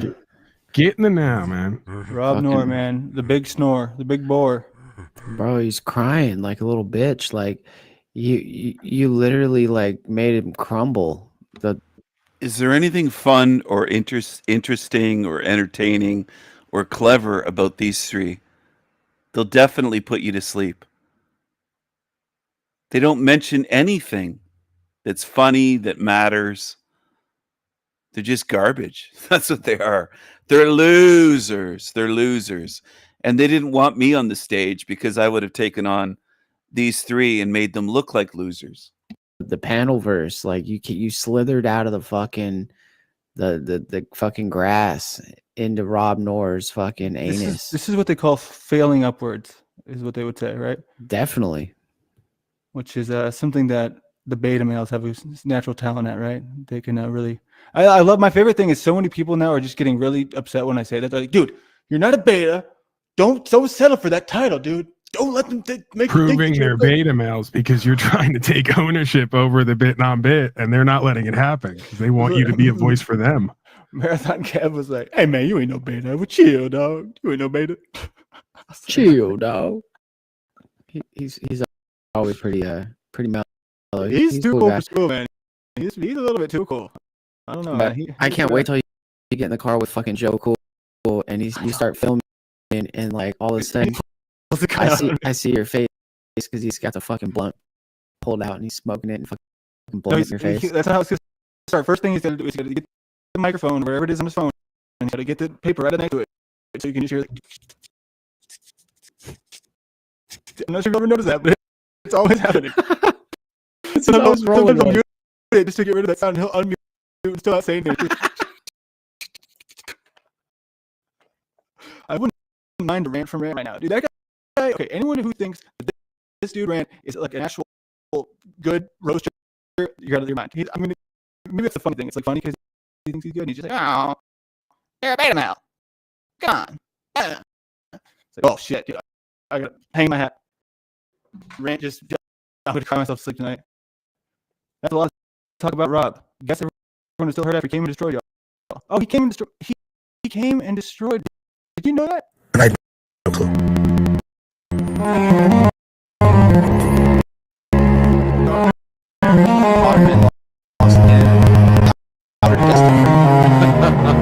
That's not Rob. I got a call from David Wayne.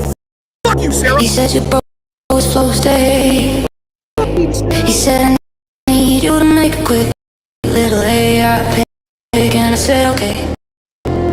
So I made him into a doughboy, then I dropped it in the DM and said, oh boy, I don't know much about this guy, Rob. I guess I can call in and give him my best shot. I'm making a claim. So they call me a troll, they call me a bully, they call me juvenile. How is Landry not the things he accuses me of being? A troll? Bully? Juvenile? Tell me. How is Landry not these things that he accuses me of being? Oh boy, I don't David Wayne. Fuck you, Sarah. He said your bro is flow stay.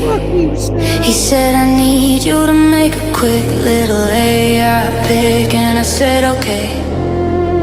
So I made him into a doughboy, then I dropped it in the DM and said, oh boy, I don't know much about this guy, Rob. I guess I can call in and give him my best shot. I'm making a claim that I have proven myself through these debates and my ability to have serious debates that I don't need the fucking Jerry Springer show. I don't need it. Truth is, you like dust, so you're gonna kiss his ass. That's the fucking truth. No one's intimidated by you and your fucking greens. You're garbage. I don't give a fuck anymore. Fuck you, Sarah. Fuck him.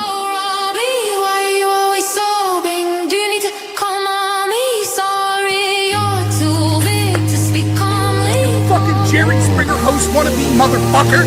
You suck! Anyway, Dummy here decides that he's gonna troll. I'm a dummy! Woo! Fuck you, Sarah! You fucking Jerry Springer host wannabe motherfucker! You suck! You're fucking garbage! Your moderating skills suck! I don't even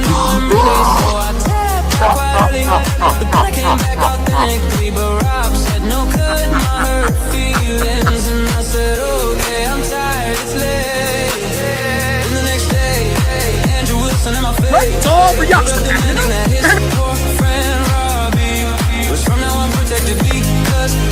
Here's some unsolicited positive advice for you, motherfucker. Learn to do your job as a moderator before you fucking criticize anyone else. How's that?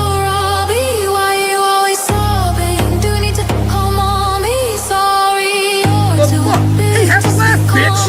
Have a laugh about it. Don't take this too seriously, you fucking loser.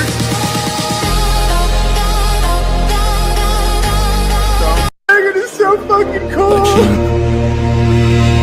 But this grand. But I can tell he's deleted some of his. Oh no, that's the videos. Never mind, I was tripping. Okay, his oldest streams, right? I've been going into this because they crack me up, dude. They're the best thing to react to. A couple weeks ago, Paul said he's not involved in drama and drama live streams. Yeah, you are. You go from show to show. You went to Talcott's for drama, Polly Boy, Pussy Paul, and you're over on Landry's show for drama. That's what you're all about. You don't have a life. What happened to Jennifer, Paul? Why did she leave you? Why did Jennifer leave you, Polly? Why could nobody stand you, Paul? Because it's silent, right? This is his first stream. It's the third time I've played this, but it's okay. It takes very minimal effort to have in the background because he's not going to figure out his mic issues for 9 minutes. So this is For gold, 9 dude. minutes. For 9 whole minutes. The What is this fucking picture? sucks. Who is that character? The panel actor. Is that Brown's boy? Panel actor?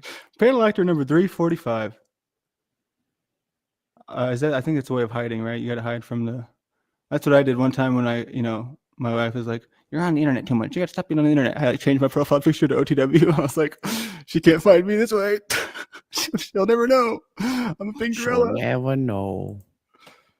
Oh man, yeah, it feels good. That's the thing, right? I feel better. I feel the thing is that nobody can tell me that it's not a W just to be. I get that I'm not changing these people's lives. Not a whole lot actually happened at the rally, but for me, it's just I never thought I'd be able to get out and just move around like that. I mean, I used to have chronic fatigue.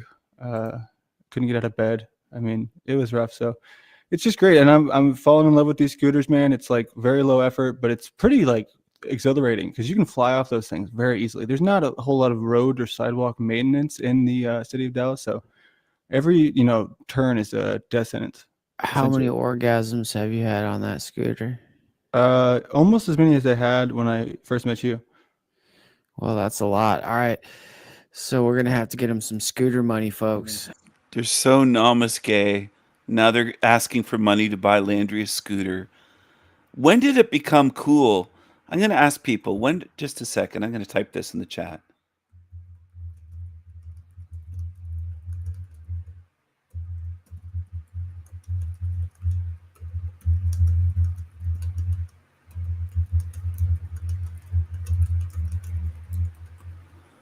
Can somebody answer this for me?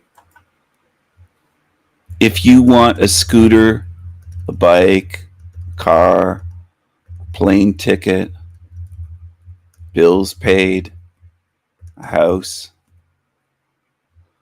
when did that become normal or cool? To just ask, like beg for shekels and say, I need this, send me money. I need blah, blah, send me money. When did that? When did people accept it? We're going to have to get him. Oh no, that's what the grift was for. Almost as many as I had when I first met you. Well, that's a lot. All right. They're so we're gonna have to get him gay. some scooter money, folks. We're going to have to get him. Oh no, that's what the grift was for though. It's for the Joe Cool. I got a wine and Joe dine. Cool's blunts. You have to supply him blunts. Yep. Well, no, I think you might have brought those, with them because I don't think Texas is known for its weed. We got that dirt weed. What do they call it? We called it corn growing up. You ever heard that term? That phrase? I'm serious, dude. We all called it corn, like the brown stuff. Some people call it Reggie. Everyone called it corn. I grew up in the trailer park and I still had better weed than you. Like you had some shit fucking called corn. Dude, and I was always wondering because it was a slang word. There was no definition to it, so I was always wondering: is it CORN or is it like the band KORN? You know what I mean? And I don't know. Maybe it was just like a local thing, and where in my suburb they said it. But I got your three. Moose grew up in a trailer park. I'm so shocked. So shocked. 3 packs corn at, No, it at was my house. Come on by today, Landry. it was I like got no, you I free got to grant corn. him. Is it corn or is it dank? That's what people would say. So I don't know, man. I don't even know what to call it anymore. I don't fuck around. Shout out to Rob, man. Look at that guy go. He's trying everything he can to get that shit to work. Rob will do anything twice, right? All right. I'm not sure what that means. I hope so. I hope he'll do anything twice. Shout out to Tony Coriolis. We have Tony Coriolis in the building. Yeah, shout out to Tony, one of the biggest contributors, one of the first people who ever followed Landry. We got Lindsay in the house. David Wayne, I thought your friend was genuine. Genuinely gay, probably. That's all right. It's all right. I almost thought I made the dude up there laugh, but I realized that he's just talking to himself. You know who he kind of looks like? He kind of looks like the Amazing Atheist, but like, I guess it's just every fat guy with a beard, you know? He kind of looks like Jack Black if he was like even more Jewish. The first channel member. That might be true, man. It might be true. It's an honor, dude. You know, it truly is an honor because one day we're gonna have a chat. One day he's gonna call in here, and we're gonna have a chat. And it's gonna be amazing because it's like he's smart enough to realize that that's what makes him powerful. A powerful presence in this space, right? You underutilize, you know, your talents, and then that way you get to be, you know, special when you come around. It's gonna be like, oh, it's exciting. Except I used to feel that way about old Joe up until this very recent sort of situation, you know. Oh man, old Joe's sucking their dick hard. Who's dick? This guy? Andrew Wilson. Well, mostly this guy. I mean, that's his biggest fan. I had no clue that old Joe's was like the biggest fan of these guys. And you know what? It doesn't really matter to me, but what I like is I like to laugh. So let's figure this out. All right. So we had to clean up we had to clean this up. Too much radio silence. I had to clean it up. Thank you. I'll never lie to any of you. Well, hey, why did you come around and who'd you ban today? That which is. What the hell happened there? It's okay. I mean, I get it, but I also didn't see you in the chat, which is confusing. Somebody comes in just to ban someone, like they duck and run. They'll never know. Strange. And here's one of my favorites. Okay, this is actually, I'm attached to this one. That's like, because I'm a really big fan of dragons. Okay, people might have made fun of me in the past for being like, you know, a dragon lover. But yeah, I just love dragons. I've always fell in love with the idea of dragons existing. I always fell in love with the idea of Shadowband is an alt until proven otherwise. He has a picture of him. What do you mean? Nobody would pick that face as their fake profile picture. That's got to be the real him. Butt ban. Oh, it was a butt ban. Snake. Uh-oh. Who's snaking? Snake poke. Oh, that was the poke is the nickname for OTW's emoji. So, you know, I was looking at my old account, right? This is I love this shit. I love the old the Wayback Machine. Whoa, that's wild. Yeah, I deleted all those videos, obviously. But it's mostly music, you know. That's where I got all my subs. It's proof for y'all. I didn't buy any of them. Yeah, that video is still available, though. The Manager movie. You want to watch that right now? Yeah, let's do it. My good old days. It's a fun little throwback. Oh, somebody wants to see my stand-up comedy. That's a good build up into that. So, like I said, can you make a banner for me real quick? Can you make a banner about some sort of grift about? I'm trying to basically do a homeless thing where I don't want to just give them cash, but I'd rather just, you know, I'm gonna get a bunch of food and all that, and apparently that's what Joe Cool likes to do. He's really confident talking to strangers. I just, you know, I at least want to break even. That's sort of the thing. I know it's kind of like charity. All right, it's absolutely right. It's absolutely right. Because here's the thing, it's value for value. Value for value. That's say it as it is. I used to feel a certain type of way about it, but I mean, since Joe Cool's coming around, it was actually Cynthia's idea to get this, get that grift going. She literally sent me a message saying, "Griff." She said, "Get that griff going." Griff for the, what's his name? for the homeless people with JC. So he'll just show up, anytime. Anytime, and then when he's here, he's gonna be here. And then I wonder what happened to Paul. I don't know. I was abusing my moderator privileges, and Well, he's never silent, but I'm proud of him though for doing that. Being a good listener. Maybe he's just establishing some sort of treaty. Which I'll take it. But we can always be co-creating independently, or whatever you want to call it. My mom was like so shocked about the way that Talcott was. She was like, why would anyone watch this guy? I was like, I don't know why anyone watches anyone. It's a new landscape, that's for sure. And regular people can't understand it at all. This new internet world. these regular people that just don't get it, Landry. I don't think I get it. We're gonna have to get rid of them, Landry. We're Where are gonna you have gonna to go? merge with the computers. We're gonna have to What we're doing. It's already happening. just give them everything. All right, here's a throwback, dude. The best part about this video. It's going. All right, here we go. This was before she was my wife recording. Hopefully you're not dead. Because she was actually I was her boss.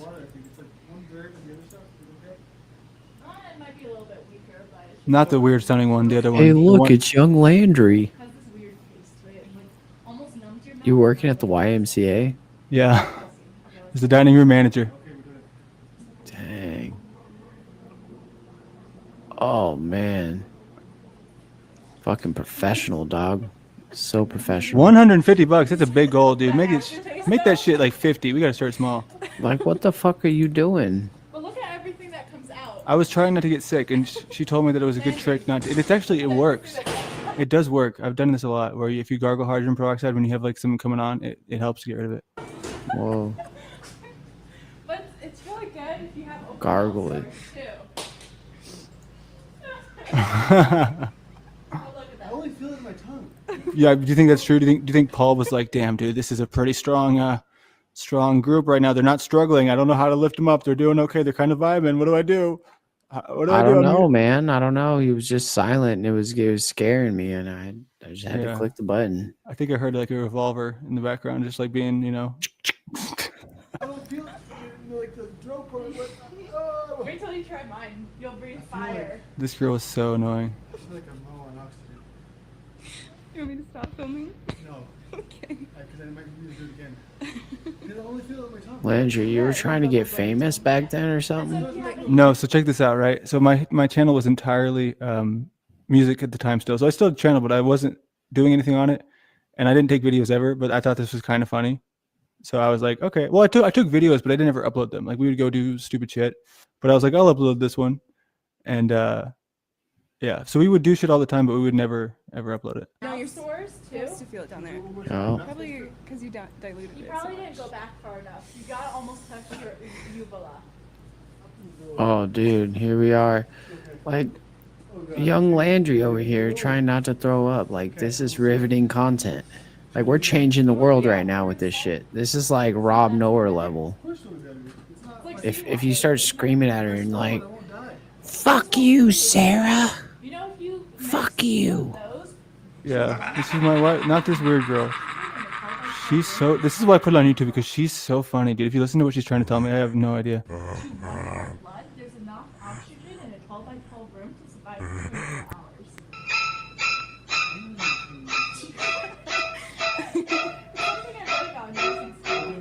Do it again, but like straight up. That voice. That's the mother of my child.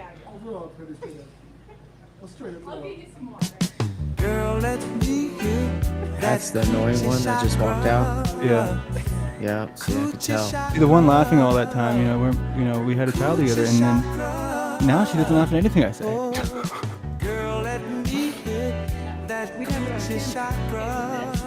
Isn't it funny? It is funny. It's just the way things work.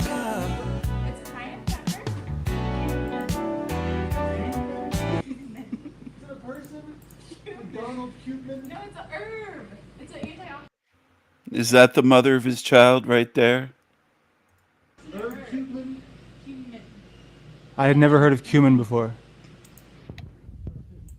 You never heard of cumin, huh? He's never heard of anything before. These creatures know nothing at all. Just like earlier, Jake the fake said that he didn't know who Napoleon Bonaparte is. He had no idea. Just a bunch of losers. They know nothing. So this is the moment I discovered it for the first time.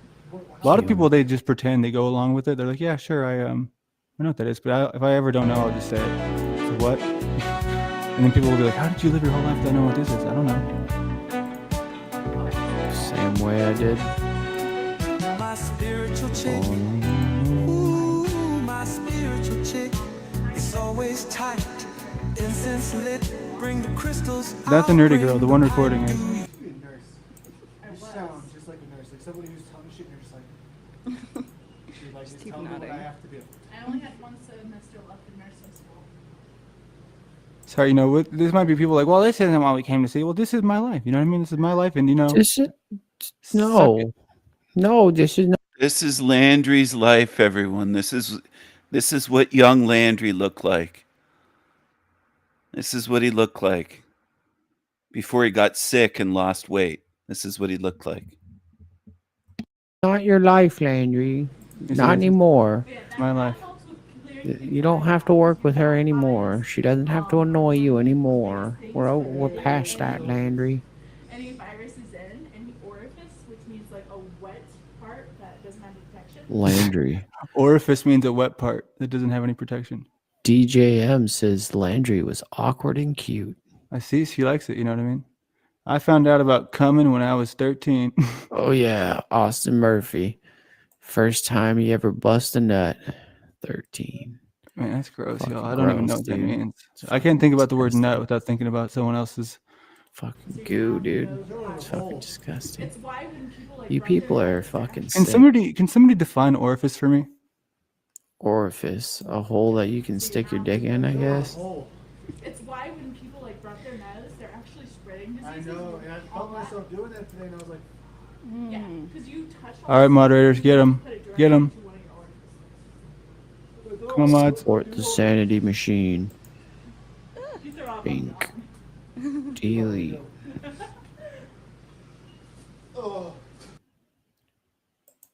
That's a good thumbnail right there. Put user in. Why did he just mention me? Sounded like he mentioned the sanity machine. Time out. Goodbye. Very silly stuff. You know what I mean? Imagine doing that. Imagine going over there and saying, "Come watch my." I've never done that. Never said that once. No, come watch my show. I want to watch my show. What, they think I'm there asking them to watch my show? I'm not there asking anyone to watch my show. That's how stupid they are. I'm not in your chat, but I'm live streaming your paranoia. I'm not there. They'll Come come or they watch don't. me talk about the loser failures. You guys are fucking losers. see. Welcome to This is another great Welcome segment. to Aspen Dining Hall. No. I'm gonna do See, my this- best the thing about Steven this- impression while we watch this.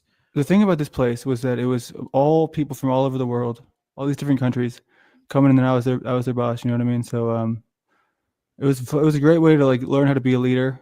It was my first attempt at being a good person. You know, for purposes of inspiring the. His first attempt at being a good person was when he was a young adult. Really? Listen to this. Listen to the way these creatures talk.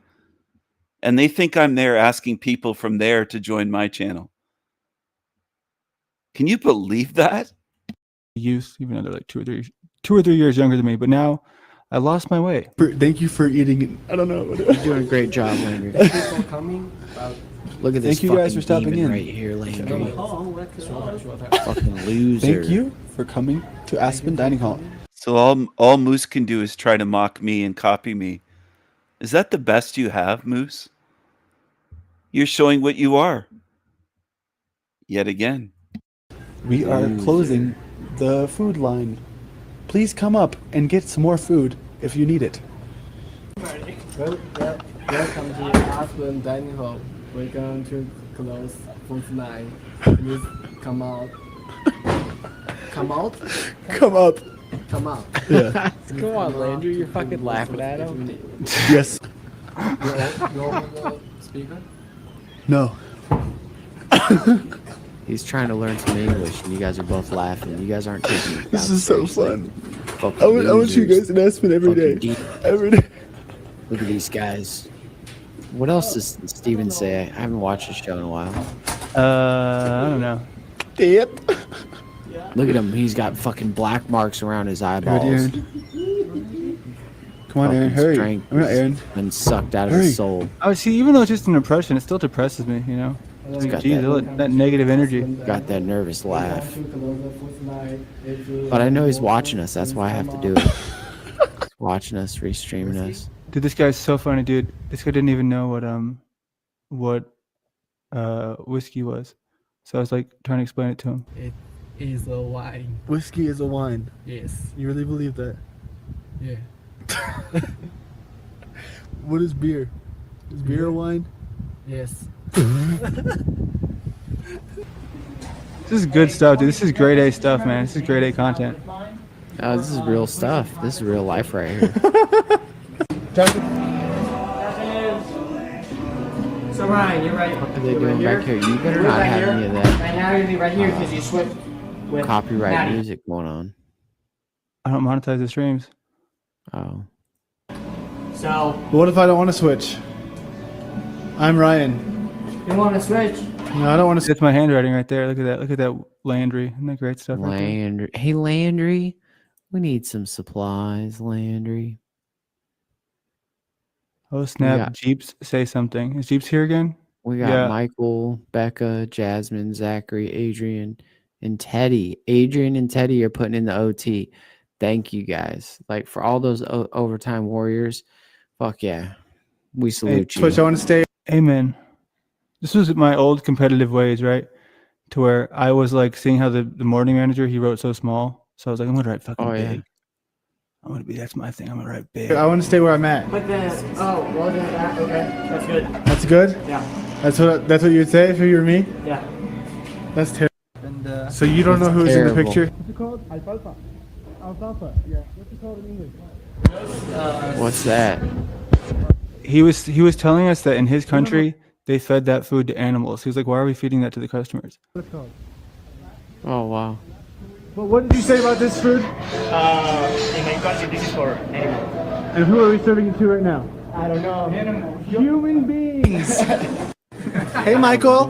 Welcome to your first day at school. Thanks, Mom. You excited? Yeah. Hey, Jeeps was a moderator here earlier for like a few minutes. You know, it's fun. Yeah. Wow. Tell me about all your new friends. Yeah.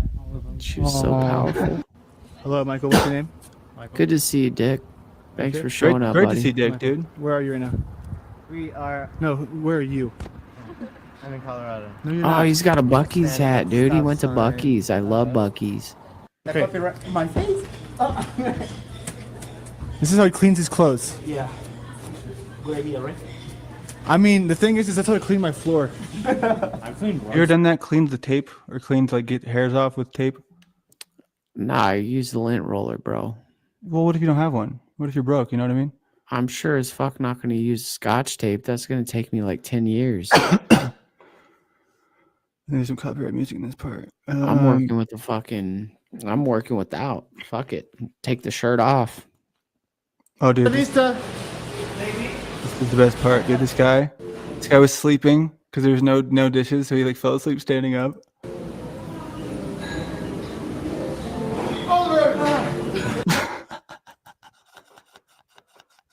Oh, you can't make this shit out, dude. Ready. Wow. Tony, have you seen this? Have you read about And this good. This is Let's gold, dude. go. Somebody, Tony said he wants to see my stand-up comedy, and this is like the same time frame. So does he time out DGM for filling up the screen with all of her comments? No.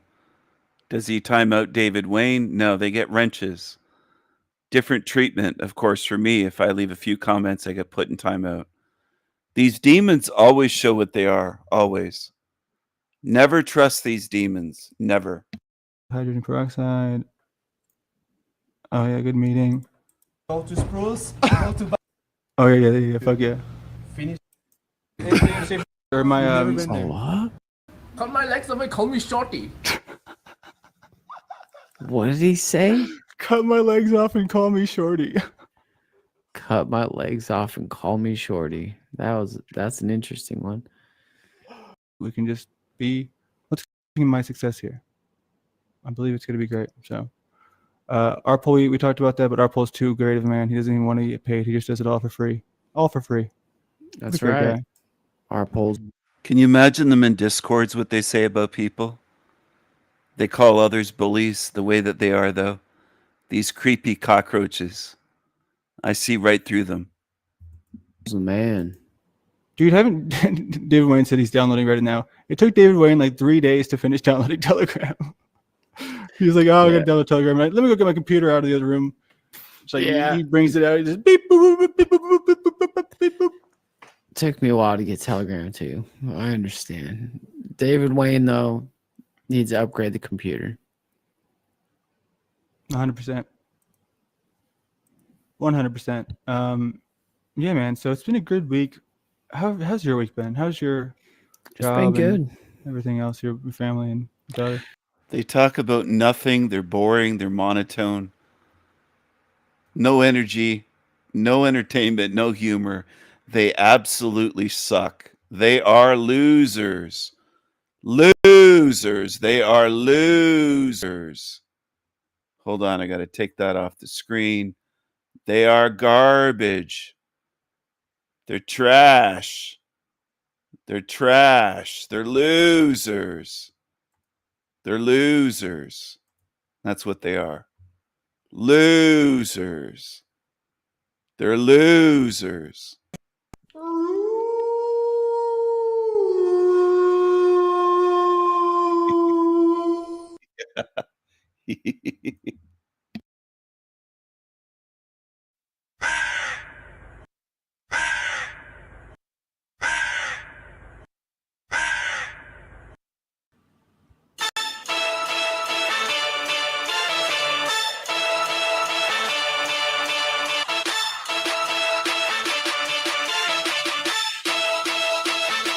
The king is here. When I step up in the building, fanfare, I'm loved by the millions. The king is here. Show respect the loyalty, 'cause what you looking at is royalty. The king is here. Where I belong, sitting on the throne. You a clone, you should move along. The king is here. I'm the one holding the crown, going bow when you see me come around. The king is here. King Steven, welcome back to Z Show. Hello. Hello, Z. It's good to be back on here.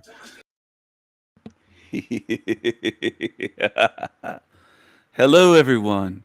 This is El Diablo Radio International, the hottest show in hell. Nobody does it better. Nobody. And El Diablo channel is up and running again. The Sanity Machine will be back again soon. My empire is alive and strong. Oh, we have someone backstage. Hold on. Who is it? Yo, motherfuckers. What you be saying? This be Black Jesus. I be repping my purple and gold, my niggas. What you be saying, King Steven? Oh, hey, Black Jesus, what's going on? I be watching your show and that Landry and Moose and Paul, they be losers. They be methed up. They be methed up. Thanks for coming on. It's Black Jesus, everyone. Black Jesus. We got someone else backstage. Hey, bring him up. Yeah, let him in. My bouncers are... No, let him in. He's a regular here.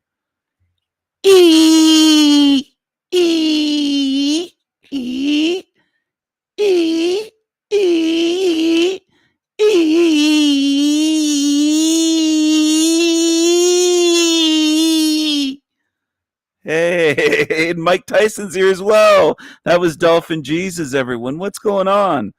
Hey, Mike, what's up? Hey, King Steven. Hey, I just want to come on your show and say that Landry and Moose, they messed up. They messed up. Thank you, Mike. That was Mike Tyson, Iron Mike Tyson, the youngest heavyweight in history. Heavyweight champion, sorry. Youngest heavyweight champion in history. Iron Mike Tyson. And they are methed up. They're losers. They're losers. They're losers. Real men don't beg for shekels on YouTube. On YouTube. They're desperate for money. What a bunch of losers. Where's that? Is that other grifter? Let's go back to that grifter. The other one. Out of millions, but the one I was covering earlier. This creepy creature here. Is that a face you could trust? Look at the nose on him. Is he broadcasting from Tel Aviv, or where's he from? Is that straight out of Tel Aviv? Look at that. Look at that schnoz. All right.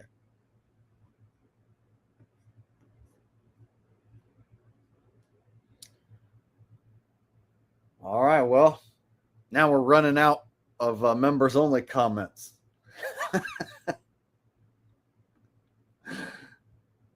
I think I read everybody's comment. I think it's the first time I've ever been completely caught up.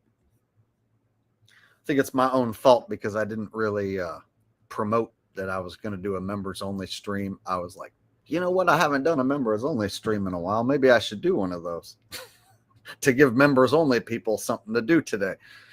And so it shows we have 73 people watching, but only like, 5 members here in chat.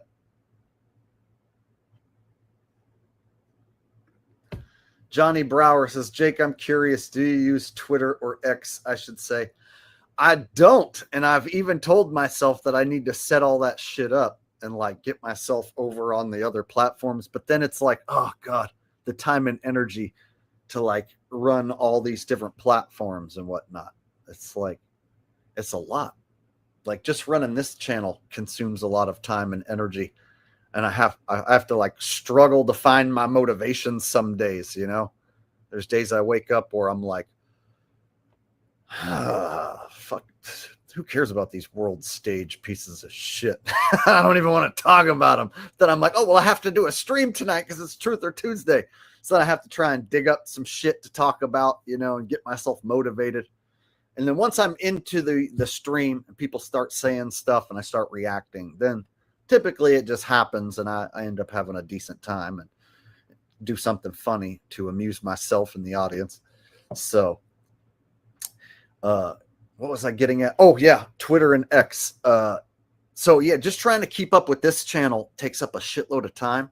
And so whenever I have this thought, oh, I need to do Twitter and I need to do Patreon and I need to do members only content, it's like, well, shit. And I have to keep up with the regular channel content. And if you don't post on this platform like every 2 days, they start not recommending you to anyone. And I was like, okay, reboots are fucking weird and they make me feel and seeing new things. So she didn't have that much of an adventure in her. She didn't enjoy going and doing stuff. And then like in front of a screen, watching YouTube videos, there's something about it that like, the addict in me will be. So I would go to a bar to watch the fucking Dolphins and order a soda and sit there and watch the fucking games because I was a fanboy. And there were seasons where they sucked. And so I would go there and be watching the Dolphins lose at 10 in the morning, right? Just wasting my life. Good thing I fucking figured out that that's a waste of life and I'm not still doing it, right? So I don't mind admitting to you guys that I used to be a fanboy who did a bunch of stupid shit and wasted my life away, you know, for many years. many thousands of hours just totally wasted. I don't mind telling you guys that now because I don't do that anymore. And I make content to get people to stop doing that. And I've changed men's lives by getting them to stop watching the NFL every Sunday and putting their emotions into it.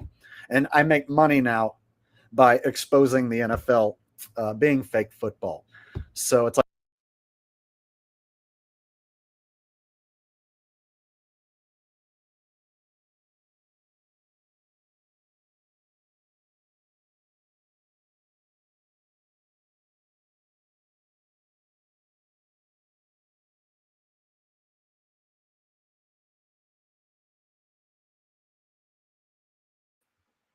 Hello.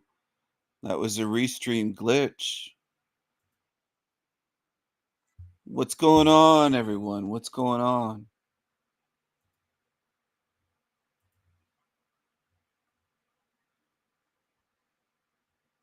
What's going on?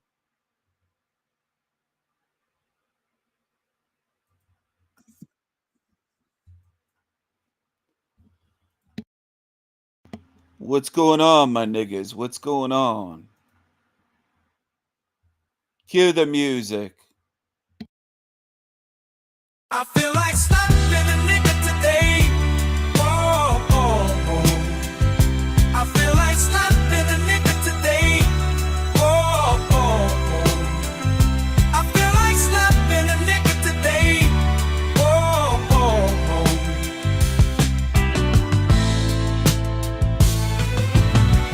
These motherfuckers on the road, where the hell they learn to drive? Jive turkeys at my job, about to get a cool, cold, mean five. Should've took the day off, might slap my boss. My own damn kids pissing me off, as if I hadn't had enough.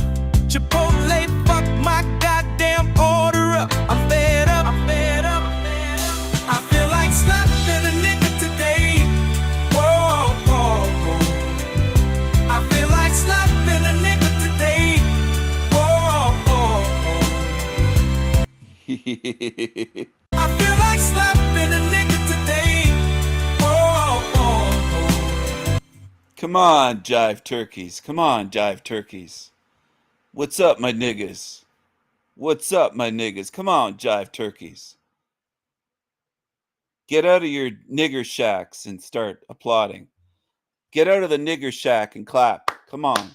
Let's go, my niggas. Let's go. Let's go, my niggas. Let's go. Get out of the nigger shack and let's clap. Come on. Give me a clap. Give me some props. Come on, my niggas. Come on, my jive turkeys. Come on, my jive turkeys.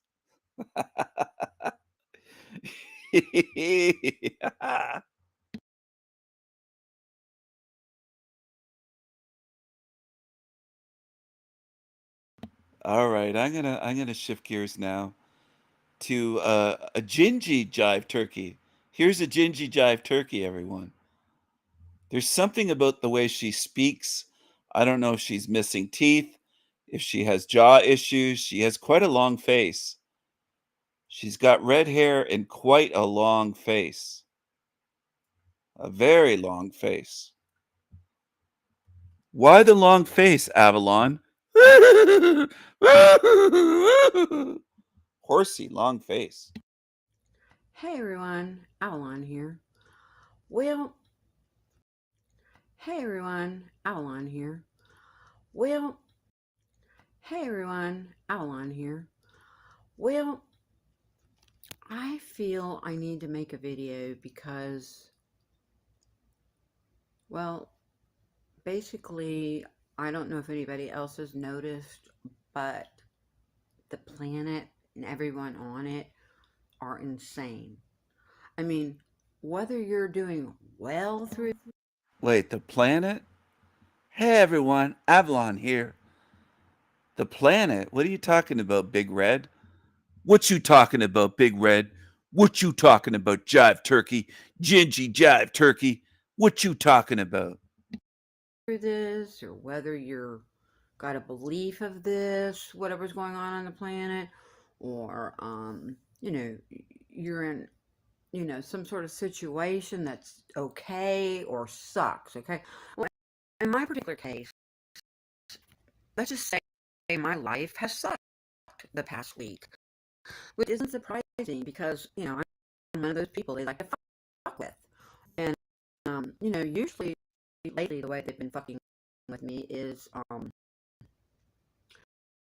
that basically, you know, it's always been something weird like the NSA at the job, you know, getting a big crash, weird stuff like that. But where I've really had issue lately is that I've been hit real hard with emotional pain, not so much physical, but more emotional. And it's what I would consider a very painful side out. I'm gonna make this kind of quick. Right now on the planet, you turn on any channel, I swear to God, on any just mainstream media, even BitChute, strange sites, DuckDuckGo, a lot of really intense stuff seems to be going on, and so it's not like we're getting a whole lot of good news. Then you add people such as myself, who's on a list, whatever that's about, where I get fucked with. That's right. If I have to explain it to you, please put in the comments. And like what I've noticed this particular time is that like sometimes I can't tell that I'm being fucked with. Like sometimes it's just real life, right? But what I've noticed is when they're really testing me is that like things will happen that are somewhat normal, but there's like a theme. For instance, this last theme was I met a recovering alcoholic person who came on to be really strong, really liked me, kind of felt good now, but it was, just at a dance. And so yeah, like after everything kind of got screwed up, like last Saturday with the whole thing, I don't want to go into, kind of hurt my feeling, but it was kind of like one of those things where I was starting to see, and luckily I have friends to bounce this off of, that hey, this was excellent, depressing street theater that I just went through. I didn't get a crash car, nothing like that, whatever. However, I have a friend in this program that says, okay, just wait, kind of like in the middle, before you wonder if it's just going to go away or if it's going to do what the typical, excuse my French, gang stalking thing happens, which it goes over the top. It's heinous. It's horrible. Well, yeah, unfortunately, heinous came in, and I ran into family issues, so it pulled in wounds, it pulled in smear campaigns that people are talking behind my back about from like 25 years ago, but nobody wants to ask me about, so they got their minds made up, so like 15 years not talking to me. I'm a horrible person. Well, I'm here trying to tell them that didn't happen that way, but at this point, everybody's got their story. And that's the kind of fuckery they do to me. They also kind of do fuckery to where they don't want my voice to be heard. Because I am a dissident. I do have the power to help folks and to change minds. And that is a no, no, no with what's going on right now. Trust me. They don't want people like me. As a matter of fact, I'm not Jesus, but Jesus could have been a dissident. He was killed, as I've said before, by the Roman government and the fucking police. So anyway, I just had the most heinous day that just totally blew it all out of me. If I'd not had a spiritual path of some sort to get me through this, I will be the most bummed out, really depressed person in the world tomorrow, right? And unfortunately, the little game they're playing with me seems to be one to where they want me to die, or at least suffer. And yeah, I don't like to give them what they want, right? Okay, so there's where my point is.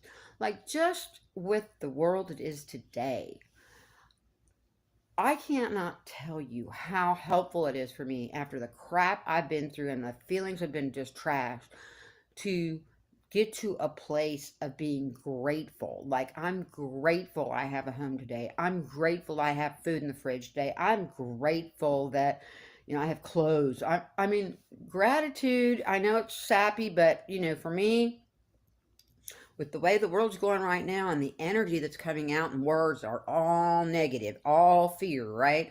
So the only way to get past that, at least for me, is to start thinking about all the fucking awesome things that are going on in my life. And sometimes I've got to stretch it, like it may not be perfect, that's for sure lately. But what it does, it also helps me not be wounded by these idiots that are trying to basically destroy my entire life. And quite sadly, it's not a fun little group to be a part of. It's actually a group that wants to, basically we're on the kill list. Hate to be so. I feel like slapping a nigga today. Whoa, oh, oh. I feel like slapping a nigga today. Whoa, oh, oh. I feel like slapping a nigga today. Whoa, oh, oh.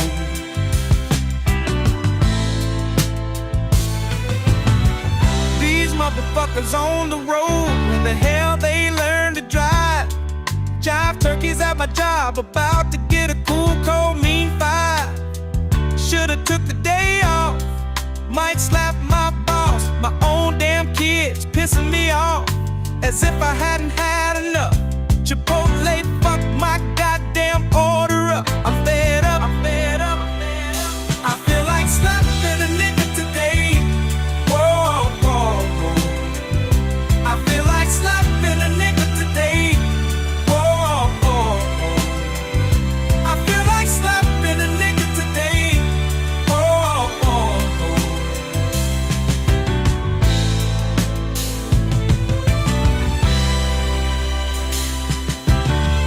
Bartender, don't you see me waving you down? This guy came after me, I was here first, but you serving him rounds. No, I bought the Uber here, my friends expecting me to buy it back. Tomorrow morning, I better get a cash app, or every last one of you motherfuckers getting slapped. Bet that. Whoa, I feel like slapping a nigga today. Whoa, whoa, whoa. I feel like slapping a nigga today. Whoa, whoa, whoa. I feel like slapping a nigga today. Whoa, whoa, whoa.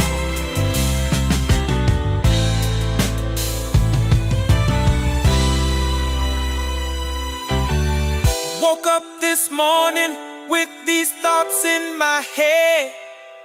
The world would be better off if I just stayed my ass in bed. Whoa, I feel like slapping a nigga today. Whoa, whoa, whoa. I feel like slapping a nigga today. Whoa, whoa, whoa. I feel like slapping a nigga today.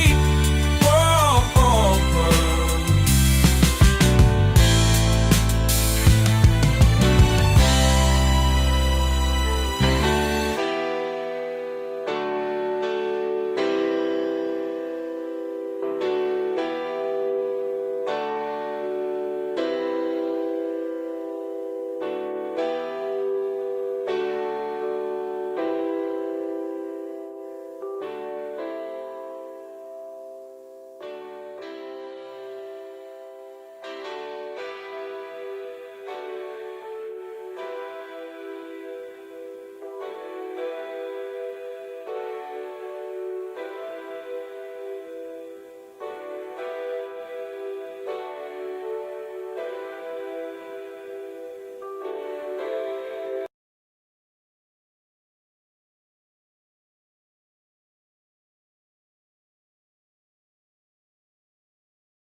All right, everyone, let's hop on over here to Mr. Shit Sandwiches.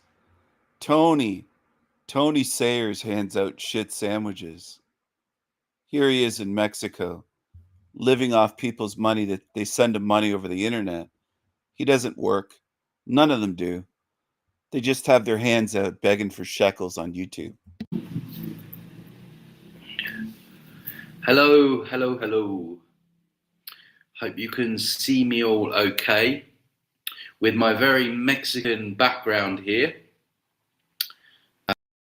This is what I was talking about on a recent live. They have so many colours. All their buildings are different colours here.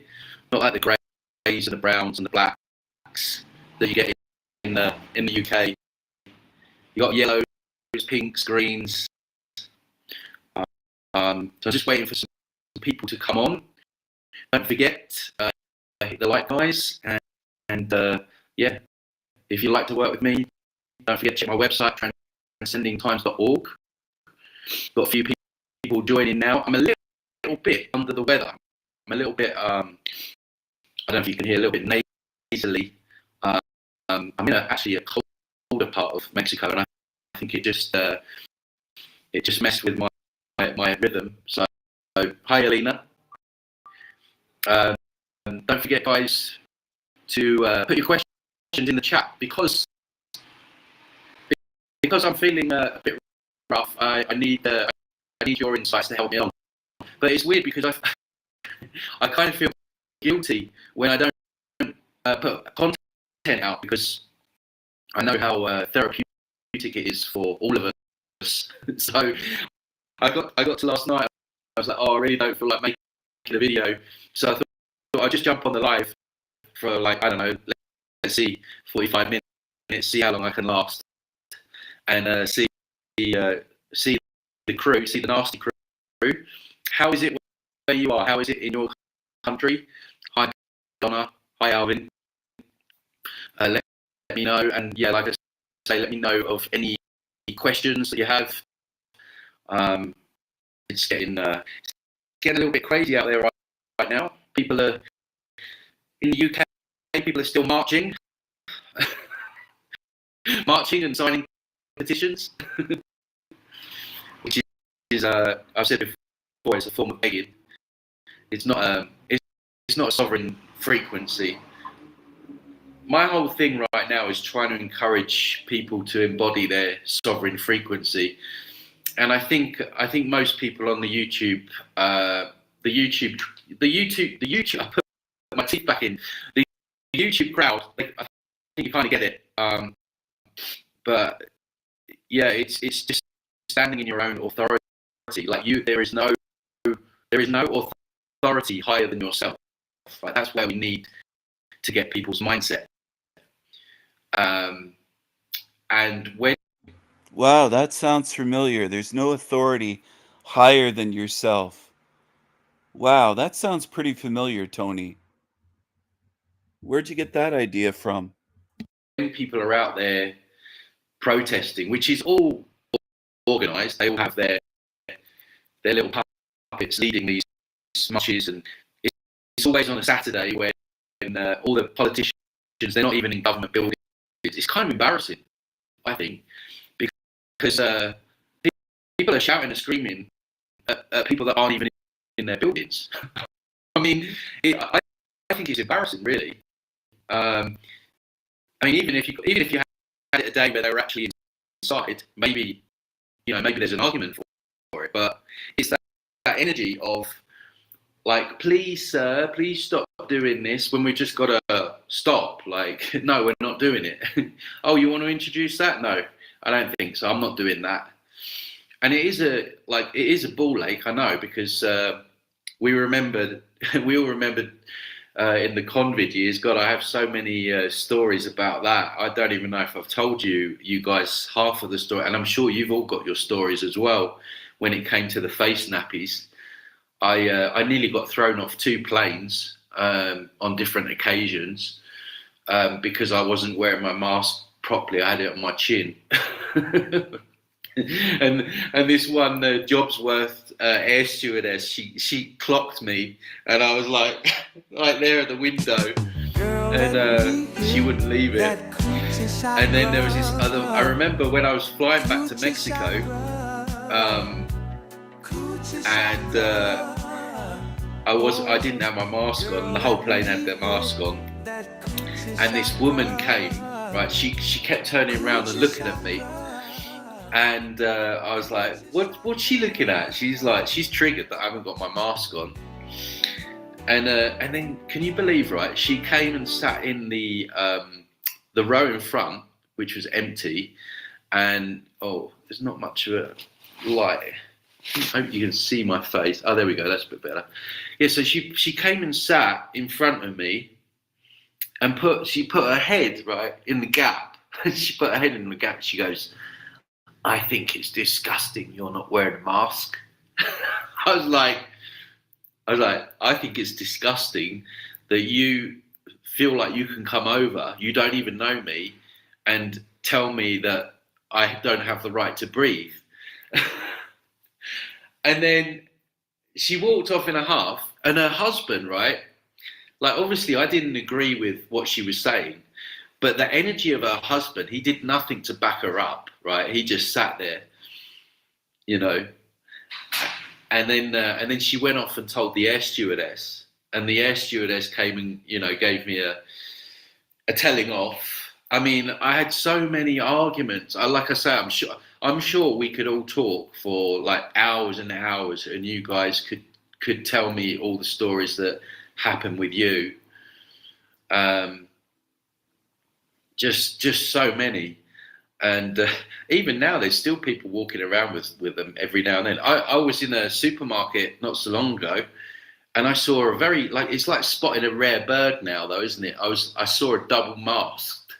There was a guy walking, a man, right? There's something about men wearing masks. It's like that. Where is that masculine energy that you're scared to breathe, right? Like, I mean, it's bad enough women doing it, but men, oh, it drives me insane. And I was in the supermarket, and there was this guy wearing a mask. And now when I see people in masks, I look at them. I blatantly look at them like, why are you wearing a mask? Like, I give. And now I understand it, because, and they're still using cash, and it kind of bought them that need to be stamped out, and we're causing all these problems on the earth, you know, with climate and all that stuff. And so, yeah, I think we have to raise the bar, not only, not only collectively, but it starts with each and every one of us, which, you know, a lot of that starts with like the inner work, because if you've got a whole load of trauma there in the background where you don't feel like you're good enough, you don't feel like you're worthy, you want to hide away, you don't want to shine your light on the world, you know, that's so there's the sovereign energy of our intention, but there's also the sovereign energy of our self-worth. And so I think that this is all very much an inside job. I think the more of us that do the inner work, and it's kind of like that inner anarchy, and drop the need for leaders and saviors and politicians and guides and angels and all these sheep in wolves' clothing, because that is, I call that a sovereign stopper, right? That stops you in your tracks to reaching that frequency of sovereignty. Because, and I've said it before, they don't care if your savior is Archangel Michael or it's Trump or whatever. They literally don't care. As long as you believe that someone outside of yourself is going to save you or sort things out. And this is why we have so many deities and gods. I mean,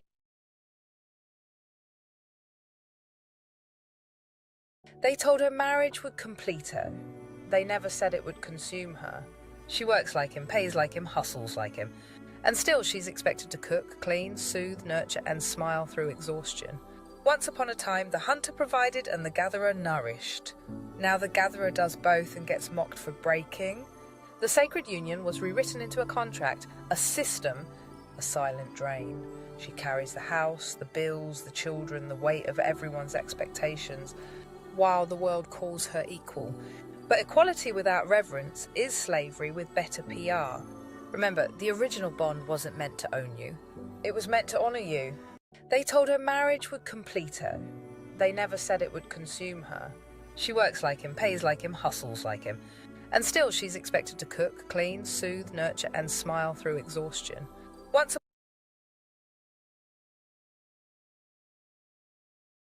CERN means the Council of European Nuclear Research, but nuclear research is code for interdimensional portal. The collider is aligned with ancient pagan temples. Coincidence? CERN's logo is the 666 symbol, same number as the beast in Revelation. Their AI system is named Echo, like the mythological nymph who summoned demons. Former director Robert Collier warned CERN could create a portal for malevolent entities. Physicist Stephen Hawking said CERN could destroy our dimension. He died under suspicious circumstances. CERN has a statue of Shiva, Hindu god of destruction, outside their headquarters. Employees have reported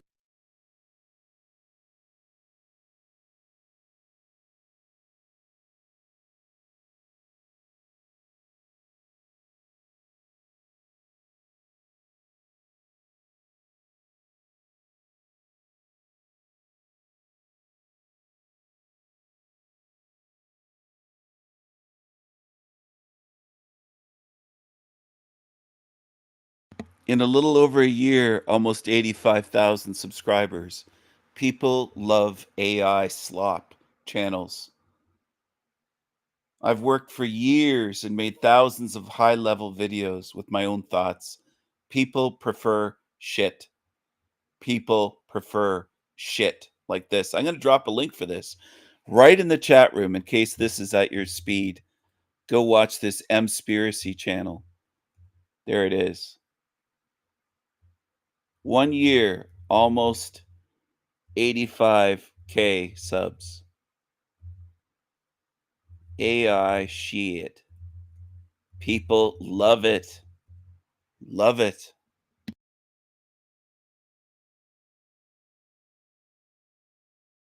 So the next time you tell me people are waking up, just shut your mouth. Just go put something in your mouth, stuff something in your mouth. Think twice and say to yourself, maybe people love shit. They don't want real truth. They don't want it. Can work your ass off trying to give it to them and they don't want it. They want fake AI shit. They want AI slop. That's what they want. Pig slop.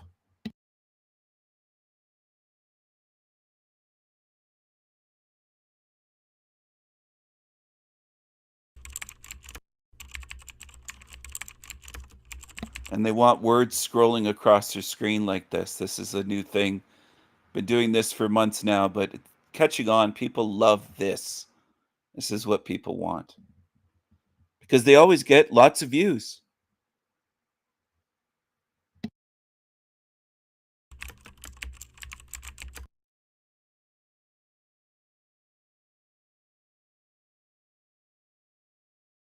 What if I told you that the fear shaping your life isn't really fear of death itself, but fear of what you've been told death mean? From the moment you were old enough to understand the word die, you were given images. More AI shit, and people love it. They love it. AI voice, AI created video, the whole channel's AI.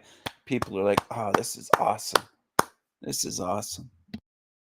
Stories and rules. Maybe it was a dark void, maybe heaven, maybe hell, maybe just nothing. But rarely did anyone say, we don't know, let's find out together. Instead, the story of death was handed to you fully formed, and you were expected to believe it without question. That story became a silent force behind your choices. You chase success as if time is running out.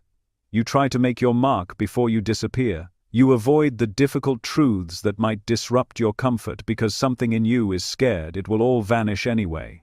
You attach tightly to people, to identities, to roles, not just out of love or passion, but out of an unconscious urgency to matter before the curtain falls. And all of this, every choice you make, every fear you carry, has been quietly influenced by one unquestioned assumption: that death is the end. But, is it? You've been living with a silent pressure in the background. It doesn't scream, it doesn't demand, it whispers, it hides behind ambition, it dresses up as responsibility, it cloaks itself in logic. But beneath it all is the haunting belief that your time is limited, your awareness is fragile, and that one day, everything you are will vanish into silence. And so you act as if life is a race, as if you must grasp, achieve, impress, and control before the final moment comes. But the fear behind that mindset is not based on truth, it's based on a story, a very specific story you were conditioned to accept. Religion told you there's a judgment. Science told you you're just neurons and chemicals. Culture told you to distract yourself from the question altogether, but none of them showed you. They asked you to believe, but not to explore, to accept, but not to feel. And yet, deep within you, there's always been a pull, a strange and subtle knowing that the end isn't really the end. That death is not a wall, it's a veil. If you've ever stood beside someone taking their final breath, you've felt it. That moment when the body falls still but the room is still full. That moment when something you can't quite name shifts, as if something left not outward, but inward.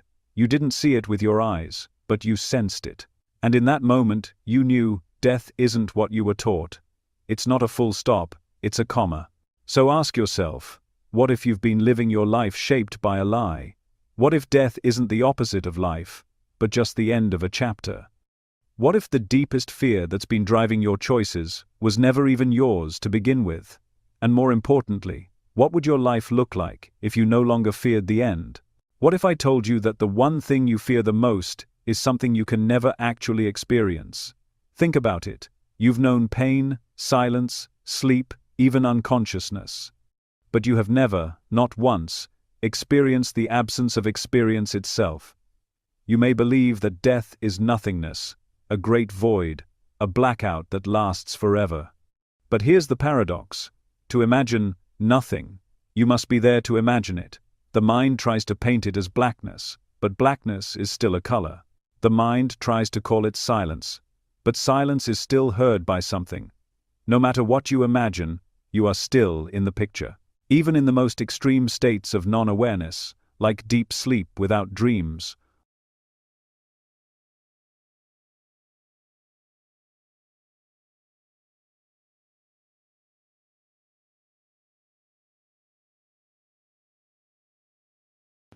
Do do do do do do do do do do do.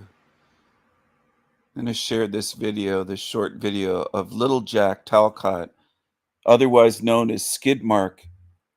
Skidmark.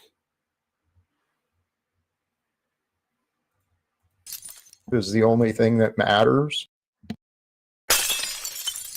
Is the only thing that matters. I mean, that's really the energy of creation. Oh, hey, I forgot. Someone joined in the back again. And I'm curious. I think I know. Is this our friend again, Michael? Hey, Jack, are you a psychopath?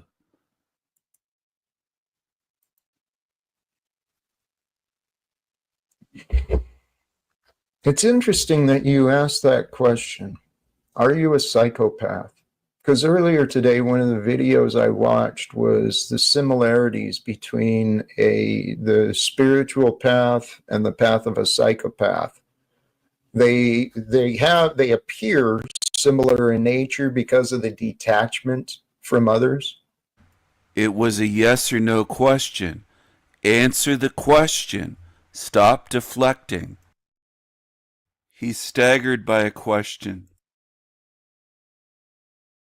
I am detached. I'm no longer of the world, right? I feel quite detached from the world and the ways of the world, but yet here I am. I got to be a part of something, so I'm a part of me for sure.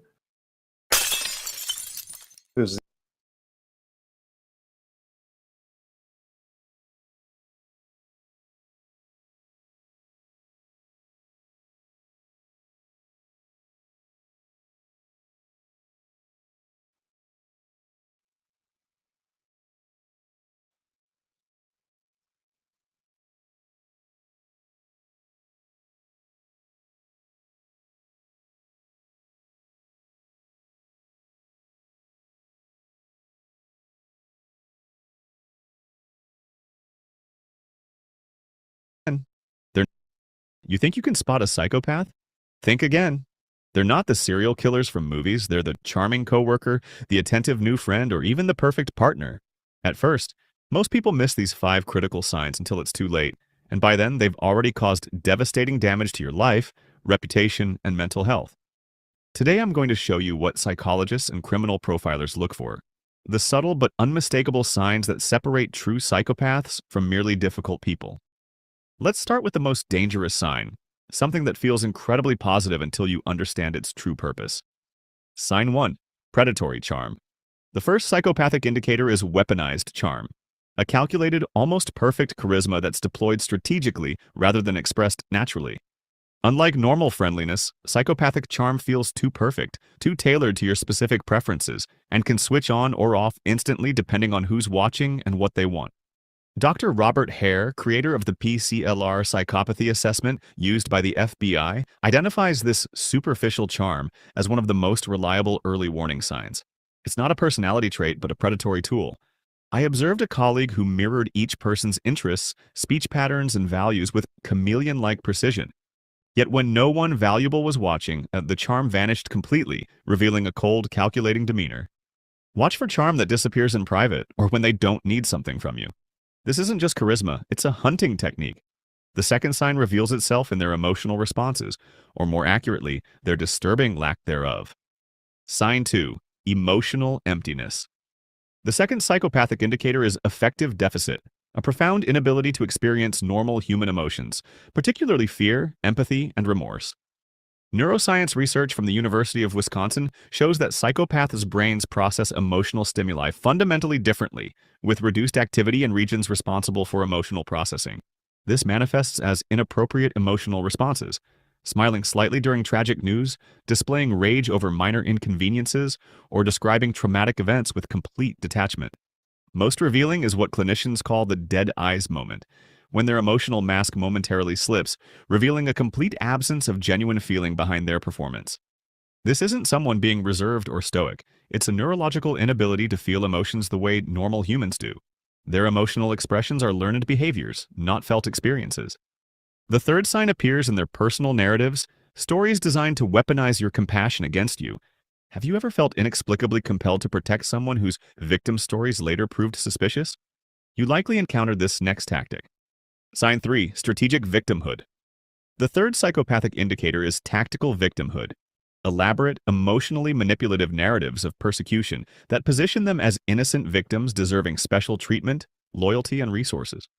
Unlike genuine victims, psychopaths craft persecution stories with strategic precision. Research from Oxford's Department of Experimental Psychology shows that psychopaths excel at creating emotionally compelling narratives that bypass rational evaluation. Their victim stories follow a pattern. They were exceptional in some way, others were jealous, they were betrayed despite their goodness, and now they need your help, loyalty, resources to overcome this injustice. These narratives contain subtle inconsistencies, but create such strong emotional pull that questioning them feels wrong. They're designed specifically to extract sympathy, disable your critical thinking, and position them as deserving of special accommodation. This isn't someone who's been genuinely victimized. It's a predatory tactic to disarm and manipulate. The fourth sign manifests in how they approach relationships, revealing their fundamentally parasitic nature. Sign 4, parasitic lifestyle. The fourth psychopathic indicator is resource extraction, a pervasive pattern of exploiting others for financial support, housing, connections, status, or even emotional supply, while giving little or nothing in return. Research from the University of British Columbia's Forensic Psychology Department shows that psychopaths view relationships exclusively as resource acquisition opportunities, targeting people based on specific assets they want to extract. They identify what you have that they want: money, connections, status, housing, skills, and create a relationship specifically to gain access to it. What they appear to give always comes with hidden costs and future leverage. A critical warning sign is when they begin isolating you from others who might recognize their pattern. They systematically separate you from anyone who might warn you about what's happening. This isn't someone going through a temporary rough patch. It's a lifelong pattern of calculated exploitation. The fifth sign reveals their most disturbing trait, one that becomes apparent only after they've gained control. We've covered 4 critical indicators of psychopathy, but the final sign is the most dangerous because it reveals their true motivation, something far more disturbing than mere self-interest or manipulation. Sign 5, calculated destruction. The fifth psychopathic indicator is recreational destruction, a pattern of deliberately harming others for minimal gain or pure entertainment, revealing a fundamental enjoyment of suffering. Unlike normal conflict, psychopathic harm is calculated and often seemingly purposeless. Research from Harvard's psychology department shows that psychopaths experience genuine pleasure when witnessing others' distress, activating reward centers in their brains. They create elaborate conflicts between friends, spread devastating rumors, or reveal secrets with precise timing to cause maximum damage. They systematically test boundaries with small cruelties to assess what you'll tolerate before escalating. Most disturbing is their tendency to target the most vulnerable: children, animals, elderly, or those already struggling, not for any gain, but because defenseless targets provide easier suffering with less consequence. This isn't someone being insensitive, it's a neurological reward response to causing pain. Now that you recognize these 5 signs, let's discuss how to safely escape a psychopath's influence. The escape plan. The most effective escape strategy is what psychologists call the gray rock method, becoming so boring and unresponsive that the psychopath voluntarily seeks more stimulating targets. Direct confrontation is dangerous and counterproductive. Research from the Psychopathy Research Unit shows that psychopaths respond to direct challenges with escalating aggression and calculated revenge. Instead, gradually reduce your emotional responsiveness. Provide minimal information about your life. Become predictable and uninteresting. Avoid displaying fear, anger, or distress, as these emotions are rewarding to them. Simultaneously, document everything, secure your essential resources, and quietly build a support network without the psychopath's knowledge. The key insight is understanding that psychopaths require emotional engagement, either positive or negative. By providing neither, you become an unsatisfying target they'll eventually abandon. Let me explain why traditional approaches to conflict resolution fail catastrophically with psychopaths. Think about how you normally handle relationship problems. With psychopaths, these exact approaches will make your situation dramatically worse. Why normal methods fail. Traditional conflict resolution strategies fail with psychopaths because they lack the neurological capacity for the emotions these approaches target. Appeals to empathy fail because they cannot feel it. Requests for fairness fail because they see exploitation as their right. Heart-to-heart conversations provide them with ammunition about your vulnerabilities. Setting boundaries creates a challenge they feel compelled to violate. Neuropsychological research from the University of Montreal.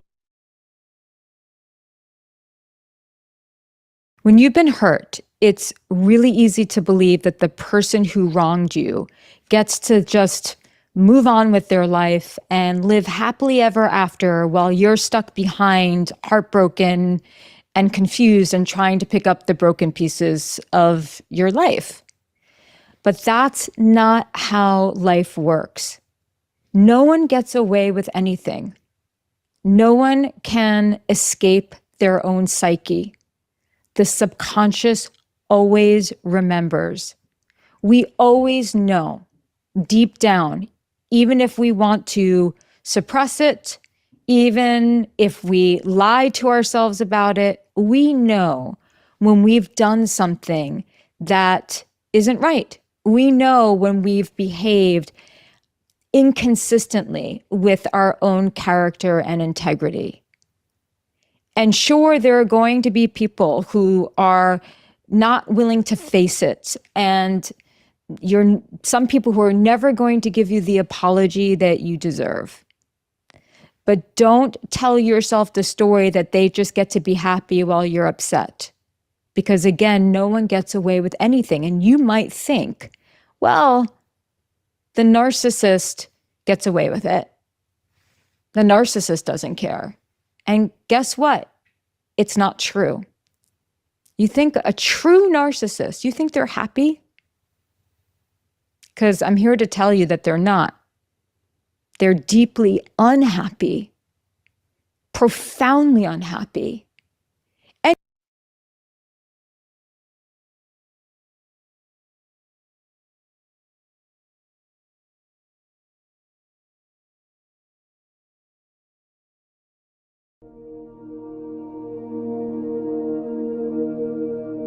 You've noticed it, haven't you?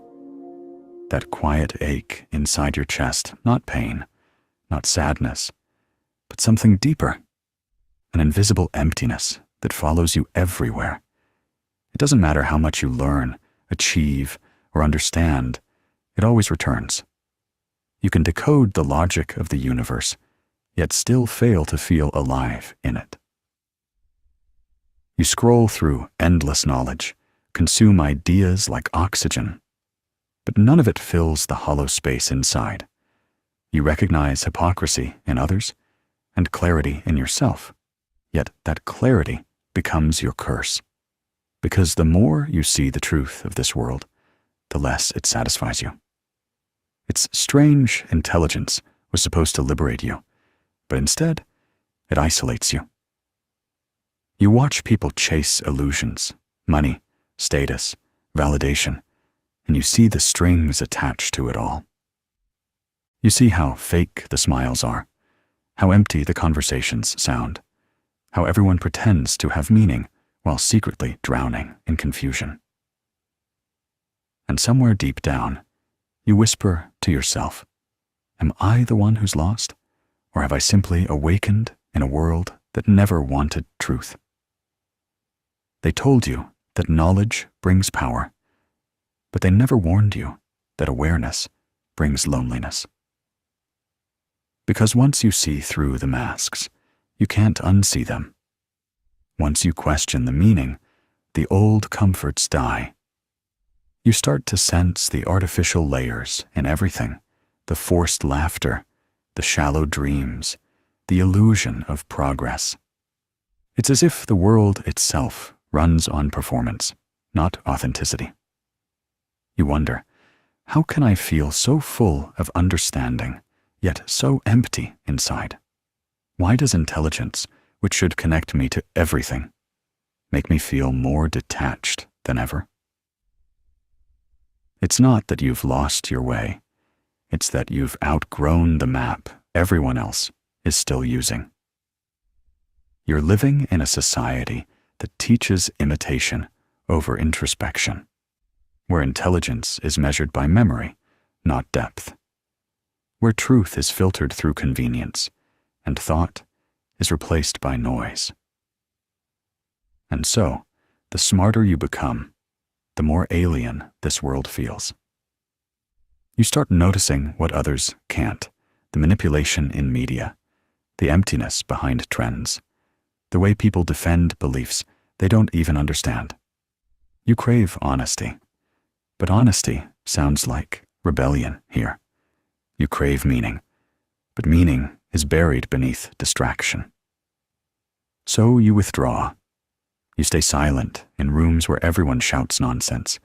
You pretend to agree to avoid conflict. You smile when expected, nod when needed. But inside, you're collapsing. Because deep within, there's a storm not of confusion, but of clarity. You see everything too clearly to be at peace in a world built on lies. And that clarity, that cursed vision, makes you feel like a stranger among your own kind. But what if this emptiness isn't a flaw? What if it's not a symptom of being broken, but a sign of awakening? What if the reason you feel disconnected from the fake world is because your soul refuses to adapt to it? Perhaps emptiness isn't the absence of meaning. Perhaps it's the space before meaning, the silence before transformation. Because maybe, just maybe, the emptiness smart people feel isn't a wound. It's a calling, a rebellion of the soul against everything artificial.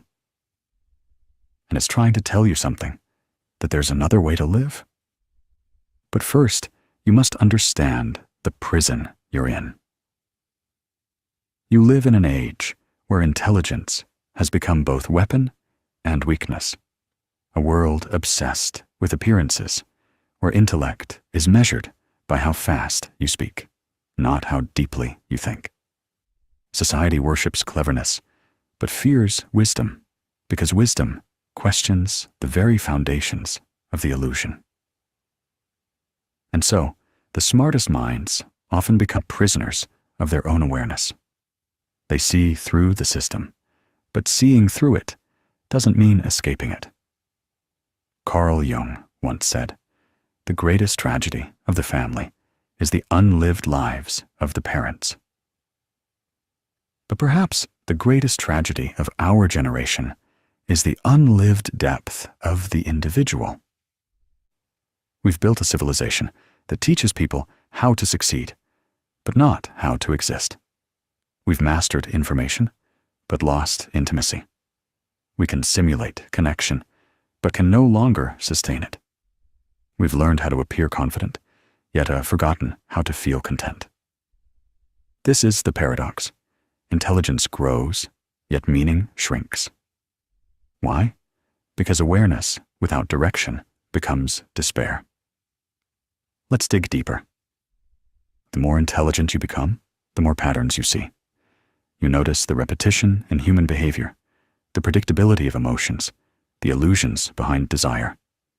You see how society operates like a machine fueled by insecurity, ego, and fear.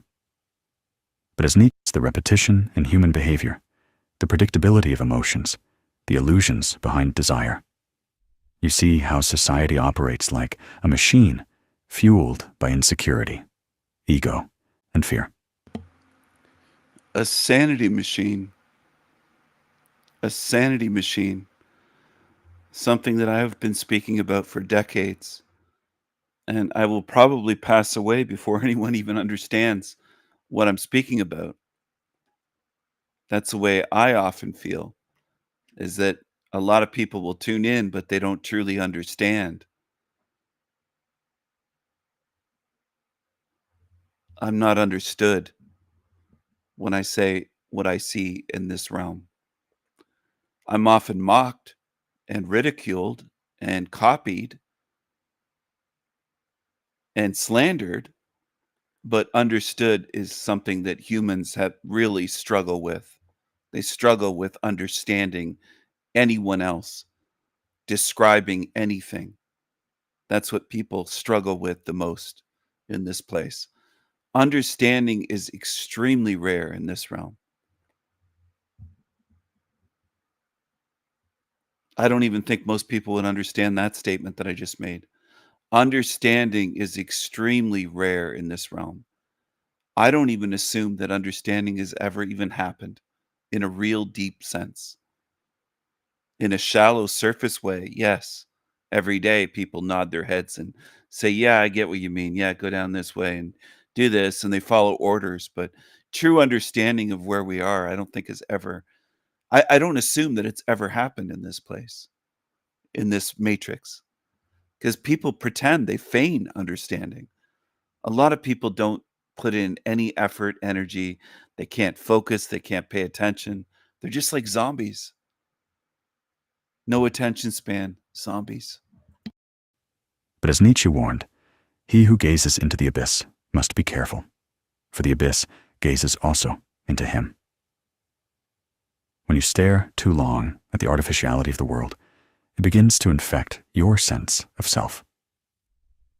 You start believing that everything is meaningless because much of what you observe is. But you forget something crucial. The meaninglessness of the world doesn't mean you are meaningless. This is where the trap begins. The mind, designed to analyze, keeps deconstructing reality, peeling away layer after layer, until there's nothing left but emptiness. And when it reaches that void, it panics. It mistakes emptiness for absence, silence for death. Philosopher Arthur Schopenhauer called this the burden of consciousness. He believed that self-awareness was both a gift and a curse, because once a being becomes aware of its own existence, it also becomes aware of its suffering. You see, animals live. Humans think about living. And the more you think about life, the more distant you become from the experience of it. You start to intellectualize everything. Love becomes chemistry. Faith becomes delusion. Happiness becomes dopamine. You understand the machinery of emotions, but forget how to feel them. And so, your intelligence, once your light, begins to blind you. This is what Viktor Frankl meant when he wrote, "When a person can't find a deep sense of meaning, they distract themselves with pleasure." That's what the world has become, a massive distraction machine. Not because people are stupid, but because meaninglessness is unbearable. But for the intelligent, distractions don't work for long. The mind outsmarts its own escapism. The pleasure fades, the validation feels hollow, and the endless chase for something more leads back to the same silent question. Why do I feel empty? It's because the modern mind is overfed and undernourished. We feed it with information, but starve it of truth. We've replaced wisdom with data, reflection with reaction, and stillness with stimulation.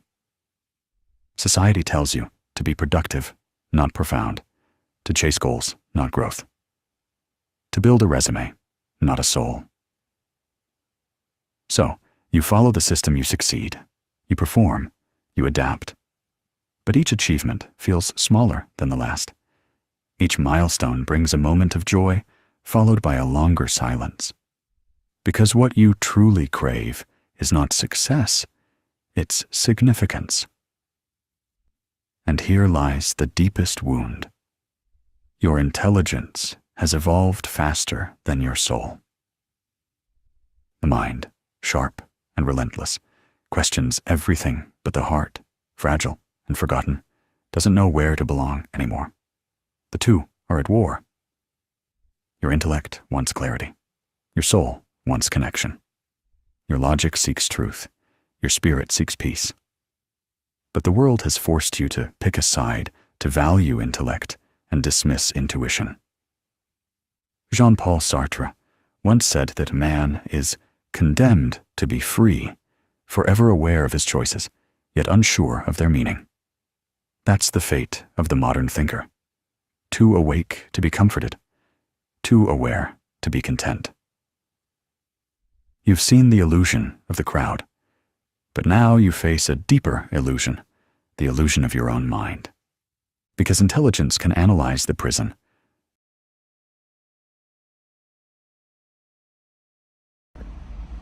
So here we are, people.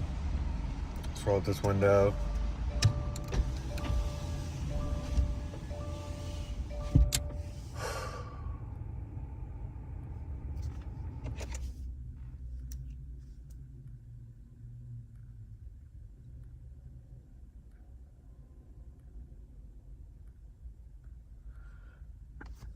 It's just not what it used to be, you know? Like, I was just walking through this farmer's market out here in Thousand Oaks. This yearly farmer's market. And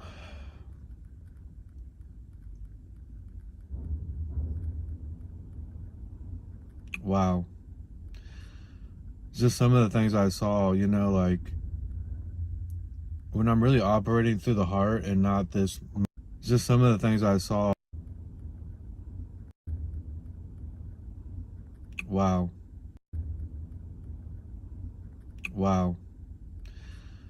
Just some of the things I saw, you know, like, when I'm really operating through the heart and not this mind or the what Ian would think or do.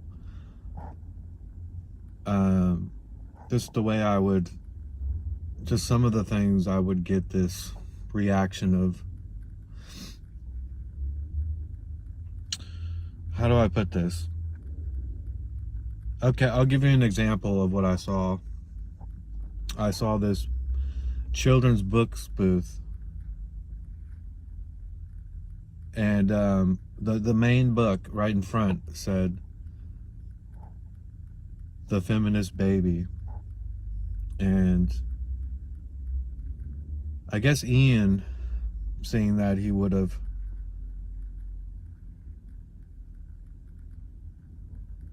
maybe laughed or got angry, or both. And truly walking in this now, it hurt my heart, you know? And amongst other things I saw and beings, I had to like walk around with my hand like this because it was wow, you know, I'm not used to this, and I realize I'm not used to this, and wow, you know, wow, you know,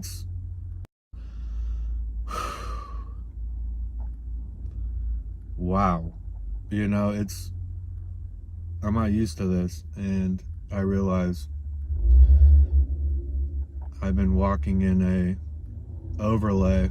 Well, I know I have been, but there's this deeper understanding that has came over me, and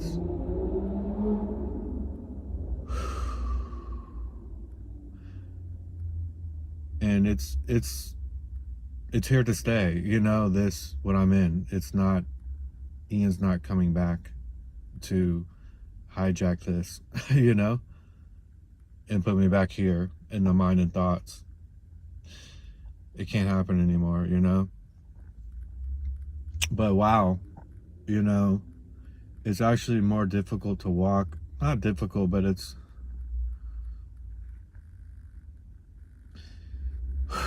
I mean, being truly vulnerable, it's like now walking through these different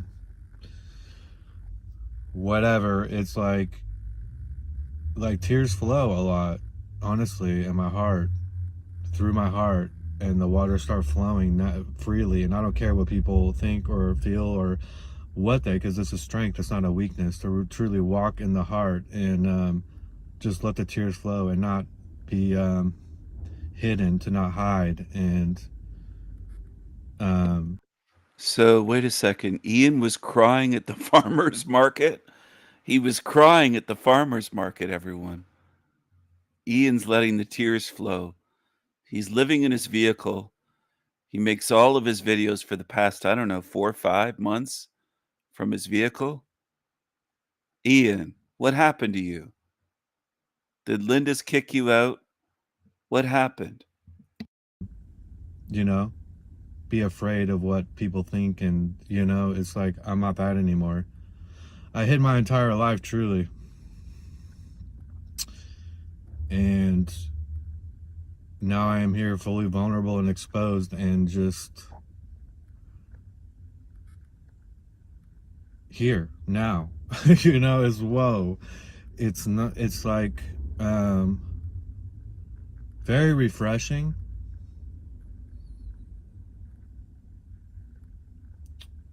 And it's difficult and it's all these things, but it's the truth I'm walking in. And it's just seeing through it all and seeing through myself and what I've been in and just, and everyone else really. And, but with no judgment, right? No judgment, because what they have in them, I had it in myself in some ways, at least a lot of it and some of it. So I see them. And there's no judgment. It's like, it's coming from here. It's not coming from this mind and this reaction and judgment. And, you know, that's a distortion. That's not who I am, truly. So now that I'm walking in this, it's like, it's amazing, but it's not easy. And this is what we're all avoiding, you know? And we're all avoiding, you know? You know, you know, you know, you know, you know, you know, and they want us in this game, in this fake war. You know, they want us to join the fight, but the fight's been in here.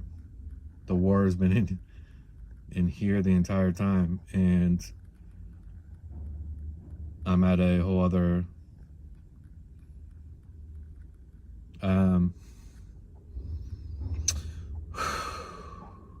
whatever with this now, and I am staying here. I mean, this is where I belong, in this. And you know, most aren't going to understand, and I'm not here to whatever. I'm just here to speak when I feel I want to speak. That's it. That's it, people. But wow. And if Ian does come through, because he has a couple times, like it really broke. This Ian character really was shattered in the last week, maybe 8 days ago. Broke. This Ian character really was shattered. This Ian character really was shattered in the last week, maybe 8 days ago or so. He was really exposed 8-9 days ago, and he came up a couple times, and I really saw it and I felt it, and it felt so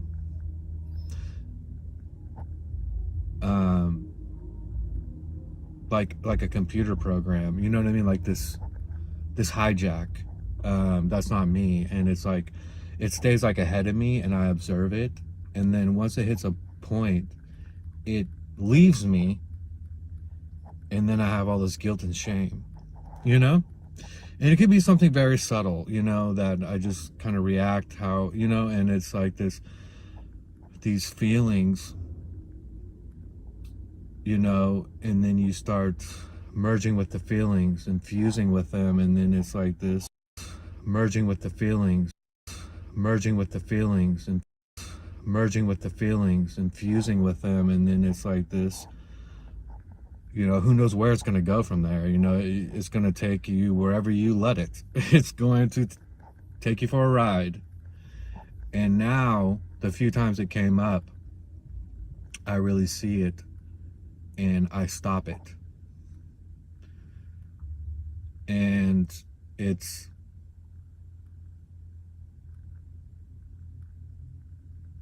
amazing. It's like there's just no, in this here, it's like there's no, how do you, there's nothing else to, you know, it's just, wow. I felt I wanted to share that with whomever, and I appreciate everybody, and yeah. You stunk up your vehicle, Ian. You absolutely suck. You absolutely suck, Ian. That was just stinky. What a bunch of bullshit from Ian. Or the truther formerly known as Ian. He says he's not Ian anymore. He said that Ian is dead. Ian was just a character, I guess. Here's the new channel. In case anything happens to this channel or to any of my channels. Baxter Lard, I dropped the link in the chat room. Join this one. Baxter Lard. Baxter Lard. Baxter Lard. Look at this.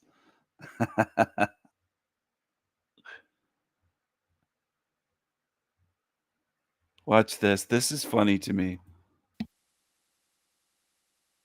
Happen when you see one of my streams come up that says, you know, opening a mystery box, that you're not going to be going, I want that. That's not going to happen. I'm keeping everything and giving it away slowly. Because the other day when I mailed off everything that everybody wanted was well over $200. So, Wendy-o! Hey. Oh, you're not Wendy. What's up, bitch? That's my favorite part. Well, you're not Wendy. Look at her face. She's looking. She's leaning in going, well, you're not Wendy. Yeah, no kidding. No kidding. There's somebody in her chat named Wendy O.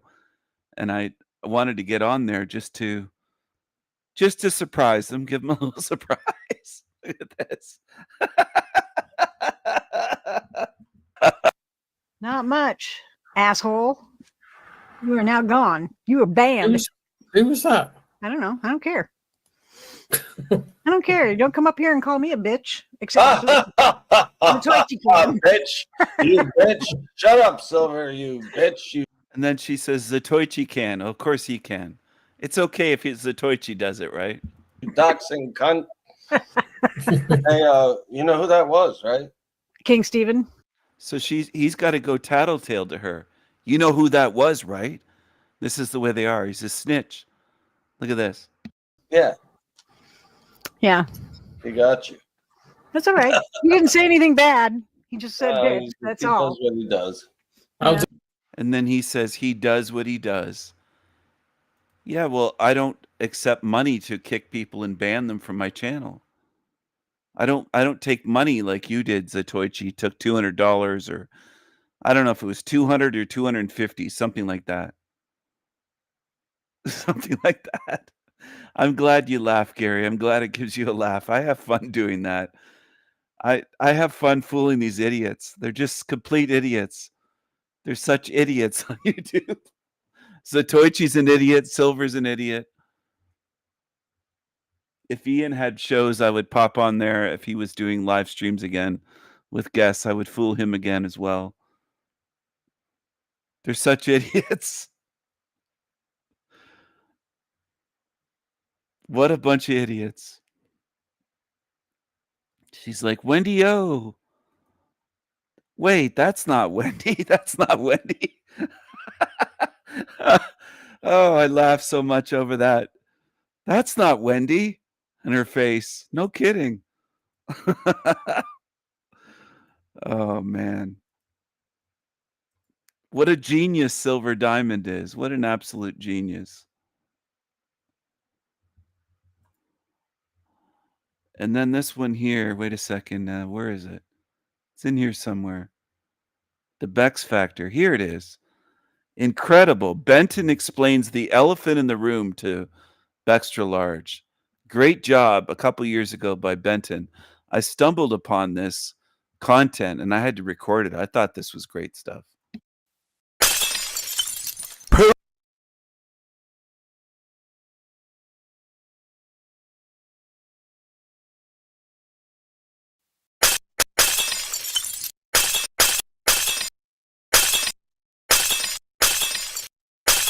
Oh, laugh.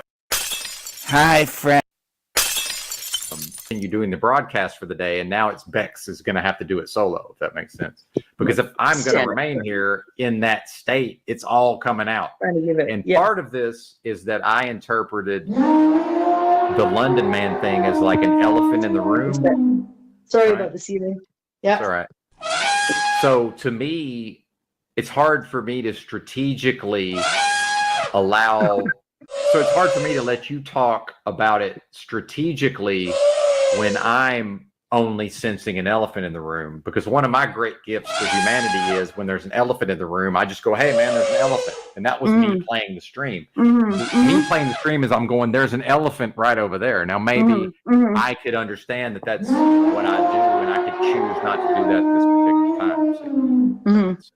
But I do think, again, I did not express it to you correctly.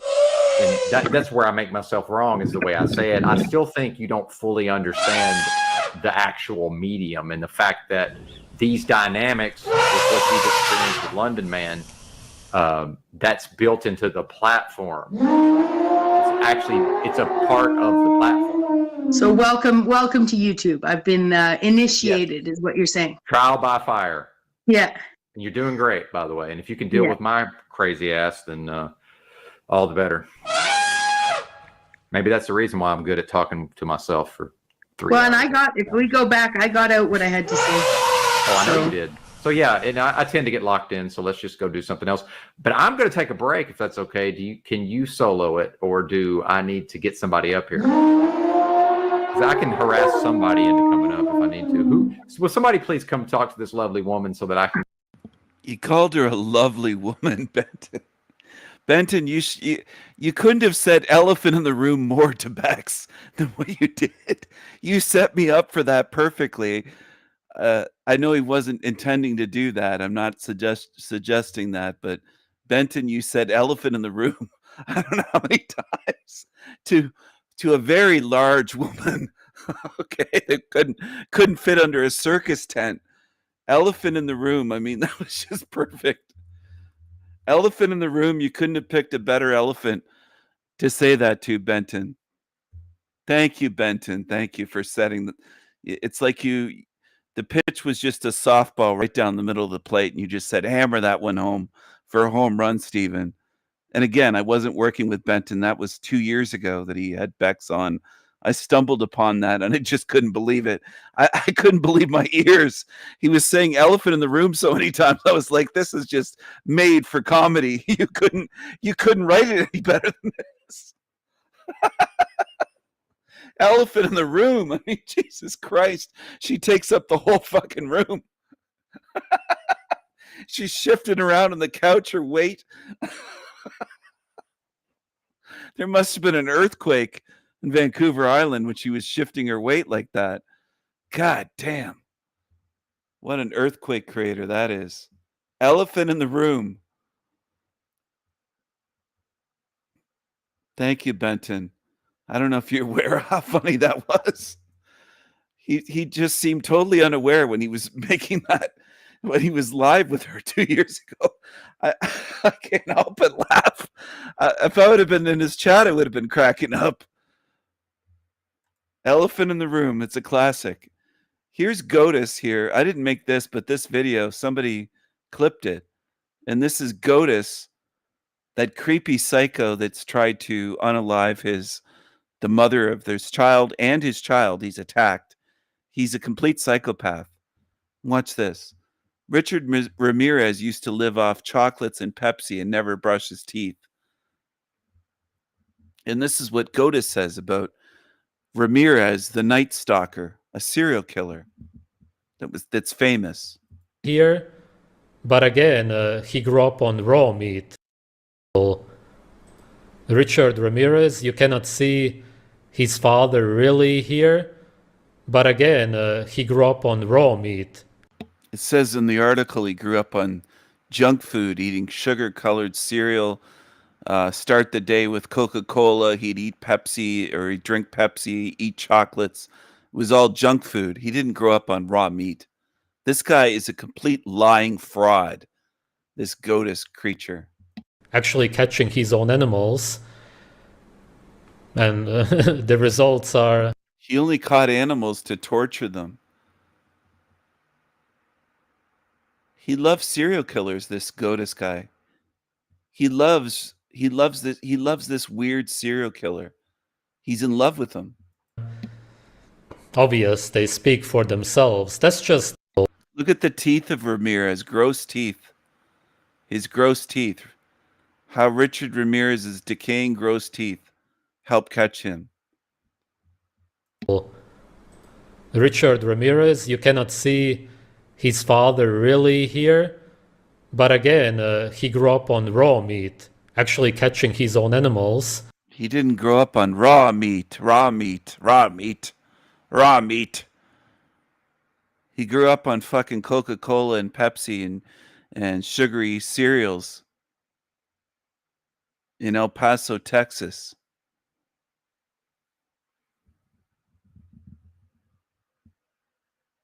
They had to tell him to close his mouth and brush his teeth. He was a complete weirdo. He had his teeth out all the time like Landry and like Goatus does. Put your teeth away when you're not speaking. And the results are...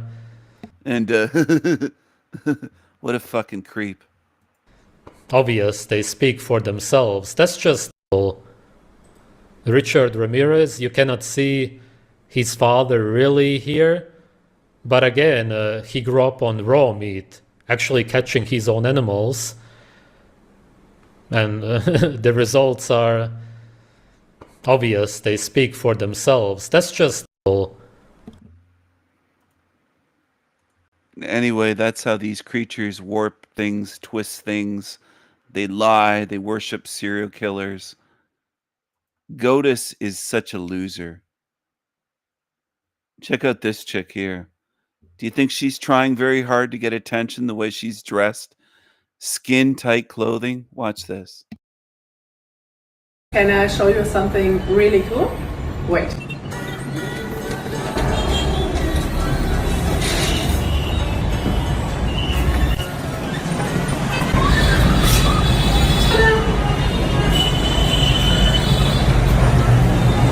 Can I show you something really cool? Wait. This is the way they get attention. 15,000 likes. I don't know how many views there are on this, but this is what they do. They show off their ass and their titties, and they try to get views.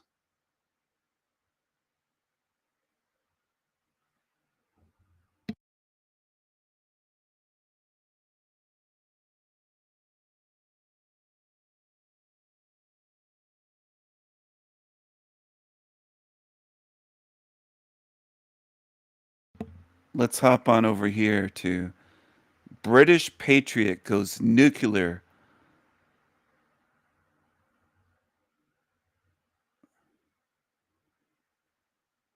obliterates Muslim preacher. Muslim. And moo is spelled M-O-O, like moo of a cow. Moo. Muslim. Muslim. I'm trying to do the cow sound. I grew up with some farm kid cousins. Muslim. Muslim. Muslim.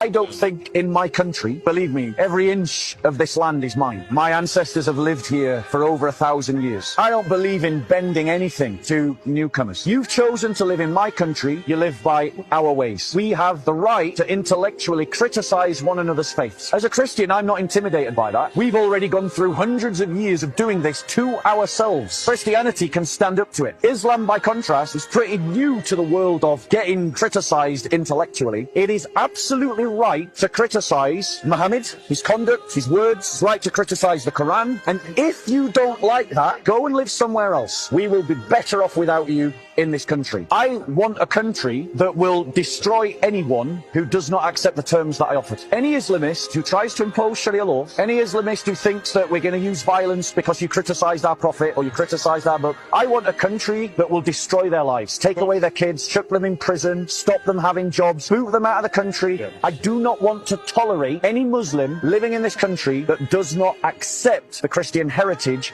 of this land and what comes with that. If you are willing to accept the Christian heritage of the nation, then there's a place for you. It's not just get rid of Muslims because they're Muslims. But I don't give a shit about Islamists. I think we need to ruin their lives, and anyone who even slightly hints at an Islamist ideology should be dealt with mercilessly, ruthlessly. Are we clear about the term? He ate and left no crumbs. This is how you deal with this problem. This right here is how you flush out the nonsense. Not by cozying up to the stupidity, not by playing political correctness, not by pandering to this evil, but by standing your ground. You are in your land, for crying out loud. You are in your freaking country. Stand your ground and say enough is enough. This is my land, and this is the land of my forefathers and the forefathers before them. It is either you succumb to our ways and submit yourselves to the laws of my land, to my religion, to my culture, to my rules and regulation. It is either you do that or you leave. There is no compromising this. It is either, yes, I obey. Yes, I pledge to submit to your tenets, to the tenets of your nation, or I ship myself back to whichever hellhole I came from.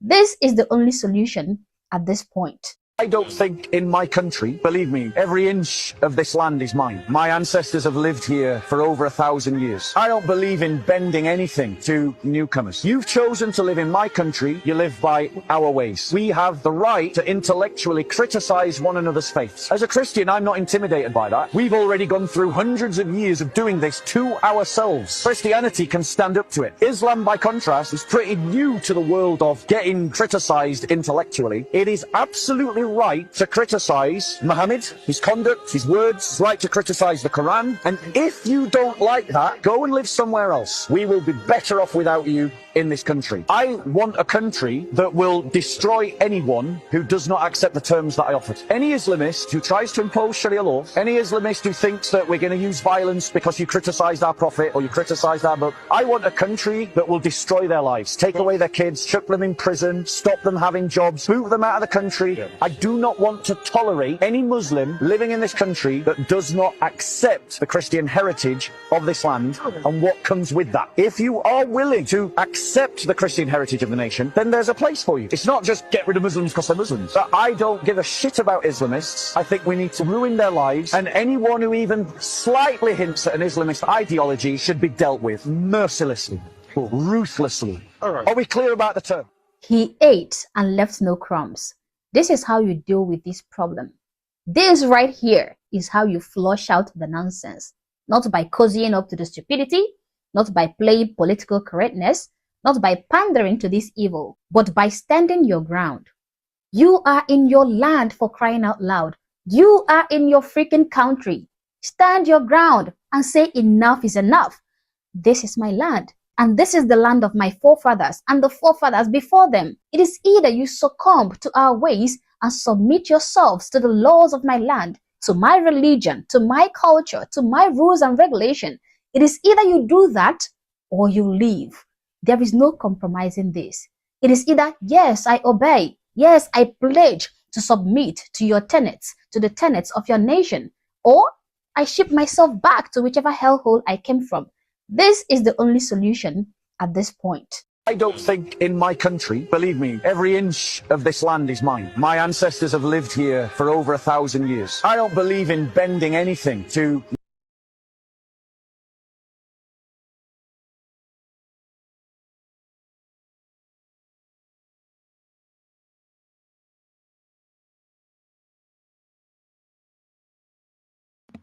All right, let's check this out. I'm gonna play something else here. Revealed how to recognize soulless family members.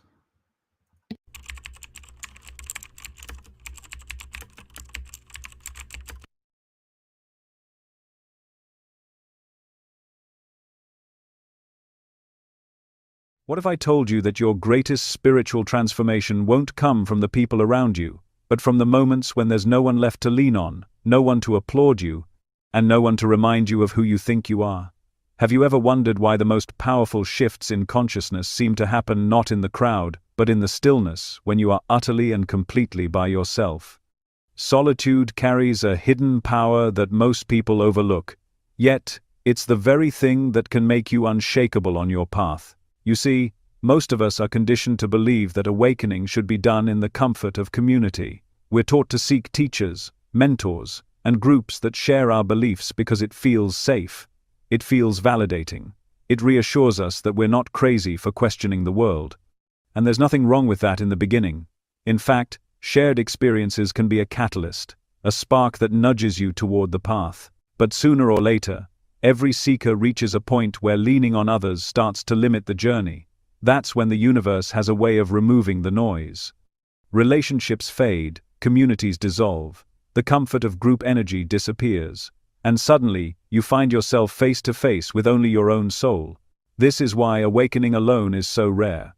Most people run from it. They cling to distractions, chase endless conversations, and surround themselves with validation so they never have to hear the silence of their own heart. But if you're honest, you know that the moments that truly shaped you were the ones when you felt alone and had no one else to depend on. Think about it. The heartbreaks, the losses, the dark nights, where you wondered if anyone could ever understand you. Weren't those the moments when you grew the most? Those seasons of solitude acted as a refining fire, carving away the unnecessary layers of who you thought you were so that something deeper could rise. When you awaken alone, you begin to break free from the invisible chains of external validation. You stop looking for someone else to tell you that you're on the right path. You stop waiting for permission to believe what your heart already knows. And while this might feel uncomfortable at first, it's actually one of the greatest gifts you'll ever receive. Because the truth is, as long as you depend on others to confirm your growth, your foundation will always be shaky. One disagreement, one rejection, one disapproving glance can throw you into doubt. But when you learn to trust yourself in solitude, your connection to truth becomes unshakable. This independence is not about arrogance, it's about sovereignty. It's about reclaiming the authority you once gave away to teachers, groups, and systems that made you believe you needed them in order to evolve. Awakening alone means you begin to listen to your own inner compass without needing to check the map of someone else's beliefs. You start to feel the quiet nudge of your intuition guiding you, and for the first time, you realize you can trust it. You don't need an audience to confirm it. You don't need applause to feel it. It's yours, and it has always been there. The power of solitude is hidden because most people are afraid to touch it. They fear loneliness. They confuse independence with isolation. But solitude is not about cutting yourself off from the world. It's about strengthening your bond with yourself so deeply that no matter what happens outside, your core remains intact. When you've walked through the silence alone and learned to stand in your own light, you become the kind of soul that cannot be shaken by the opinions or actions of others. You are no longer pulled by the tides of approval or swayed by the winds of rejection. Imagine a tree growing in the middle of a quiet field. No one waters it daily, no one praises it for reaching toward the sky. Yet slowly, steadily, it digs its roots deeper into the earth, and stretches higher toward the Sunday. Its strength comes not from the applause of onlookers, but from its own resilience. That's what awakening alone does for you. It makes you rooted in your truth and untouchable by the storms of life. Breaking free from group dependency is not about rejecting others, it's about no longer outsourcing your power. Communities can uplift, but they can also create invisible cages. When you depend on a group for your sense of belonging, you risk molding yourself to fit their approval, instead of embodying your authentic self. You begin to hesitate before speaking your truth. You start to question your intuition if it doesn't align with the collective voice. But awakening alone forces you to find strength within.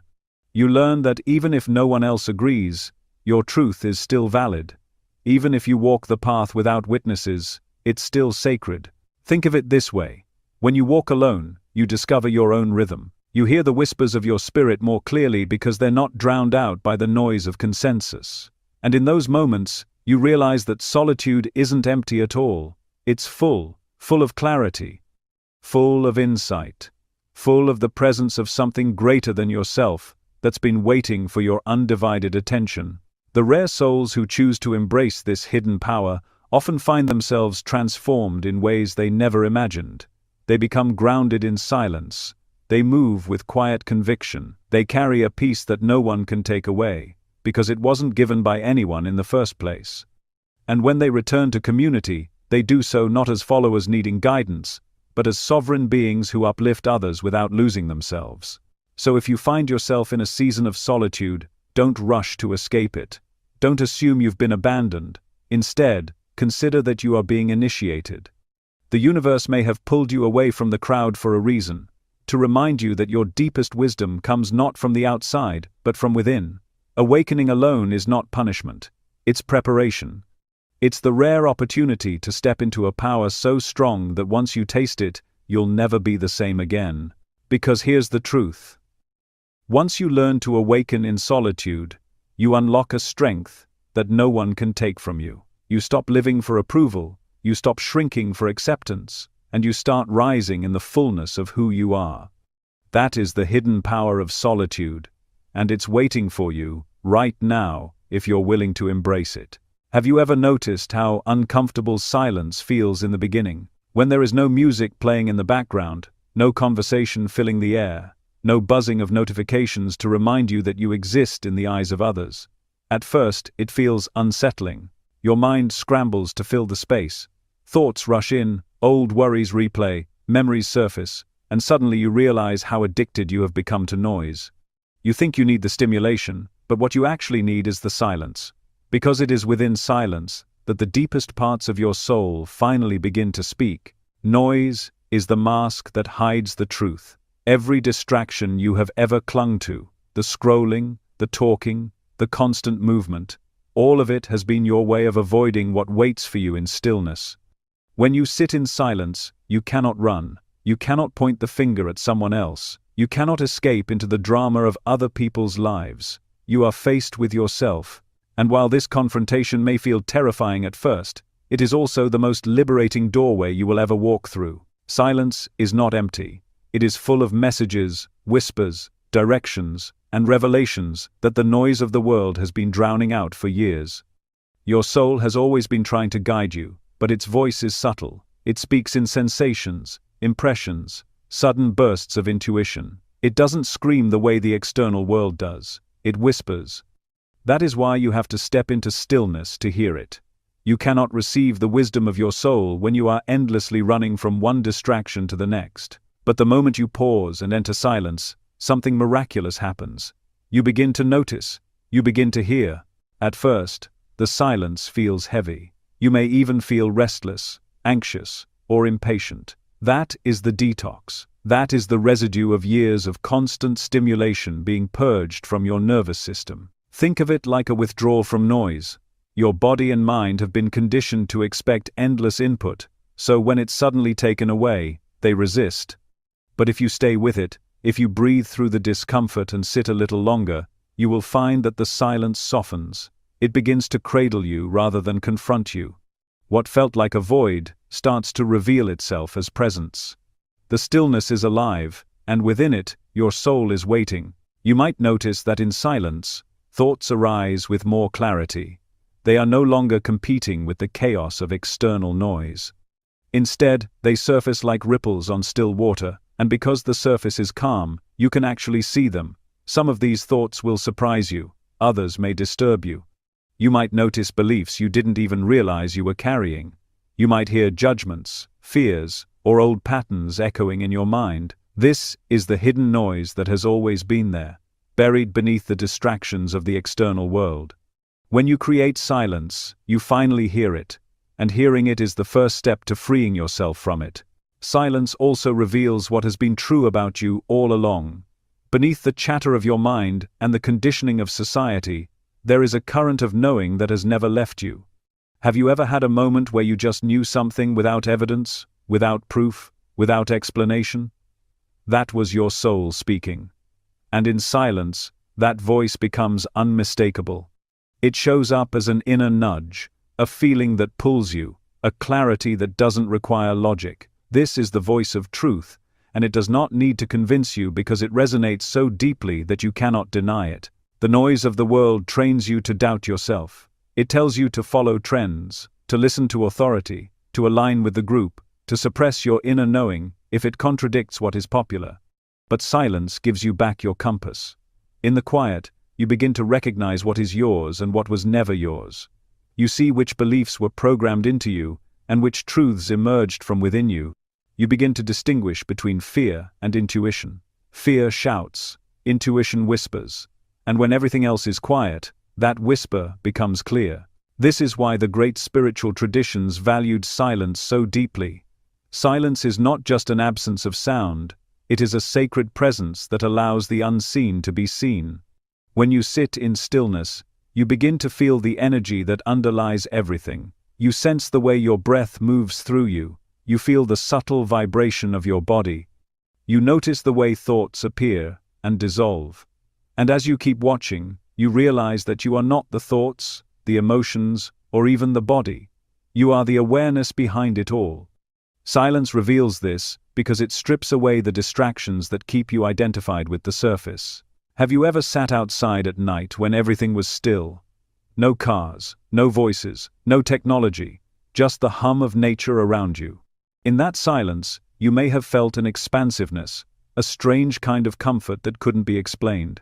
That was your soul recognizing itself in the quiet. The same happens when you sit alone in a room and simply listen. You may at first hear only your own breath or the faint sounds of life around you.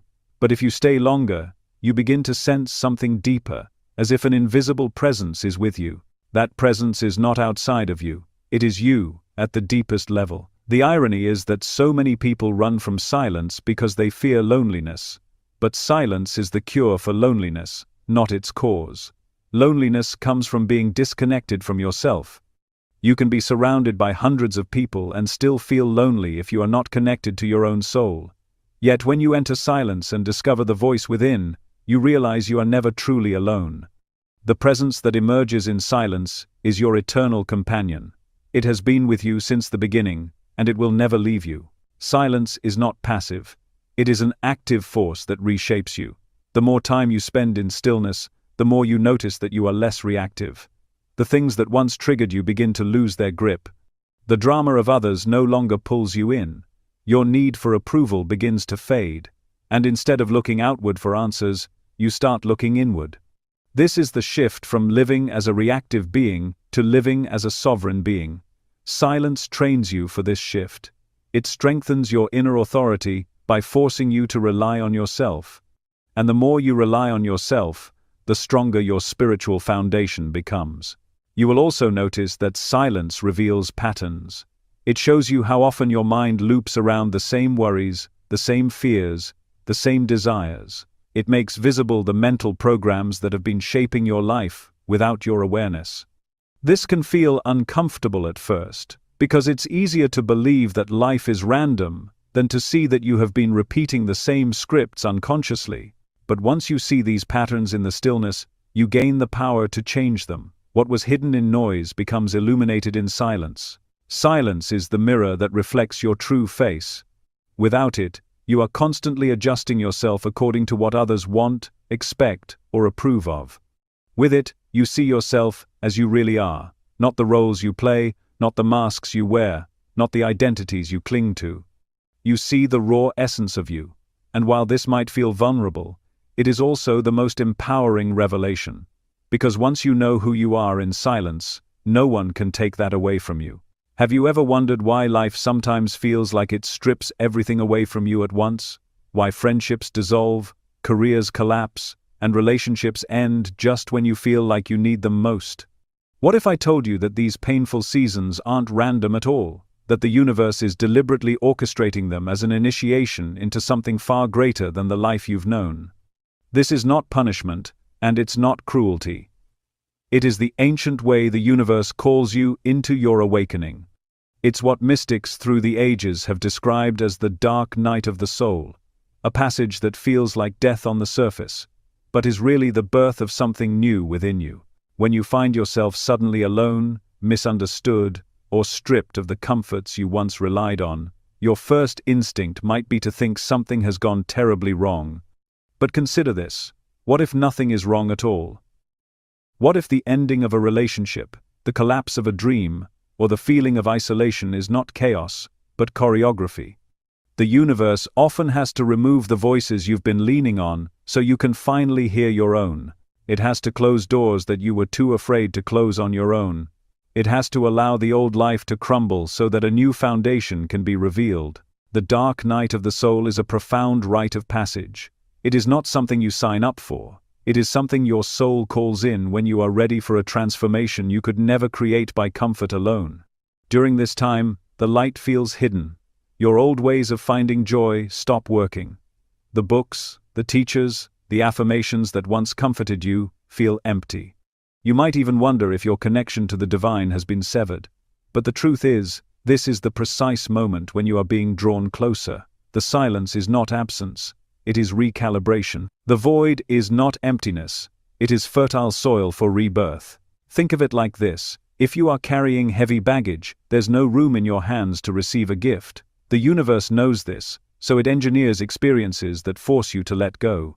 You may lose friends you thought would be there forever. You may walk away from environments that once felt safe. You may wake up one day and feel like you don't recognize yourself anymore. At first, it feels like devastation. But as you move through it, you begin to see the pattern. Each loss, each ending, each season of solitude is an initiation designed to peel back the layers of who you thought you were, so you can remember who you truly are. This gateway is not easy to walk through. Many resist it. They run back to distractions, seek constant noise, or desperately cling to old versions of themselves. But if you can endure the discomfort, if you can stay present in the silence, you will discover that the dark night of the soul is not darkness at all. It is the womb of transformation, the very place where your soul is purified, refined, and prepared for the light that is to come. In this space, your illusions fall away. You see clearly the attachments that once defined you. The relationships that were built on shallow ground begin to fade. The beliefs that were never truly yours start to dissolve. Even your sense of self may feel like it is disintegrating. And while it may feel like you're losing everything, what's really happening is that you're being stripped down to the essence of who you are. You're being asked to walk through the fire so that only truth remains. The universe uses loss as a teacher, because loss leaves no room for pretense. When something you love is taken from you, you are forced to confront what you cannot control. When endings arrive unexpectedly, you have to reckon with impermanence. When isolation feels like it surrounds you, you realize that the only companionship you cannot lose is the one you have with your own soul. And in that realization, a new kind of strength is born. A strength that is not dependent on circumstances, but anchored in your eternal self. Many great mystics, sages, and spiritual teachers have spoken of this passage. They describe how the path of awakening often leads through valleys of emptiness before it brings you to mountaintops of clarity.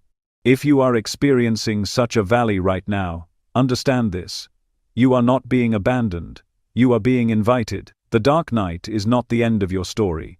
It is the initiation into the chapter where you finally step into your power.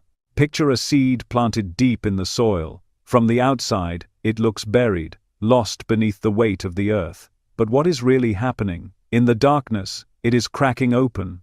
Its old form must break so that new life can emerge. That is exactly what the dark night of the soul is doing within you.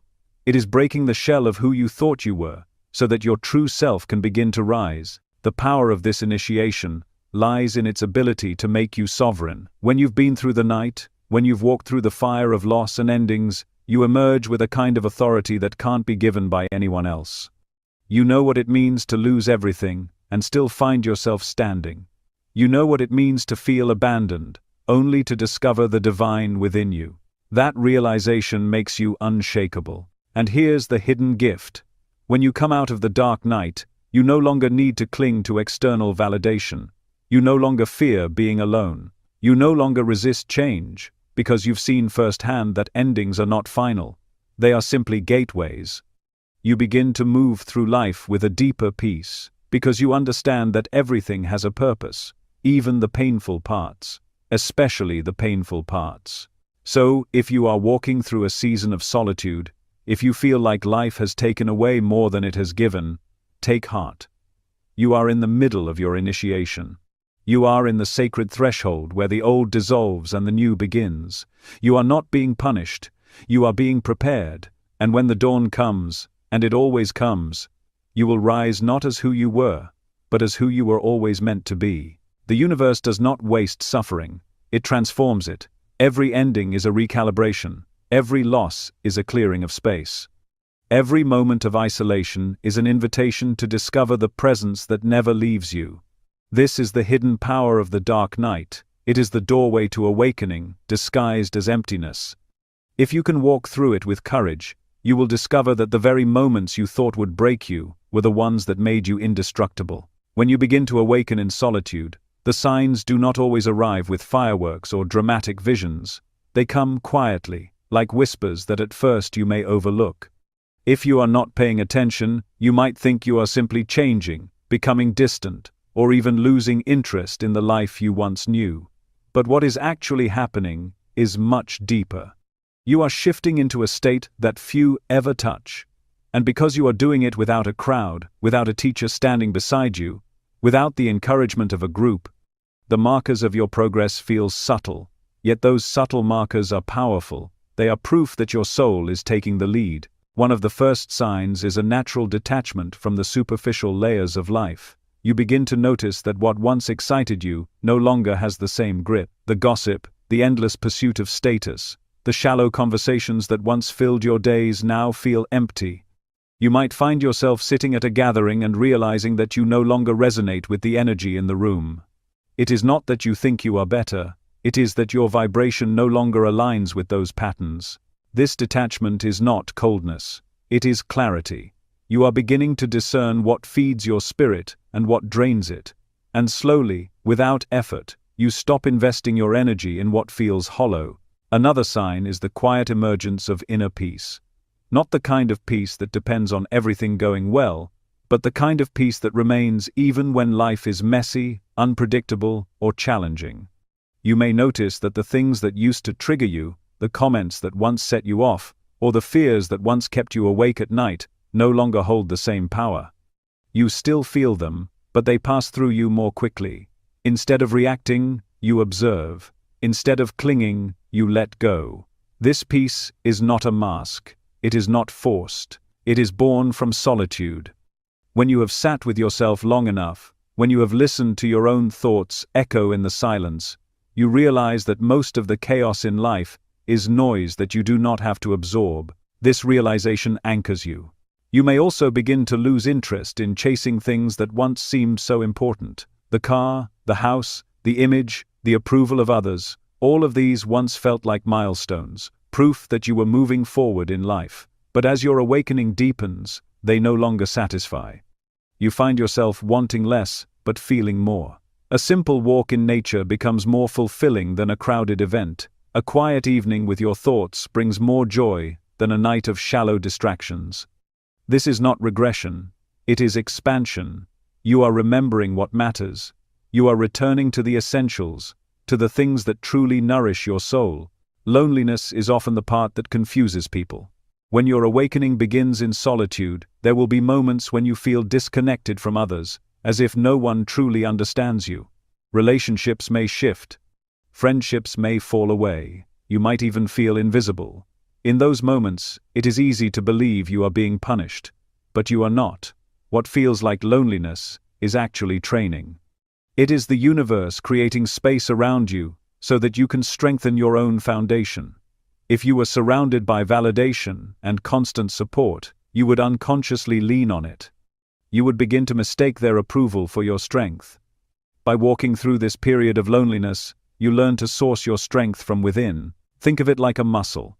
Strength cannot be built if someone else is always lifting the weight for you. The solitude is your gym. It is where you learn to stand without leaning, to walk without guidance, to trust without evidence. Loneliness is not here to break you. It is here to refine you. When you come out the other side, you will realize that you can be at peace with or without company, fulfilled with or without validation, aligned with or without recognition. That independence is the mark of true spiritual power. Another subtle sign of awakening alone is your relationship with time. You may begin to notice that you are less rushed. The frantic pace of the world starts to feel unnatural to you. While others are running to catch up with deadlines, you begin to prioritize presence. You discover that when you are in silence, time expands. A few minutes of stillness feels as nourishing as hours of sleep. And because of this, you no longer crave busyness as proof of productivity. You begin to value depth over speed, presence over performance. This shift is one of the clearest indicators that you are stepping out of the collective trance and into your own rhythm. You may also notice a sharpening of your intuition. Because you are not constantly distracted by the noise of others' opinions, you begin to hear your inner guidance with more clarity. Decisions that once felt overwhelming now flow more easily. You start to trust your gut, even when logic argues against it. And when you follow that inner voice, you see how often it leads you exactly where you need to be. This is one of the most profound rewards of awakening in solitude. Your trust in yourself grows unshakable. There is also a deepening awareness of your patterns. When you are alone, there is no one else to blame, no one else to project onto. You see your shadows with new clarity. Old habits, emotional triggers, and self-sabotaging loops become undeniable. At first, this can feel uncomfortable. But with time, you realize that seeing them clearly is a gift. Awareness is the beginning of transformation. You cannot change what you cannot see. And in the silence of solitude, you finally see yourself fully, not just the parts you want to show the world, but all of you. This honesty is sacred. It is the soil in which true growth takes root. One of the more surprising signs of awakening alone is that even in the midst of feeling lonely, there is a strange sense of rightness, almost like a whisper that says, "Stay here. This is the training ground." Deep down, you sense that what you are going through has purpose. You may not be able to explain it, but you know you are being prepared for something greater. This inner knowing becomes your quiet companion during the hardest days. It reminds you that what looks like loss is actually clearing. What feels like emptiness is actually space being made for expansion. Over time, you begin to recognize that solitude is not a cage, it is a sanctuary. The more time you spend in it, the more you realize that silence does not mean absence, it means presence. It means being with yourself so fully that you no longer need constant distraction. It means discovering that your soul has always been speaking, you just needed the quiet to hear it. And once you learn to recognize these signs in yourself, the detachment from superficiality, the inner peace that cannot be shaken, the loss of interest in what is hollow, the transformation of loneliness into training, you realize you are not just changing, you are awakening. This awakening alone does not make you isolated. On the contrary, it prepares you to walk among others with strength. It prepares you to re-enter the world without being consumed by it. It makes you sovereign.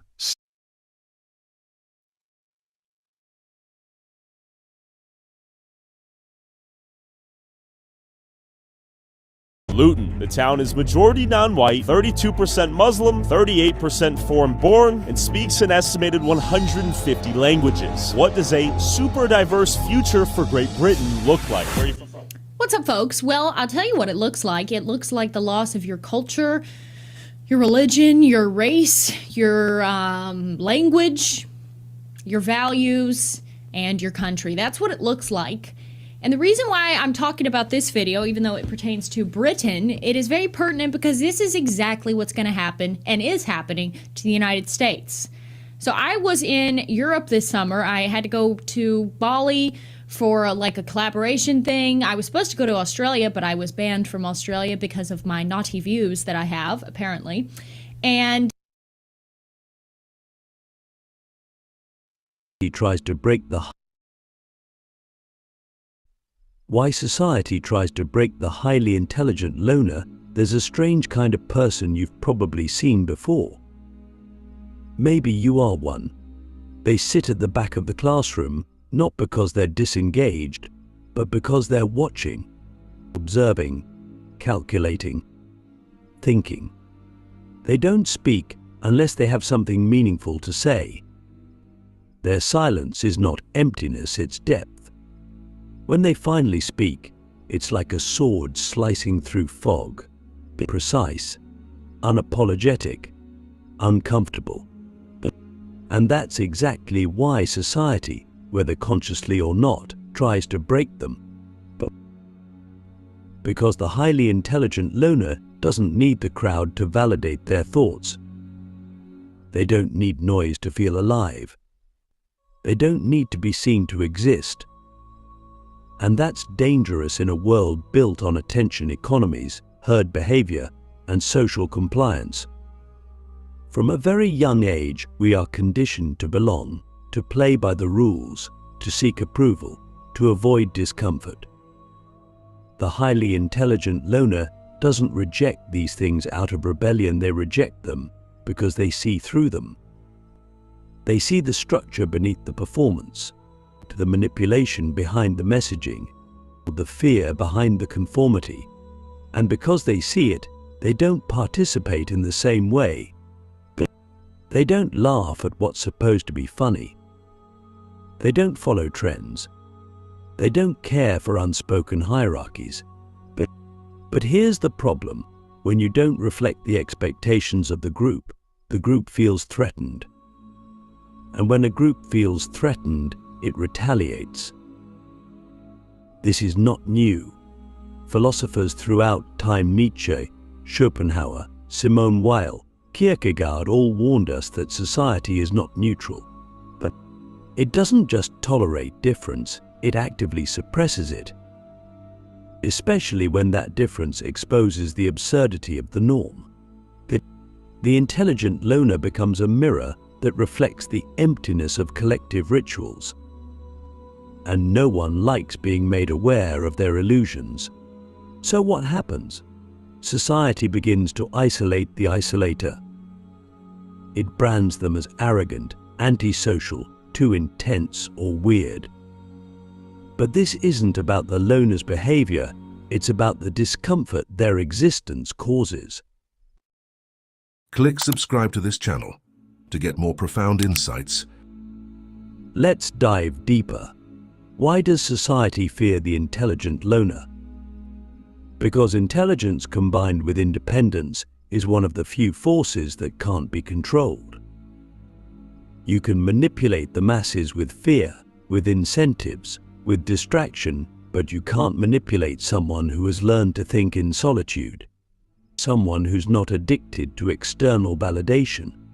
And that person is dangerous, not in a violent way, but in a disruptive way.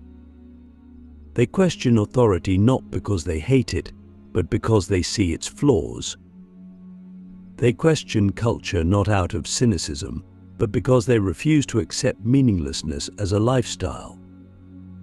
They live with a kind of internal compass that makes them unpredictable, and unpredictability threatens the machine.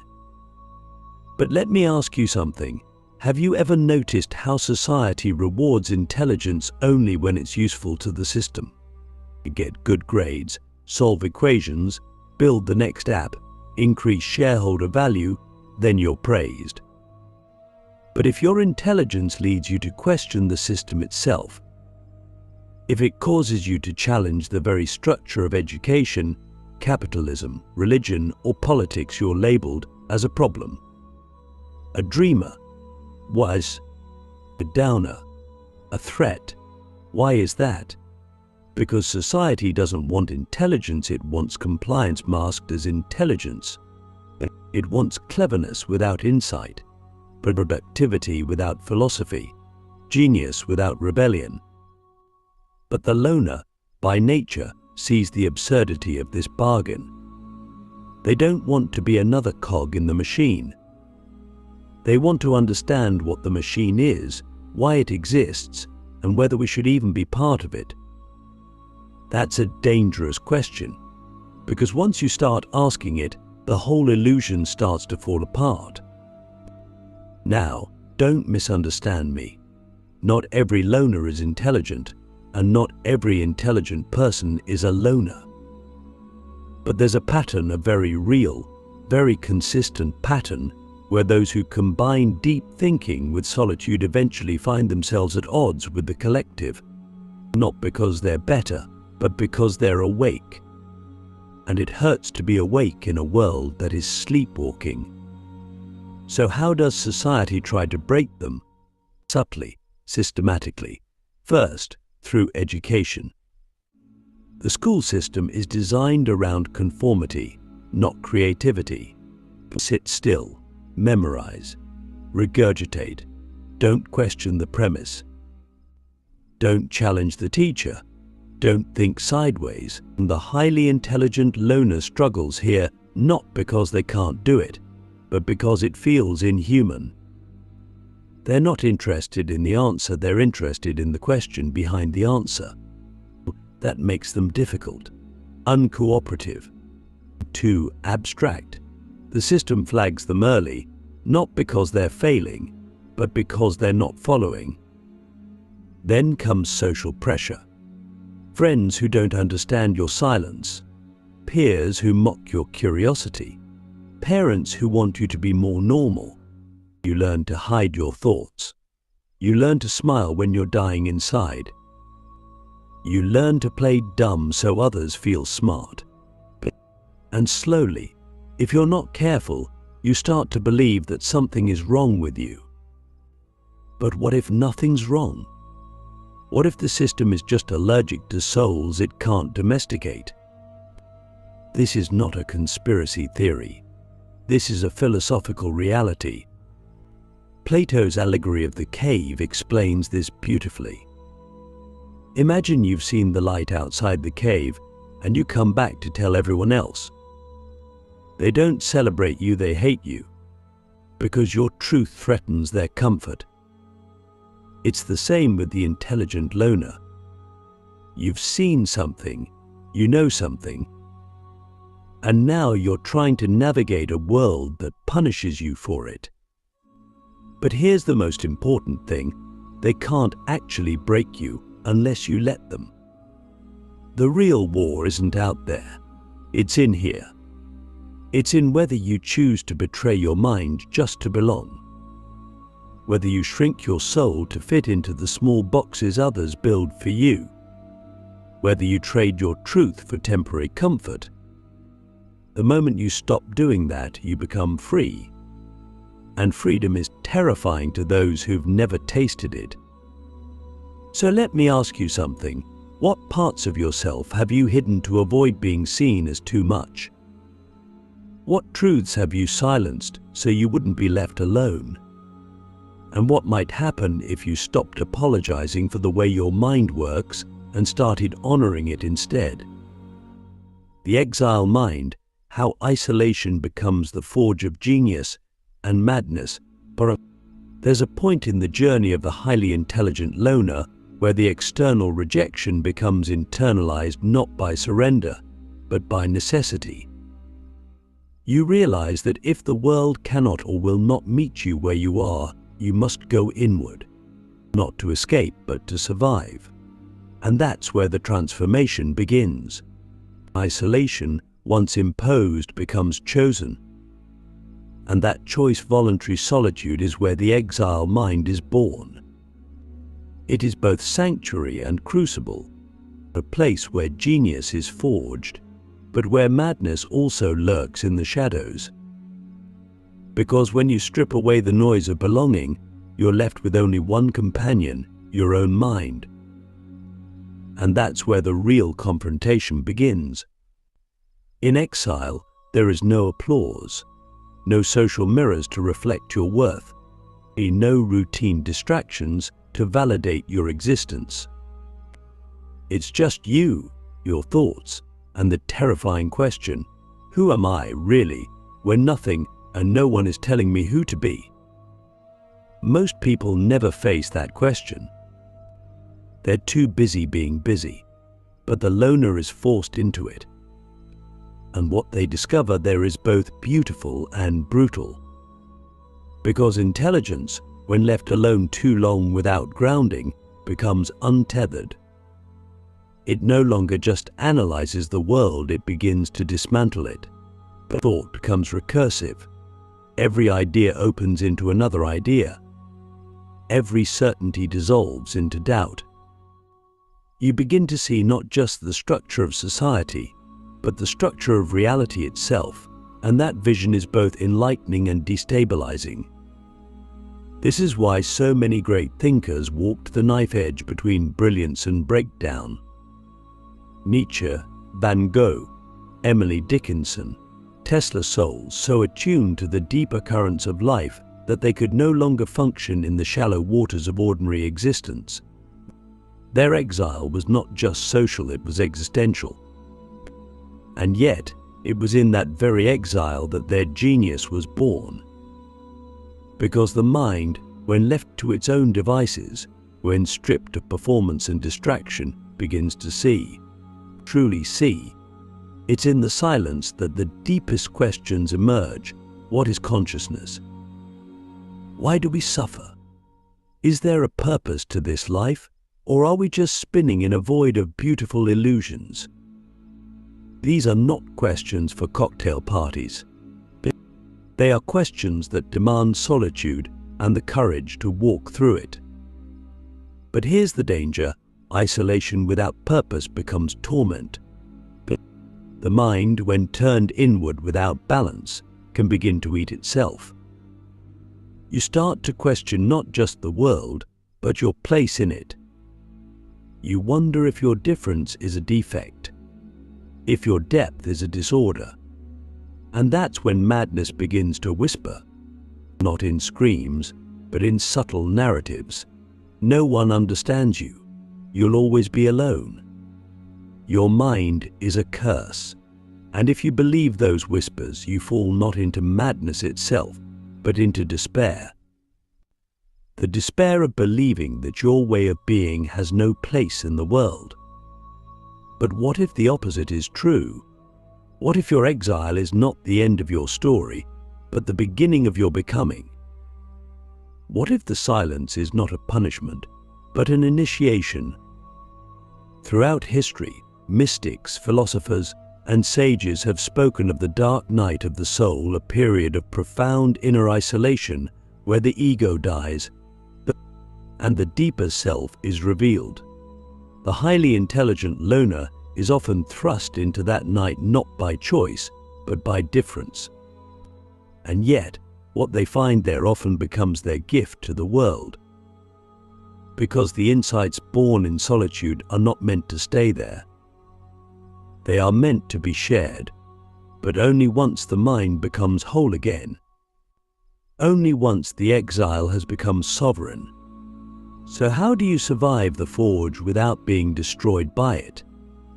You learn to anchor your mind through art, through writing, through nature, through physical discipline, through spiritual practice. Not to escape your thoughts, but to give them form. Because genius without form is chaos. But genius with form, that's revolution. You must become both the storm and the sculptor. You must learn to hold paradox, to be exiled, but not bitter, to be alone, but not lost, to be misunderstood, but still speak. Let me ask you something. What has your solitude taught you that no one else could have shown you? What truths have you discovered in the silence that the noise of the world would never have allowed you to hear? And most importantly, what will you do with those truths? Because the world may try to break the highly intelligent loner, but if you survive the exile with your soul intact, you don't just return. You reshape the world. The Oracle Effect. Why the loner becomes the threat and the guide once the highly intelligent loner emerges from isolation, not broken but refined. Something strange begins to happen. The same society that rejected them begins to notice, quietly at first, with curiosity, maybe even suspicion.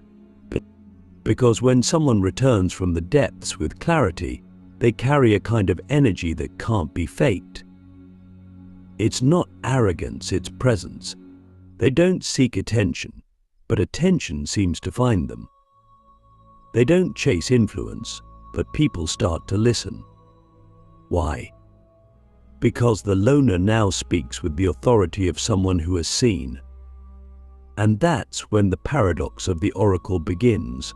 Society doesn't know whether to fear them or follow them, because the exile has become the guide.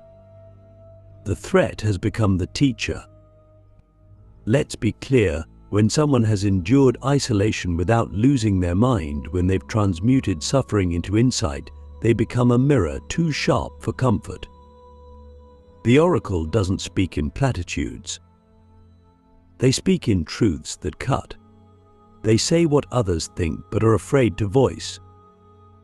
They ask the questions that institutions are built to suppress. They don't care about status or hierarchy or reputation. They care about truth, and truth, in its rawest form, is destabilizing. That's why the Oracle is so often feared. Not because they're wrong, but because they're right, too soon, too clearly. Think about it. Every society has its prophets, its visionaries, its oracles, and almost every one of them was rejected in their time. Socrates was executed. Jesus was crucified. But Hypatia, the brilliant philosopher of Alexandria, was torn apart by a mob. Kafka died in obscurity. Emily Dickinson was unread. Van Gogh died poor and unknown. Society doesn't celebrate its oracles until long after it has broken them. Because the Oracle doesn't just speak truth to power, they speak truth to illusion. And illusion is the glue that holds most of society together. But here's the twist. The Oracle doesn't hate the world. They're not here to destroy it. They're here to awaken it. And that's what makes them truly dangerous. Because once you wake up, you can't go back to sleep. Once you see the system, you can't unsee it. Once you hear the truth, you can't convince yourself it was just a dream. And so the Oracle becomes both threat and guide. They are a threat to the false self and a guide to the true one. They are the disruptive force that breaks illusions and the compassionate voice that helps rebuild meaning. But this role is not chosen. It is given by experience, by exile, by pain. And it comes with a cost. The Oracle is rarely at peace. They speak with clarity, but they often live in tension. The world wants their wisdom but resists their presence. People want their insight but fear their intensity. And so the Oracle walks a tightrope between visibility and solitude, between expression and safety, between being heard and being hunted. It is a lonely place, but it is also a sacred one. And here's the irony, the very people who once dismissed the loner now come to them for answers. The student who mocked their silence now seeks their counsel. The institution that rejected their ideas now quotes them in textbooks. The family that called them too much now asks them for guidance. Because the world, beneath its noise and posturing, knows when someone is speaking from truth. It may not admit it, it may not like it, but it knows. So, what do you do if you find yourself in this role? If you've walked through the fire of exile and come out with something sacred in your hands, you tread carefully, you speak with precision. You learn to protect your energy, not out of fear, but out of wisdom. You don't need everyone to understand you, you need only to remain true, because it's not about saving the world. That was never the goal. It's about offering the truth and letting those who are ready receive it. The oracle does not convince, they reveal. Let me ask you something. Have you ever felt like you were too aware, too early? Like you saw the cracks in things long before others even noticed the wall? Have you ever felt the weight of knowing, but lacked the words or the audience to express it? And if so, what are you doing with that knowing now? Because if the world tried to break you and failed, you don't owe it revenge. You owe it wisdom, not because it deserves it, but because you do. The last rebellion, why honoring your mind is the most radical act left in a world that rewards sameness.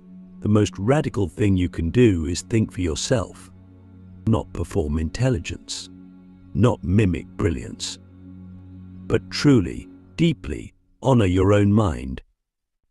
And yet, this is exactly what society trains us not to do. From the moment we can think, we are taught to outsource that thinking to teachers, to media, to influencers, to algorithms.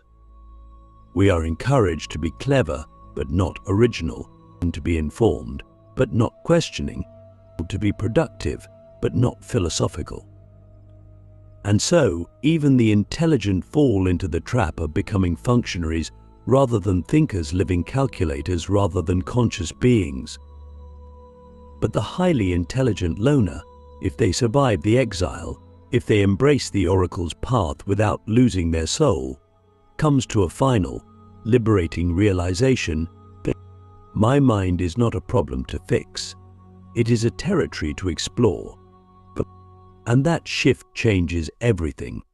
Because once you stop trying to dilute your mind to fit the world, and instead begin to build a world that fits your mind, you become free. Not in the loud, performative way that trends across timelines, but in the quiet, unshakable way that radiates from within. Honoring your mind means refusing to betray your own thoughts just to keep others comfortable. It means refusing to dumb down your language, your ideas, your curiosity, to meet someone else's expectations. It means creating a life that makes space for deep thinking, for solitude, for exploration. That may mean fewer friends, but more truth. It may mean less applause, but more resonance. It may mean walking away from comfort, but walking toward meaning. And in this age of curated identities and digital distractions, that's rebellion. Not the kind that burns down buildings, but the kind that builds inner empires. Because here's the final truth that few will tell you. The system doesn't want you to think deeply. It wants you to be smart enough to work the machine, but not wise enough to question it. It wants you to be educated, but not awakened. It wants you to be busy, but not present. But when you honor your mind, you begin to see the cracks in that system. You begin to see how fear drives conformity, how shame silences genius, how distraction numbs insight. And once you see it, you can't play along anymore. You don't need to rebel. Your existence is rebellion. And then comes the responsibility to protect that mind, to nourish it, feed it with ideas, not just content, challenge it with silence, not just stimulation. Let it wander, let it wonder, let it be. Stop forcing it to be useful. let it be alive. Because the loner's mind, once freed, becomes a lighthouse not just for themselves, but for others who are lost in the fog of conformity. You don't need to scream to be heard. You need only to be clear. And clarity comes from within. So let me ask you this one last time. What would it look like if you stopped apologizing for your mind? If you stopped running from your depth and started living from it? If you stopped trying to be understood by a world that doesn't understand itself and instead became the one who understands? This is the last rebellion, not against society, not against people, but against the smallness you were taught to accept, against the mask you were told to wear, against the compromise that cost you your clarity. The final rebellion is this: to think your own thoughts, to speak your own truth, to live your own way, not just despite the world, but because of it. And in the end, when the noise fades and the lights go out, you'll know something most never will, that you were not broken. You were forged. That your solitude was not your punishment, it was your path. And that your mind was never a burden. It was always your gift.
Apparently I was wrong when I said things like this. Nothing beats a Jet2 holiday. And right now, you can save £50 per person. That's £200 off for a family of 4. And this. You trying to beat up girls? Can you shut the fuck up? No, bro, I can't shut the fuck up. I can't shut the Shut the fuck up. Don't get in my face, bro. Don't punch me, Don't man. get in my fucking face, bro, because I will slap you, silly. There we are. There we are. What a sausage. Look at this sausage. Big man now, ain't you, bro? Big man now. Big man now, ain't you, bro? And this. And this.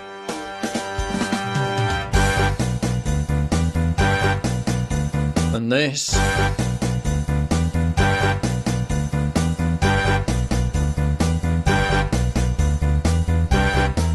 And this and this and this were maybe an indication that multiculturalism wasn't quite working as intended. I was mistaken. Turns out everyone's enjoying the harmonious melting pot of cultural enrichment. Mix some hot Chileans, cool Jamaicans, Dominicans, Trinidadians and Bajans, with some Ethiopians, Chinese, Vietnamese and Sudanese.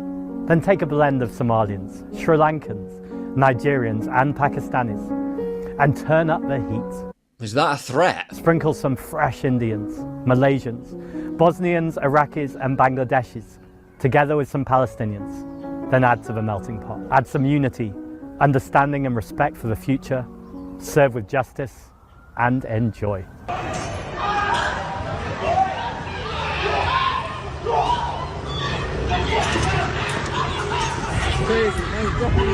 And enjoy.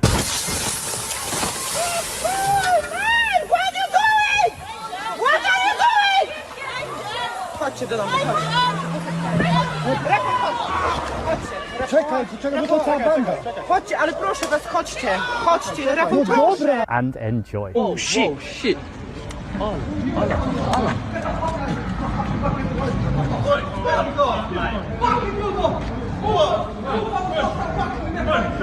Where is that shank? No, it's not. Oh shit. And enjoy. Can you leave, please? This is for children, not for fully grown men. Yeah. Why are you sitting here? Do you stay around here? You're not a visitor for there, nothing, mate. You're sitting at a children's park, buddy. Come on, why are you sitting at a children's park? Can we leave, please? Don't scowl at me either. You should not be sitting at children's park. And enjoy.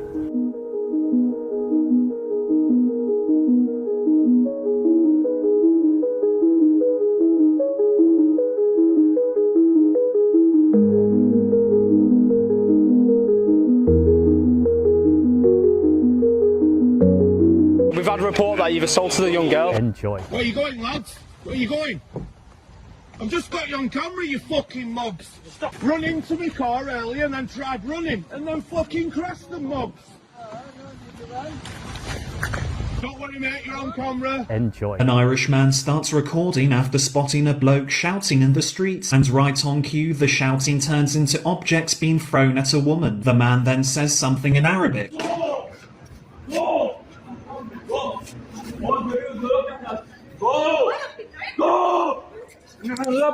Enjoy the melting pot. He's specifically talking about Birmingham, by the way, a city which is enjoying the beautiful, harmonious enrichment of multiculturalism to such an extent that due to concerns over there being mass violence, they tried to ban Jewish fans from attending a football match. Aston Villa has been told by the authorities in Birmingham that no fans of the Israeli club Maccabi Tel Aviv may attend the Europa League match against Aston Villa at the start of November. They're citing safety concerns. But Zach told me everyone was enjoying the harmonious melting pot. Enjoy the melting pot. Is everyone really enjoying it? Let's ask the public. We do have to bring you our vote because you have been voting in the text and online vote today. So here is the result. Is multiculturalism working? Here is what you told us. 5% of those of you who voted said yes, it is. 95% of those of you who voted this morning said no, it isn't. With gold recently hitting north of $4,200 an ounce and record silver prices over $53 an ounce, the gold mining sector has been appreciating in 2025. VanEck, Ruffer, Goldman Sachs and Sprott have a position in this NYSE American listed company. Gold Mining Inc., ticker symbol GLDG, and the sponsor of today's video, is a gold exploration company with over 10 different projects in jurisdictions in Canada, the USA, Brazil, Colombia.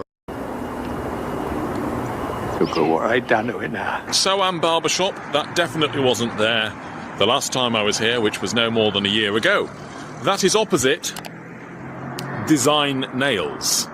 So we've got a nail bar, which is relatively new, opposite the barbershop on the corner there. And if we just walk down Station Parade, that's new. Jodhpur Indian restaurant. That used to be some kind of buffet place a year or two ago. Opposite Jodhpur is Topway. Vapes, tobacco, soft drinks, confectionery. That's new. Namaste supermarket. That's new. Bargain Zone, which sells all sorts of things. Sweeping brushes there on the left. Flowers, stationery, kitchenware, vapes. Still open. It's now nearly 10:30, still open. Phone repair shop. Munchmania over the road there. Munchmania Doner Kebab, that's new. City Store, which is, again, market, drink, vape and tobacco. 3 or 4 doors down from another drink, vape and tobacco shop. Things have changed so much. Here we are, a little village in Longford. Population 2,199. Chipper 1, Chipper 2, Chipper 3, all owned by foreign nationals. Never a soul in them. Number 4, Chipper 5, Indian owned. And this is Chipper 6. Things have changed so much. You may have noticed the new no spitting signs around Rayners Lane and North Harrow, and it seems they're starting to make a difference. Harrow Council says the signs went up earlier this summer as part of their Public Spaces Protection Order, which bans spitting in public and carries a £100 fine for anyone caught. Things have changed so much.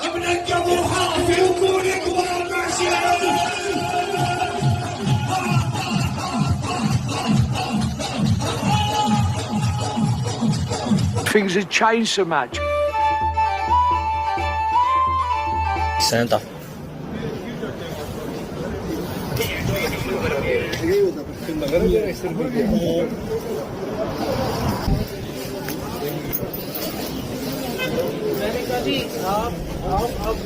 Look at this. How do we let this happen in our country? Things have changed so much. Go to Tower Hamlets and try and be a woman with an opinion on anything. You know, there are areas that are purely Islamic now. The rule on the street, the rule of everything, they are pretty much self-governing within a country, and that country allows them. The police are scared of them. Is Islam compatible with the UK? I lived in a mainly Islamic area, and we suffered racism. If I walked my dogs, we were called filthy. My kids were, my daughters, not my sons, but my daughters were racially abused, attacked.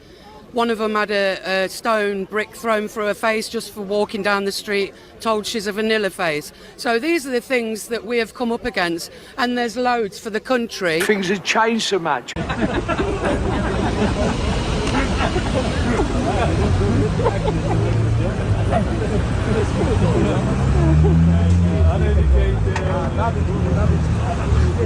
You'll go right down to it now. South Gloucestershire Council. I ordered a recycling bag and it took them 5 weeks to deliver it. The road I live on looks like the surface of the moon. No time or resources to fix the potholes. Plenty of resources to send masked men in the middle of the night to take down Union Jacks within hours.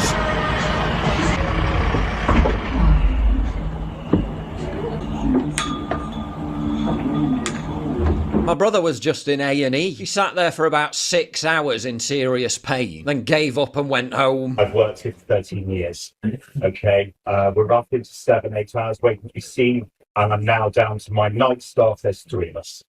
I've also got ambulances coming in. I think we're already in the department waiting to be seen. We will try to see all of you, but I can't tell you when that's going to be and how long you're going to be waiting. Meanwhile, migrants housed in asylum hotels are sent on £600 taxi rides for NHS treatment because they have to go back to their original point of entry. Get ready to get very angry because asylum seekers are getting free prescriptions, free eye tests, discounted glasses, free dental, free wigs, even free travel, free wigs, even free travel to and from their appointments. Well, it's not free, is it? Because we're all paying. Things have changed so much. But it's not just us noticing the changes. Why is it that areas where a lot of Asians and a lot of Pakistanis live are always so filthy and disgusting? Like, why is it that we don't know how to live and clean up after ourselves and maintain hygiene? I was literally in Birmingham earlier, and yeah, I know they had the issues with the strikes and everything like that, but I'm just shocked by how filthy the streets are and the amount of people that just throw rubbish on the sidelines. Like, why do we not want better for our communities? I feel like it takes the piss when they come to the country and then they build their own community and they think that they have their, let's say for instance, Ilford Lane. That's the one place I could really think of, I'll be honest. Yeah. They've taken over to the point where the British don't even want to live there no more. They move out to Dagenham, they move out to Essex because they want to get the fuck away from it. Yeah. They're buying everyone out. They're trying to make their own shops, flushing money through the shops, washing money, dirty money, everything. And they keep things behind closed doors when it comes to all sorts of stuff. Let's face it, you know, that's how it be within their community, you know what I'm saying? In its infinite wisdom, the government keeps housing asylum seekers near primary schools. These are some of the migrants walking along the local. Look at that. See, great crowds of them there, being escorted by, I think, what do you call them, special constabulary officers, or special coppers there. These are all the local streets. Now, this is around the school. So you can see why they gather there, because there's nice green areas. So there's some, incredibly, I think in a little while, look at that. This is right outside the school. two guys smoking sheesh pipes, and there's the playground in the background. So this is what's happening around Cherry Lane Primary School in West Drayton as we're talking. Don't ask too many questions, though. They'll set the dystopian robot dog on you. Thing there.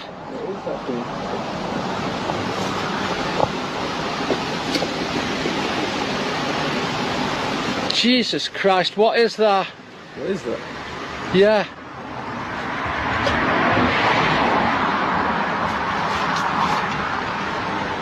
Is that really necessary? When journalists try to ask questions about migrant hotels and who owns them under the Freedom of Information Act, the government now just refuses to provide it, brazenly admitting that if the public knew the full story, there'd be a massive backlash. This is likely the first time this has ever happened to a journalist in the UK. The Home Office disclosed a list of pro-migrant charities and law firms that had been holding roundtable meetings with officials. I published that information entirely lawfully, and I named the directors of the organisations, which is on public record. The Guardian then ran a piece, far-right influencer.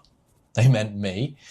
Even though it was disclosed through proper legal channels. And now the Home Office has refused my follow-up request for more details, not because the data doesn't exist, but because of me. They claimed releasing the information could cause, quote, public backlash, and that my social media activity posed a safety risk. That means a government department officially used my public profile as a reason to block transparency, the first case of its kind I've ever seen. Let's be honest, we're in a right fucking state, but black pill not, my dear viewer, because one day we'll look back on all this as a testament to how far we sank into the abyss before rising again like a phoenix from the flames. I always say that the Brits, I don't wake them up. Yeah. Because they come alive. Yeah. That small island of pale people conquered the fucking world. Yeah. Don't be like, because I think that there's the Irish too. Like, be careful now. Same thing. Be careful because they're very comfortable in a couple situations. They come alive, and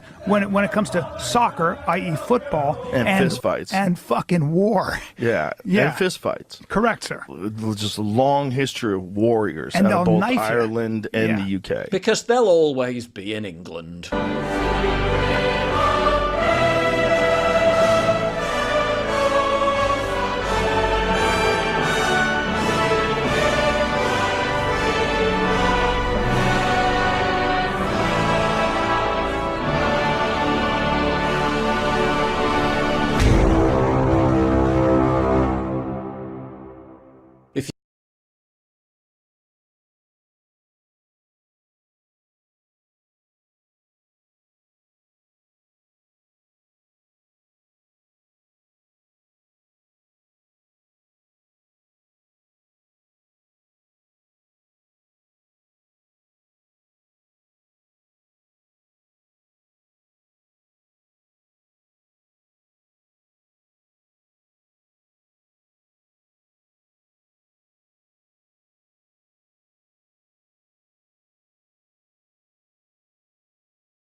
I was attacked for the first time that I ever have been in Tokyo, out in the city. I almost got in a fight the other night. I never thought this would happen in Tokyo. This is exactly the type of thing that I talk about, that I love about Japan, is how you don't have to deal with this. You don't have to deal with crazy idiots attacking you, being violent and wild for no reason. Which is something like, if you're from the States and you're walking around in the city, you always have to be worried about like crazy crackheads running at you, attacking you, seeming violent. And my favorite part about Japan is no matter where you go, no matter where you are in Tokyo, at least if you're like a male, like an adult male, you really don't have to worry about people like this. You really don't have to worry about someone coming up and attacking you and being threatening and violent in your face for no reason at all. It's my absolute favorite thing about Japan, bar none, the best thing about living in Japan.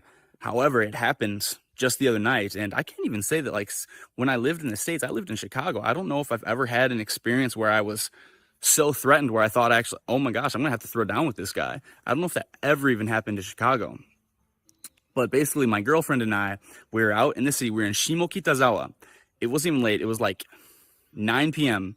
Shimokitazawa, guys, is like a hipster, like young people, artsy, what do you call it? Like the Furugiya, like old clothes, thrift store area with like musicians and like artsy, like hipster. It's like the hipster fucking like young people, 20-year-old hipster town of Tokyo. Like not a sketchy place at all. Not anywhere like Kabukicho or maybe like Shibuya Roppongi where you might have to worry about strange characters. It's like just young people and hipsters.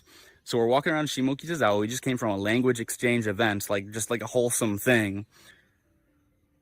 Just practicing our English, practicing our Japanese. And we were on our way to a cafe for dessert to sip matcha lattes. We were on our way to a cafe that had nice matcha lattes. Legit. We went to a cafe to get matcha lattes and tarts. This is me and my girlfriend. We're on our way we're in Shimokitazawa. We want a matcha latte and to eat a tart, like a chocolate tart thing. Legit, I'm not making this up. We just came from this language exchange event. I knew where this cafe was, kind of the general area, but I didn't remember the exact directions of like how to get there. So I stopped for a second because I want to go to this cafe and get a matcha latte. And I pull over next to the side of just a building kind of near the station. And I pull my girlfriend over. Here's the street this way. The building is this way. The building is like a closed, I don't know, restaurant or something. My girlfriend's right here. She is in between me and the building, and the street's this way. I'm looking at my phone, completely zoned out because I'm not paying attention to my surroundings because it's kind of like it's Tokyo, it's Japan. You don't have to worry about crazy people. So I'm totally zoned out. I'm not on like fight or flight mode or anything. I'm just like zoned out. I'm trying to get a matcha latte. I'm looking at my phone, looking up the directions to this place, and like 2 seconds into me looking up the directions, my girlfriend just makes a sound. She makes like one of those stereotypical Japanese girl sounds, like, ah! And I look down and she's like staring off at this person, like looking kind of crazy. And so I turn around, like look where she's looking, and there's a dude like at the end of the block, and he's like a big, looks to be like African American, tall, like about as tall as me, kind of, but like bigger than me, like a little bit chunky, like a big motherfucker. And he was like staring at her hard as fuck. And I looked at him, and then he looked away and like turned the corner. And I was just like, I don't know. It didn't even really register in my head. I was just kind of like, oh, that was weird. Anyways, look back down, and she was like, mecha minareteru, which is like, I'm being looked at a lot. And I was like, oh, no, it's okay. The guy like turned the corner, so I was like, you're all right. I look back down at my phone. Like 3 seconds later, she goes like, ah! And she like moves to the side behind me, like grabs me, and I look up, and this dude's aggressively walking at us like this, like. And I'm like, whoa. I just like put her behind me like this. And I was like, what are you doing? And this dude gets up in my face right here, like not touching me, not actually. If he was touching me, then we'd have to throw down. But like in my face to where it's like right before you're about to fight, you know? You see those fight videos and people are right in each other's face doing like a stare down. He's right in my face like this. He's a big motherfucker. And he just goes, "Nani mo yattenai. Nani mo yattenai," which in Japanese means like, I'm not doing anything.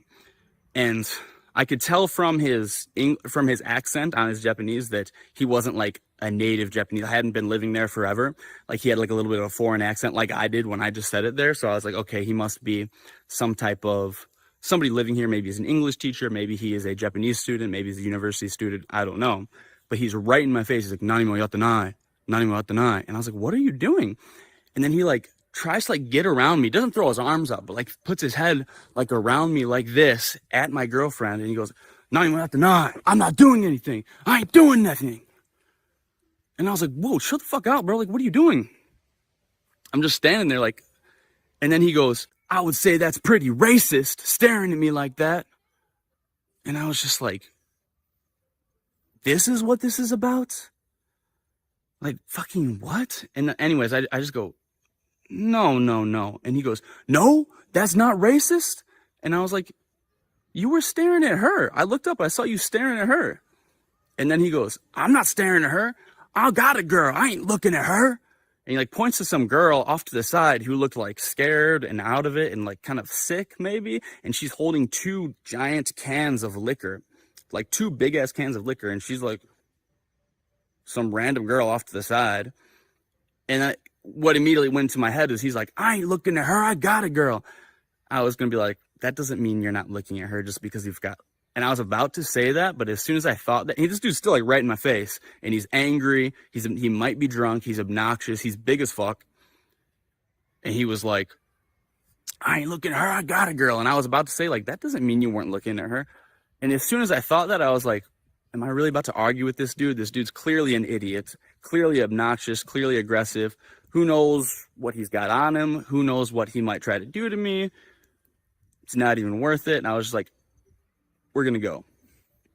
And we walked away. We headed off to this cafe to get our matcha lattes and our tarts. And this guy just goes, yeah, go, get out of here. And I was like, all right. So we went. So we just walked off. And this fucking lady is following me. What the fuck? It's like, I'm trying to get out of the way. And she's like walking right exactly where I am. And we go off, we walk off. And I was just like, yo, like, what the fuck was that? Like, what was that all about? My girlfriend was like, I hate this because this is the number 1 reason why I love living in Japan. You don't have to deal with idiots like this. This is ridiculous. Like, this is like the worst part about living in America. They're obnoxious idiots, a very, very small percentage of the population that terrorize other people, and we can't do anything except run away from it. Like, what can you even do? What can you even do? Because even if I would have kicked this dude's ass, even if I would have gotten in a fight with this guy, I mean, I wouldn't want to try my chances against this dude. He was big and crazy, and like I said, who knows what he had on him?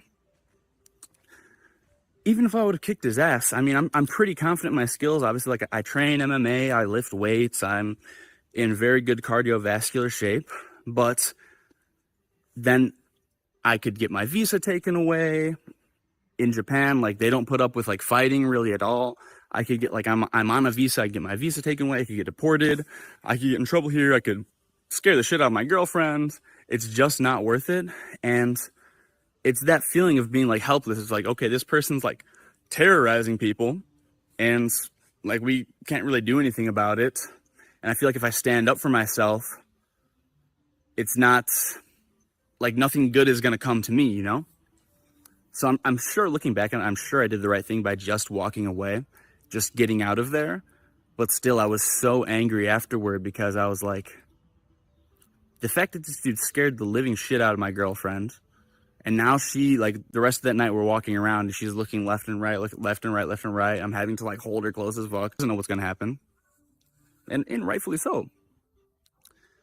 Ruined our night. Like, we were on, like I said, we were just coming from a language exchange event, going to eat some tart and have some matcha lattes, which we did do.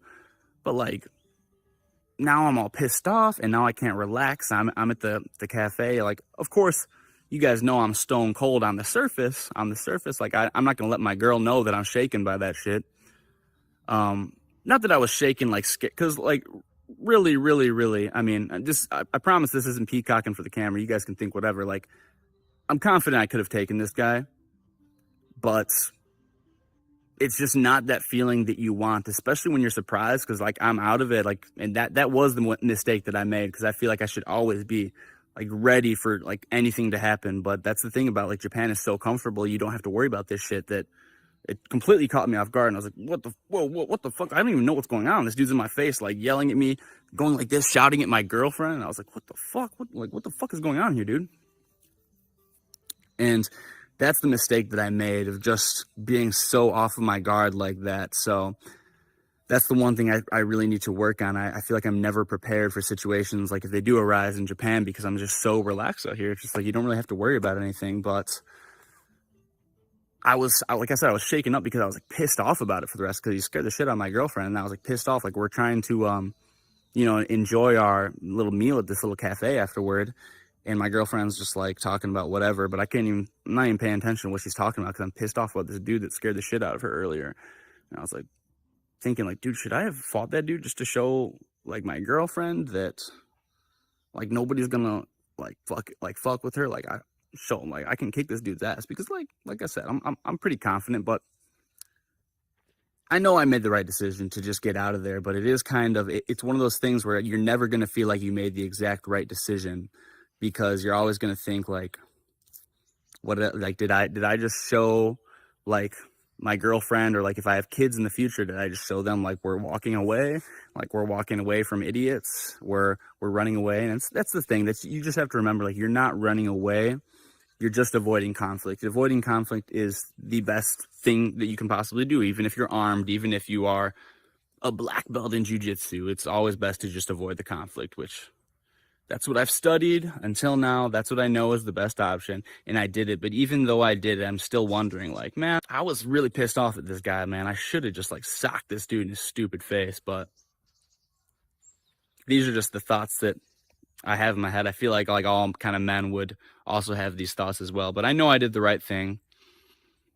I don't know if this, I honestly, I don't know if this has anything to do with like the immigration policies, because so many people have been worried about so many immigrants coming to Japan lately. I don't get the vibe that this was like that. He seemed like an American dude, and like I said, he didn't seem to have like the best Japanese intonation ever, so I don't think he was like half American, half Japanese and grew up here or anything like that. He seemed like an American who was like learning the Japanese language and living here.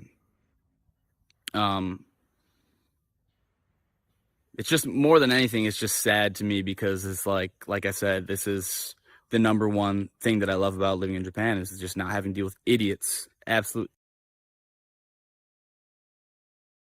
In the middle of Tokyo, maybe have some type of stereotype in their mind. They see people of a certain race, and they actually interact with them, and they're like, oh, you know what? These people are actually pretty awesome. And that happens time and time and time again. And then guess what? Then they're not racist. But if you are worried that people are racist and you notice someone just like looking at you, why don't you say, hello, how's it going, and move along? Then they might not be racist. Get that. But if you chase after someone, if you notice someone looking at you and you run at them to say, I ain't doing none, and you're like twice the size of them, I don't think that's going to make the world less racist. And like I said, like, you have so little evidence in this situation. You make eye contact with someone, you start staring at them, they look back at you because you're looking crazy at them, and then you call that racist. It makes no sense at all. And this is exactly why I chose to just walk off and say, you know what, we're going to go. Because I was trying to reason with this person for just like half a second, and I was like, okay, this person clearly doesn't, I don't know if they don't have the brain power, or they're too emotional, or maybe they're drunk, whatever it be. They clearly are unreasonable. So we're just going to get out of here. It's not even worth our time. What we're going to do is we're just going to leave. We're just going to get out of the situation. And anyways, that's what we did. And I don't know.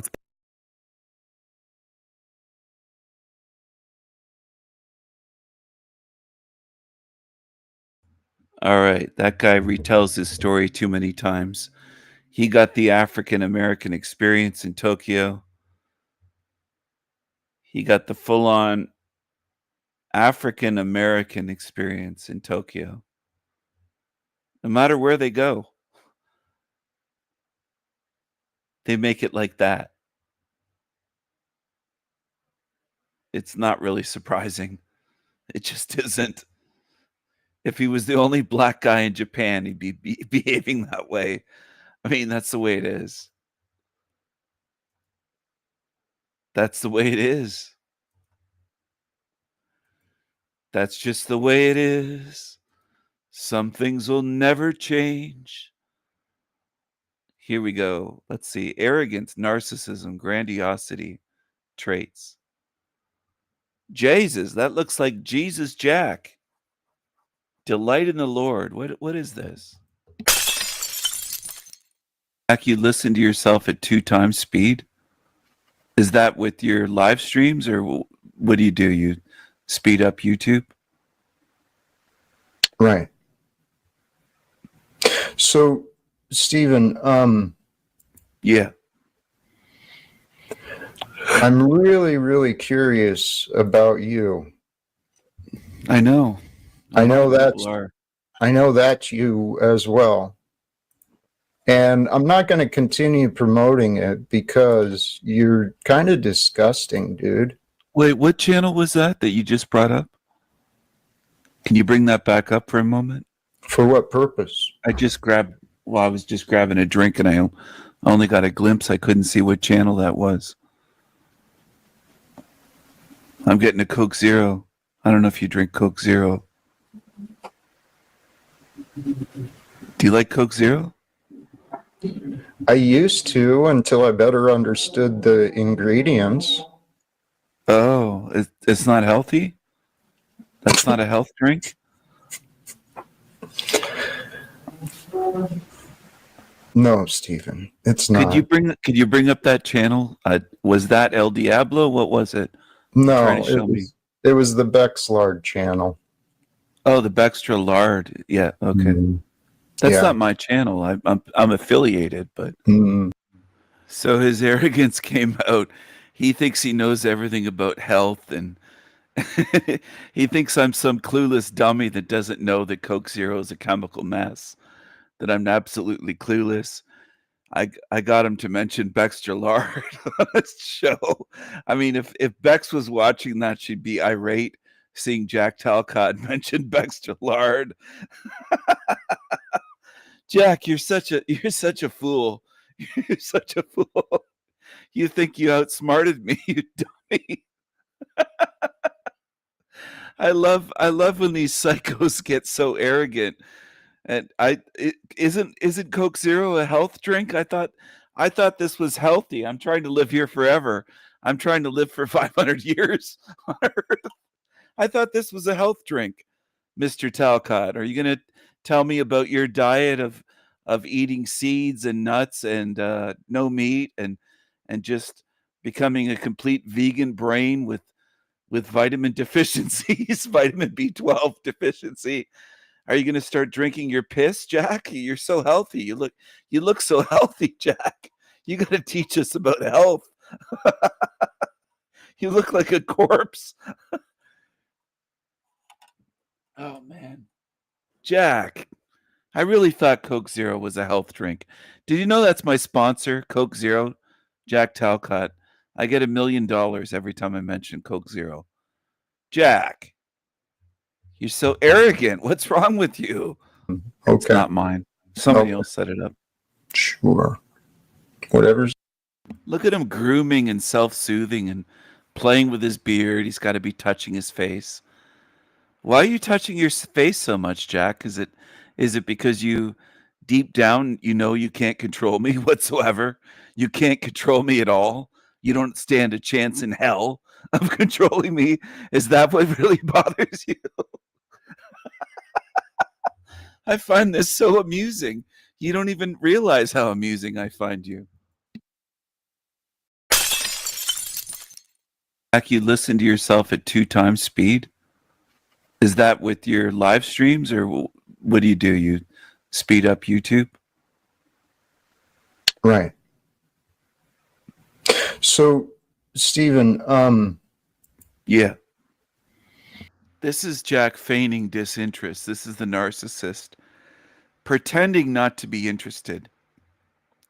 He's also trying his best to control his emotions, his rage. He's trying to be stoic, but he's not succeeding. He's not fooling me whatsoever. I know he's seething inside about being embarrassed and made into jokes on my channels. He can't take it. He can't handle it. So he's trying to restrain all of his anger. He's an angry little skid mark, and he's trying to control that anger. And then he's doing his tongue flicks. He just did a tongue flick right there. There was a little tongue flick that he did. He's really struggling to maintain control. I'm really, really curious about. I just did a fake yawn there. I do that now, is to give him a taste of his own medicine. I do fake yawns. I eat on his show. If I have food, I'll just start eating and I won't mute my mic. I do all kinds of stuff. About you. I know. I know that. That's you as well. And I'm not going to continue promoting it because you're kind of disgusting, dude. Wait, what channel was that you just brought up? Can you bring that back up for a moment? For what purpose? So right away he's paranoid and he looks down. He says, for what purpose? He's got it in his paranoid psychopath brain. Watch out for Stephen. He's trying to trick me at every turn. I got to be careful of this guy. People warned me about King Stephen. I got to be worried about this guy. I got to be on edge. I can't let my guard down. King Stephen's trying to get me somehow. King Stephen's trying to make a fool out of me. I won't let him make a clown out of me. You make a clown out of yourself, Jack. There's nothing you can do to stop that. Nothing. Not a thing in the world. You could be as guarded as you like and as paranoid, thinking, why does he want me to put that on the screen again? Because it's hilarious. That's why. Because I think when Beck sees this, she'll jump out of her skin saying, why would Jack show that channel Bextra Lard? Why would he put that on his screen? I was just grabbing a drink and I only got a glimpse. I couldn't see what channel that was. I'm getting a Coke Zero. Everything's a power game with him. Look at him looking around. He's trying to figure out what's going on. What is he doing? Why does he want me to put that on the screen again? I'm not going to give in. I'm not going to put that up on my screen again. King Stephen's leading me into a trap. In his paranoid psychopath mind, he's thinking, King Stephen really wants me to put that on the screen. It must be a trick. It must be a trap. Look at him. I don't know if you drink Coke Zero. Do you like Coke? And then I got my sponsor mentioned there. Zero? I used to until I better understood the... Look at him letting on, oh, I'm above that. I don't drink Coke Zero. I'm intelligent. I'm aware. I'm informed. King Stephen, you're a dummy. You drink Coke Zero? That's a chemical mess. Don't you know that? You think it's a health drink? What? Ingredients. I was playing dumb. I love playing dumb with these psychopaths. I love it. I love their reactions, their faces. Oh, it's not healthy? That's not a health drink? It's not a health drink. Look at he took the bait. He just I love playing with these idiot psychos. No, Stephen, it's not. Could you bring Come on, Jack. I thought it was a health drink. I'm having a Coke Zero right now. Coke Zero all day long. All day, all night. Coke Zero. Oh, man, it's delicious. It's glorious. It's glorious and refreshing.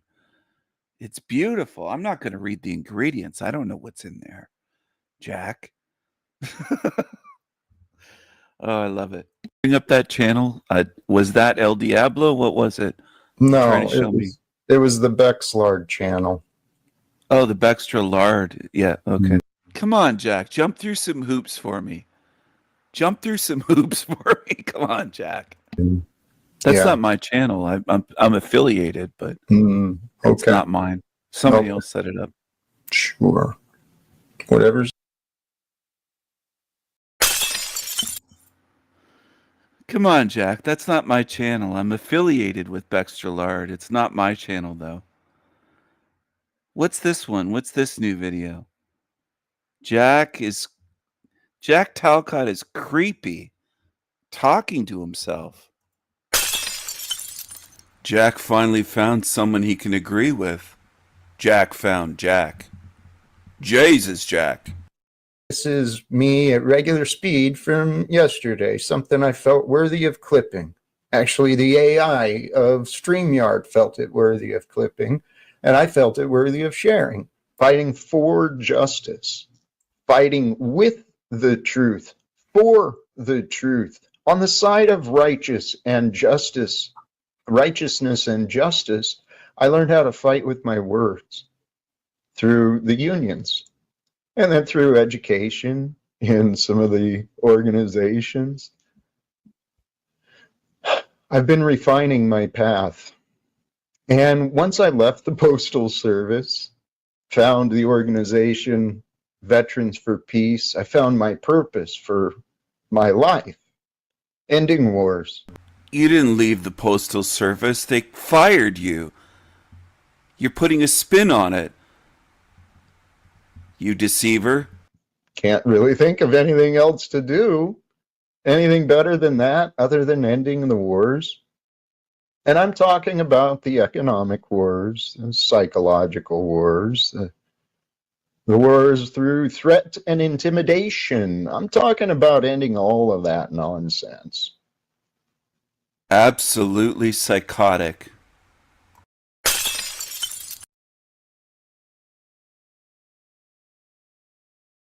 I feel like slapping a nigga today. Oh, oh, oh. I feel like slapping a nigga today. Oh, oh, oh.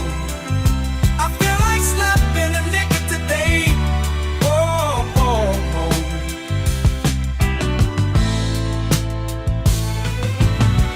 These motherfuckers on the road, where the hell they learn to drive? Jive turkeys at my job, about to get a cool, cold, mean five. Should've took the day off. Might slap my boss, my own damn kids, pissing me off. As if I hadn't had enough. Chipotle, fuck my goddamn order up. I'm fed up, I'm fed up, I'm fed up. I feel like slapping a nigga today. Whoa, whoa, whoa. I feel like slapping a nigga today.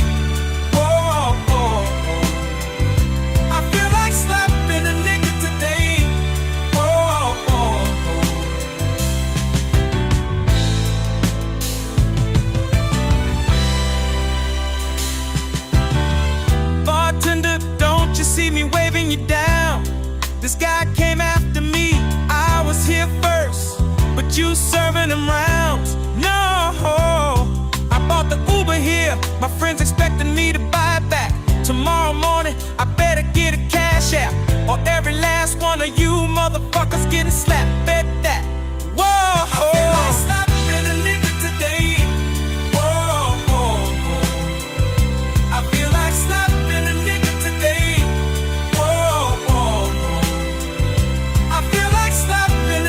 today.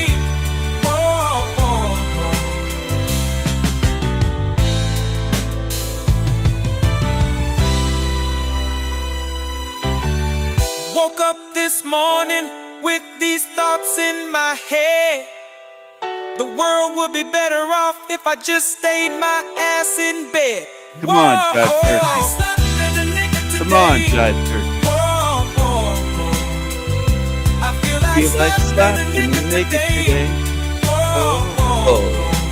Oh, Lord. I feel like slapping a nigga today. Come on, Jive Turkey.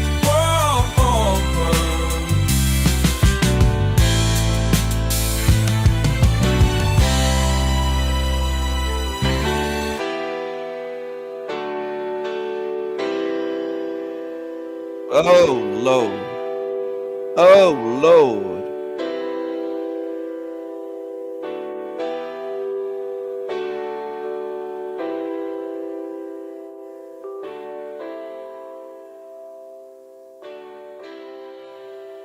This is a new meme that I made earlier, y'all. What yo mean? I can't be eating my watermelon in yo Cadillac? What you mean? Jive Turkey. Jive Turkey. I love that. I love that expression. Hey, Jive Turkey. Hey, Jive Turkeys. Hey, Jive Turkeys. Come on. Hey, Jive Turkeys. Look at this angry mofo here. Jack Talcott. Psychopath. He's a psycho. He's a goddamn psycho. That's what he is. He's a goddamn psycho. I'm going to shift gears here. What do we have?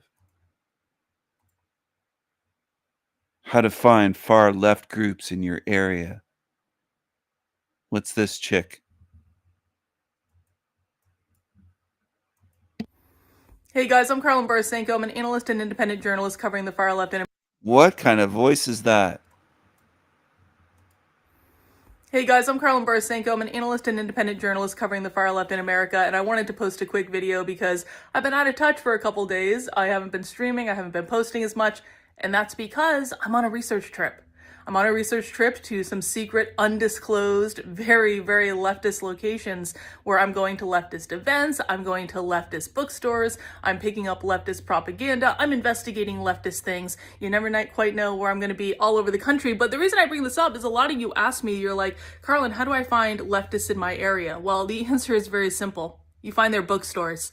You find their bookstores, because if you go in and you Google radical revolutionary bookstore, socialist bookstore, queer bookstore, you can even use ChatGPT to help find stuff like this. Do a prompt in ChatGPT where you're like, tell me the most far left locations in bookstores and cafes and coffee shops and, meeting spaces and collective spaces and all that in my city. ChatGPT will spit back a list of answers. And then you go to the bookstore, you see what they're selling. And more importantly for me, what I look at when I'm going to a leftist bookstore for the first time, and by the way, these radical bookstores, they exist literally all over the country. Yes, in red states too. You can find them in every single major city. They may have words like revolutionary, radical, collective, liberation, queer, something like that. You go into the bookstore.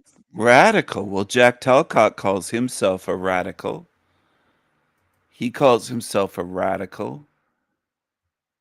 Everybody's heard Jack call himself a radical.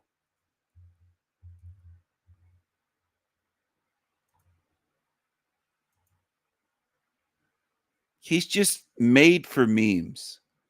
It's like that guy was just made for memes, isn't it? Do you agree? That Jive Turkey, Jack Talcott, Jive Turkey, Skid Mark, Angry Jack. Angry Jack. Oh my goodness. Look at this. Look at his face. He's got the recycling bin right on that forehead. Jack, that's the mark of the beast. The recycling bin is the mark of the beast. Look at the confusion. He said he doesn't want to be turned into a clown. You're already a clown, Jack. You should have showed me so much more respect than what you did. You made a huge mistake, Twatcott. You're a joke. You're a joke. You're a clown. You're a clown, Jackie boy. Kick me off your show. You're a clown. You're a clown. Look at him. He's a clown. Look at him. Look at him. You think you're going to make your son proud? You're a clown. You're a clown. You're not going to make Dominic proud. He's ashamed of you. He's looking at you saying, "Ah, man. Ah. You're a fucking clown." He's ashamed of you, Jackie boy. You should have been respectful towards me, you dummy.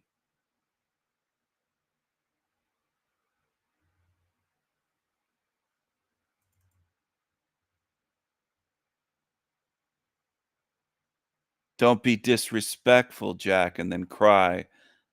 Oh, this is Jack at church. He's taking money out of the basket. Jack, you're not supposed to steal at church. That's not yours. Thanks, man. Thanks, man. Holy cows, man. That's not your money, Jack. You're a thief. You're a leech.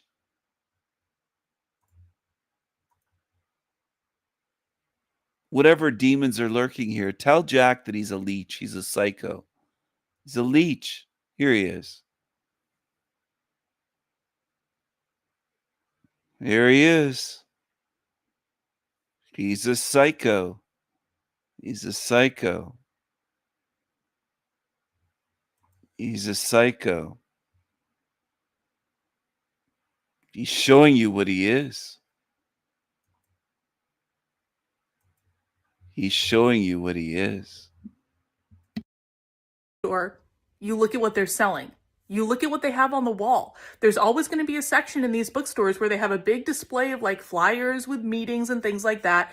Go look and see who's posting flyers. There's usually a space in these bookstores where there's a freebie section where they might have propaganda and stuff like that. Take all their free stuff. Go back and look at it later. Look around at the stock of books they have. Look at the zines that they're selling. Specifically ask, do you have zines? Look at the stickers. Look at the pins. Look at all the different things because, you know, in these bookstores, when I go into them, it is like a treasure trove of leftist propaganda. This tells you who the most influential people are. This tells you who the activists are. This tells you who the groups are. This tells you who are the publishers. A lot of the stuff that I picked up yesterday, it wasn't stuff you can buy on Amazon. It was like small batch printed publications, and you look inside and you find the specific publisher that's putting out all this socialist content, and then you can go on their website, find more information, stuff like that. And even I was in some progressive bookstores yesterday, and you know, there's one bookstore in particular, it was like a progressive bookstore, it's like an independent bookstore, that I wasn't really sure was going to be very leftist, but I went into it because it was an independent bookstore in a very leftist location.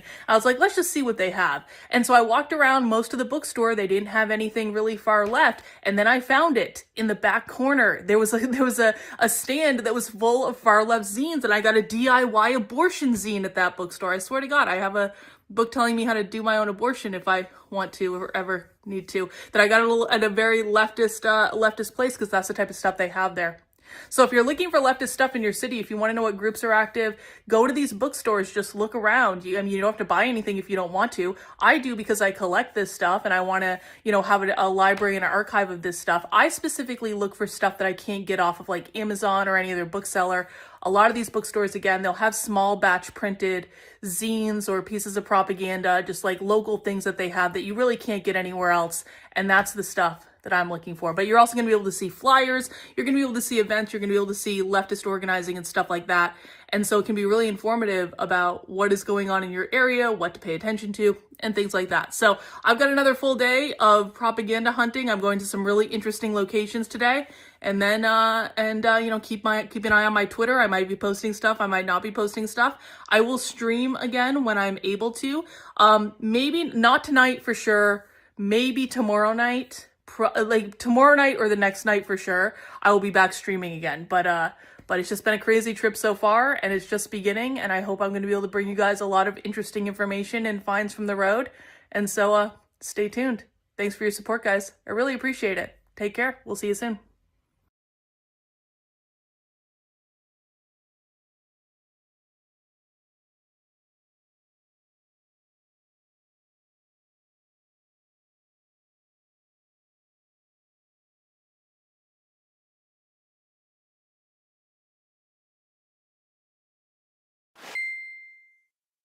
Did you know that your life experiences can shape you into becoming something like a sociopath? While most people believe that personality types are determined by the genes you inherit, there actually may be a bit more to it than just that. From childhood trauma to the hobbies you pursue, there are a lot of ways in which a normal-seeming person can turn into something unfeeling and often more than a little nasty. So stick around until the end of the video and you'll know exactly what it feels like to step into the shoes of a sociopath, and what kind of life experiences can lead a person to that sort of headspace. Number 10. They suffered childhood trauma. Besides genetics, the most common reason a person may start to display sociopathic tendencies is because of childhood trauma. While we may not always realize it in the moment, our upbringing can play a huge factor in determining the type of person we will grow up to be, and each and every one of us is at least partly shaped by our childhood. If you were raised in a toxic or abusive environment, however, or if you were exposed to something too early, it may have affected you more than you initially thought. Our brains can often seem strong and durable, but there are definitely things you can do to cause it serious harm. An example of this is trauma suffered while your brain was still developing, and the worst part is our brain may try to hide the extent of the damage from us. Children that suffer from PTSD often have a hard time remembering the details of the event, and sometimes they can forget the event altogether, which serves as a sort of coping mechanism. If a person has been shaped by trauma that makes them feel like they have to toughen up, they could start to show sociopathic tendencies as a result. Number 9. They were neglected. Human beings require a lot of care and attention when they are growing up, and this helps them develop proper social skills. Children that were neglected, however, often start to show traits of an antisocial personality disorder as they begin to mature. When a child is forced to fend for themselves, they start to prioritize survival instincts over relationship-building ones, which can make them seem cold or distant towards others. These people have a hard time letting go of their us versus the world mentality, and can best be described as lone wolves. Neglect can often have a serious impact on the psyche of a person, especially if it has been that way for a long time, and it can push caring people into becoming sociopaths as a way to survive. Number 8. They grew up around alcohol abuse. It is often stated that alcoholism is a disease, and like a lot of diseases, it hits the family hardest. Sociopathy is a tricky thing to predict, but children who grow up in homes where one or both parents drink heavily can often suffer from an antisocial personality disorder when they get older. Why? Well, as of now, many scientists are still trying to find that out. But there are a few compelling theories, one of which is that alcoholism can create distance between the drinker and their loved ones, and a child may unintentionally pick this habit up. Another theory is that drinking can often be an alienating vice, one that may cause you to become neglectful or even abusive to your kid. Abuse is a major trigger for sociopathic tendencies, so it makes sense that drinking and sociopathic children could be linked. Number 7. The care they received was inconsistent. When you are trying to train a dog to obey your directions, it is extremely important to be clear in the commands that you are giving, and to also be clear in what you reward and what you punish. Raising a dog and raising a kid may not have all that much in common, but this is one thing that they both have in common. When a person becomes a sociopath, it is often because they did not receive the amount of care that they needed in order to fully develop into a functional adult. But it can be equally as dangerous to be an inconsistent parent to your children. If you can't be present for your children and come and go from their life, they may start to feel like the relationship you share is more transactional than paternal. A transactional relationship is hard for a child to understand, and it can make them feel as if their feelings are being used against them. When this happens, the child may start to use relationships as a way to get what they want instead of trying to strike up a bond. Number 6. They have been rewarded for shallow behavior. The key difference between a regular person and a sociopath is empathy. Sociopaths can do some truly horrific things because they don't see human life as valuable, and they can't really put themselves in the shoes of others. Sociopaths can learn empathy, at least to an extent, but it is extremely unlikely they will try to do so if they have been consistently rewarded for poor behavior. If a neurotypical person does something they later regret, they will change their course of action if a similar situation unfolds again. A sociopath isn't reflecting on their actions in this way, however, and they are much less likely to feel shame or regret if they are directly benefiting from it. By the way, make sure to subscribe if you've learned something new today. Number 5. They have suffered a head injury. Many experts still debate how often sociopathy is acquired rather than passed down through genetics. A very strange way that a person can technically become a sociopath is if they suffer a certain kind of brain injury. There are many recorded incidents of people suffering a traumatic head wound only to discover that they no longer see the world in the same way, and this can be very jarring to the individual. Old medical procedures like lobotomy have always made it clear that damage to the brain can definitely affect things such as memory and thought. But being able to turn a person into a sociopath is definitely an unexpected result. Number 4. They never had to care about anything real. It may or may not surprise you to find out that people who grew up with a great deal of money are more likely to become sociopaths. The reason for this is because upper-class people do not need to worry about things like food, survival, or finding community in the same way the rest of the world does. This can lead to complexes where they feel they are better than others, and it can cause them to detach emotionally from others. Media has commonly portrayed the spoiled and wealthy child who can't seem to stop lashing out, and it is because they never had to care about anything that really mattered. If a child grows up valuing status, fame, or other sources of vanity, they can lose sight of important developmental milestones and accidentally isolate themselves from their friends. Number 3. They have a need for thrill-seeking. Sociopaths are often big thrill seekers, and this is because of a few reasons. For one, they enjoy the attention they receive from others when they perform dangerous stunts or make spur-of-the-moment decisions, and enjoy standing out as an individual. They also don't really see danger in the same way that the rest of us do, and that can cause them to find things fun that others might be too afraid to even attempt. People who grow up around extreme sports or are born into a family that is really into them may unintentionally turn to sociopathy if they aren't careful. Being into thrill-seeking is perfect.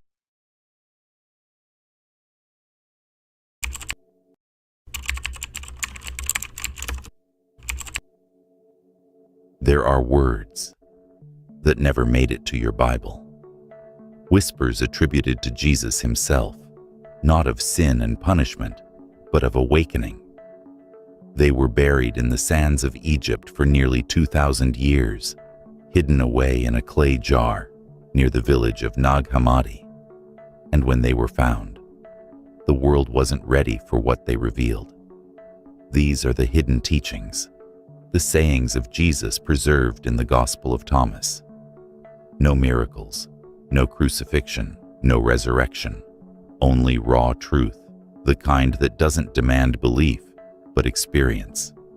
It's as if the voice of the Nazarene speaks not to the crowds, but directly to your soul, saying, "The kingdom of God is within you, and it is spread out upon the earth. But men do not see it." This is not religion. This is inner alchemy, the transformation of consciousness. It's what mystics, sages, and initiates across ages have sought, to see what others cannot see, to become what they truly are. In this episode, we will journey beyond the surface of Scripture, into the mystery beneath the words. We will uncover the hidden wisdom encoded within the Gospel of Thomas, the fragments of an ancient teaching meant not for blind followers, but for awakened seekers. You'll learn why this gospel was silenced, what its secret messages truly mean, and, most importantly, how to practice them in your daily life. Because this isn't about studying the past, it's about remembering something deep within you, something timeless. So, are you ready to hear the words that were once forbidden? To walk the path that turns knowledge into illumination? Then listen closely. For as the Master said, "He who seeks, let him not cease seeking until he finds. When he finds, he will be troubled. When he is troubled, he will marvel. And he will reign over all." To understand the hidden teachings of Jesus, we must travel back, not to the marble cathedrals or gilded thrones of later Christianity, but to a time before doctrine, before dogma, to a small desert community of mystics who sought not to worship Jesus, but to know what he knew. In 1945, near the dusty cliffs of Nag Hammadi, Egypt, a farmer unearthed a sealed jar buried deep beneath the sands. Inside lay a collection of early Christian and Gnostic texts, writings banned and branded heretical by the emerging church over 1,500 years earlier. Among them was the Gospel of Thomas, a series of 114 sayings attributed to Jesus. No miracles, no narrative, just words, pure distilled truth, as if spoken in riddles to those ready to understand. These sayings echo something ancient, a wisdom that feels more Eastern than Western, closer to the teachings of Lao Tzu or the Buddha than to the pulpit sermons we know today. In this gospel, Jesus is not the redeemer of sins, but the revealer of consciousness. His mission isn't salvation, it's awakening. Why then was this text hidden? Because it challenges everything that power and authority depend upon. The Gospel of Thomas speaks of a direct path to the divine, one that requires no priest, no church, no intermediary. It declares that the kingdom isn't a future reward or distant paradise, but a living reality within you, accessible only through self-knowledge. If you bring forth what is within you, what you bring forth will save you. If you do not bring forth what is within you, what you do not bring forth will destroy you. To the early church, this was dangerous, revolutionary. It stripped away control, dissolving the boundary between the human and the divine. And so, the Gospel of Thomas was silenced, labeled heresy, and buried. But truth has a way of surviving, hidden in plain sight, like embers beneath ash, waiting for breath. Philosophically, this gospel aligns with what later came to be known as gnosis, a Greek word meaning direct knowledge of the divine, not intellectual belief, but experiential realization. To the Gnostic, God was not an external being in the sky, but the radiant core of all existence, the silent center behind your own awareness. And that is the heart of the Gospel of Thomas. Its language is symbolic, often paradoxical, designed to bypass the rational mind and ignite the inner knowing that words cannot reach. Each saying is like a mirror, revealing not new information, but a deeper reflection of yourself. Over centuries, this wisdom faded from memory, but now, as consciousness awakens across the world once more, these lost words return, not as relics of the past, but as keys to a new future. Because when you begin to see as Thomas saw, when you realize that what you seek is already within you, you start to understand what Jesus truly meant when he said, "I am the light that is over all things. Split a piece of wood, and I am there. Lift up the stone, and you will find me there." This is not metaphor, it's instruction. And in the next chapter, we'll explore what it means to practice this hidden wisdom, to live as those who have found the light within. To practice the hidden teachings of Jesus from the Gospel of Thomas, we must first learn how to listen, not with the mind that seeks belief, but with the soul that seeks remembrance. The Gospel of Thomas is not a text to be read once and understood. It is a mirror, a labyrinth, a code designed to awaken something dormant within you. Each saying operates like a seed. When planted in silence and contemplation, it reveals layers of meaning that no theology can contain. Let's begin with one of its central revelations. The kingdom of God is inside you, and it is outside you. When you come to know yourselves, then you will be known, and you will realize that you are the sons of the living Father. At first, this sounds poetic. But beneath the poetry lies a precise spiritual formula. Jesus is describing an inward path, one that bypasses all external religion. He is saying, the kingdom is not a place. It is a state of consciousness. It cannot be entered through rituals or dogma, but only through knowing oneself. This is not the self made of ego and memory, but the luminous awareness behind it. The part of you that has never been born and will never die. The sons of the living Father are not chosen people, but awakened beings, those who have recognized the divine spark within themselves. Now, here is where the hidden teaching deepens. Jesus says the kingdom is inside you and outside you. Why both? Because he is describing the great paradox of unity. That inner realization and outer reality are reflections of the same divine source. Once you awaken within, the world outside begins to transform. You start to see differently. Every tree, every breath, every person becomes a mirror of the infinite. This is what mystics mean when they say, the world is a projection of your consciousness. The Gospel of Thomas anticipates what modern quantum physics and ancient mysticism both affirm, that perception shapes reality.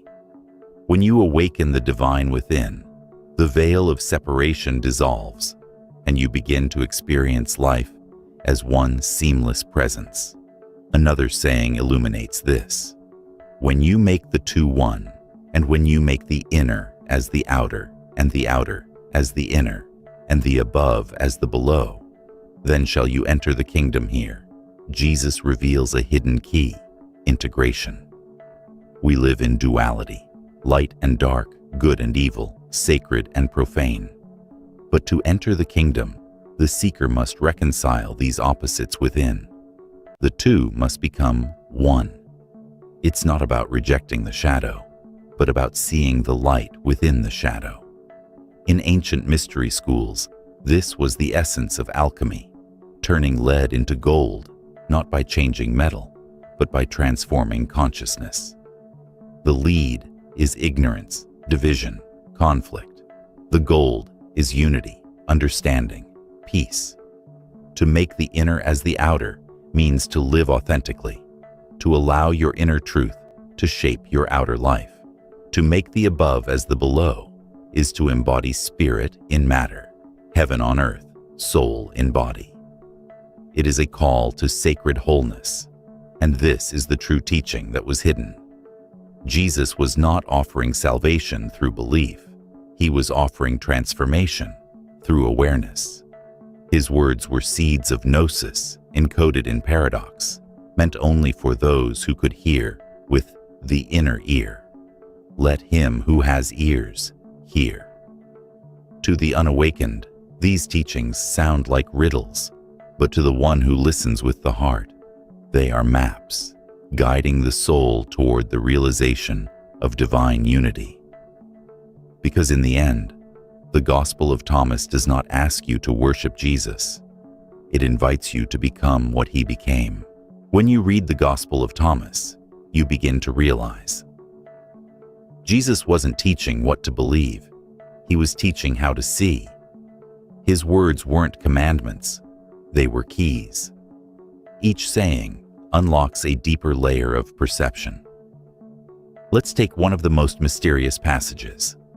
If your leaders say to you, "Look, the kingdom is in the sky," then the birds of the sky will precede you. If they say to you, "It is in the sea," then the fish will precede you. Rather, the kingdom is within you, and it is outside you. This is a direct challenge to every form of spiritual dependency. Jesus dismantles the illusion that the divine can be found in some distant heaven, in temples of stone, or in the authority of priests. He calls us back to the source, to the immediate living presence of God within now. And yet, this teaching has always been inconvenient.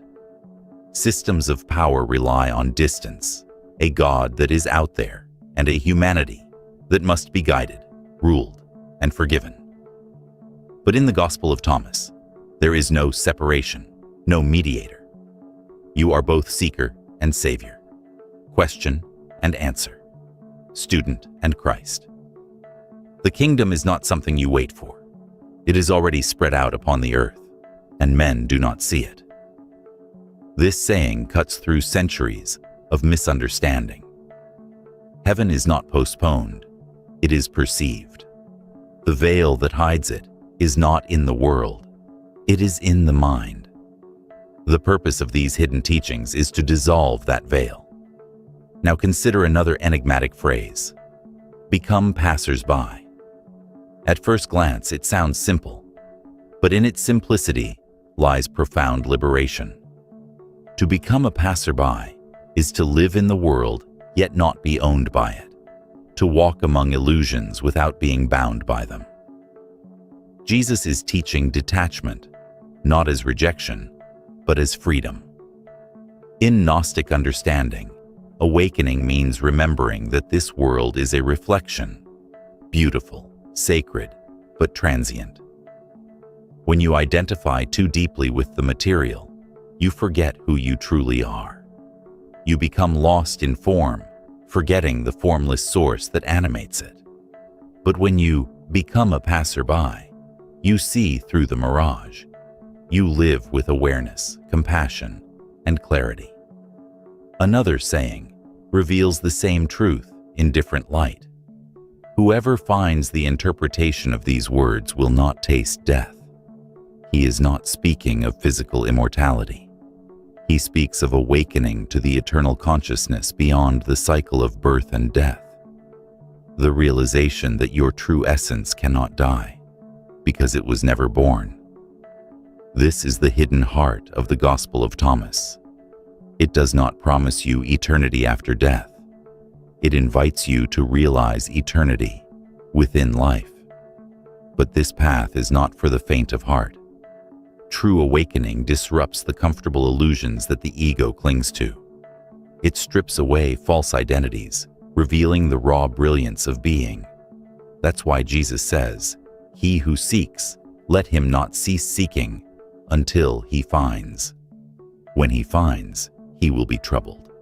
When he is troubled, he will marvel, and he will reign over all. The troubling is the shattering of illusion, the death of who you thought you were.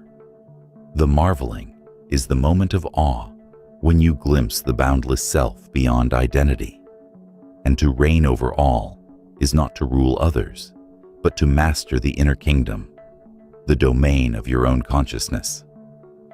In these teachings, Jesus is less a prophet and more a mystic guide, pointing beyond words, beyond form, to the direct experience of unity. The Gospel of Thomas is not about worshiping the messenger. It is about awakening the message within you.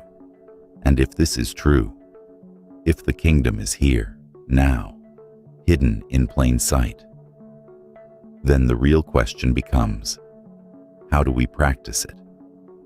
How do we turn these mystical truths into living experience? That is what we will uncover next. The Gospel of Thomas does not ask for blind faith. It asks for inner work. It is not a creed to be memorized, but a path to be lived. To practice its hidden teachings is to turn your attention inward, where eternity whispers beneath the noise of thought. Let's begin with the simplest, yet most powerful practice: inner silence. Jesus said, "Be passers-by." To live as a passerby means to step back from the constant storm of thoughts, emotions, and identities that pull you into illusion. It means remembering that you are not what passes through your awareness. You are the awareness itself. Practice 1. The witnessing presence. Each day, pause for a few minutes of conscious observation. Close your eyes, breathe deeply, and simply watch your thoughts arise and fade. Don't chase them. Don't fight them. Just see. This act of witnessing is the key that unlocks self-knowledge. For when you begin to see your thoughts as passing clouds, you realize you are the sky, vast, still, and untouched. And that is where the kingdom within begins to unfold. Practice 2. Seeing the light in all things. Jesus said, "I am the light that is over all things." Split a piece of wood, and I am there. To practice this, treat every moment as sacred. As you walk, eat, speak, look for the divine spark within everything and everyone. When you gaze into another's eyes, recognize the same consciousness that lives in you. This is not poetry. It is a way of seeing that transforms.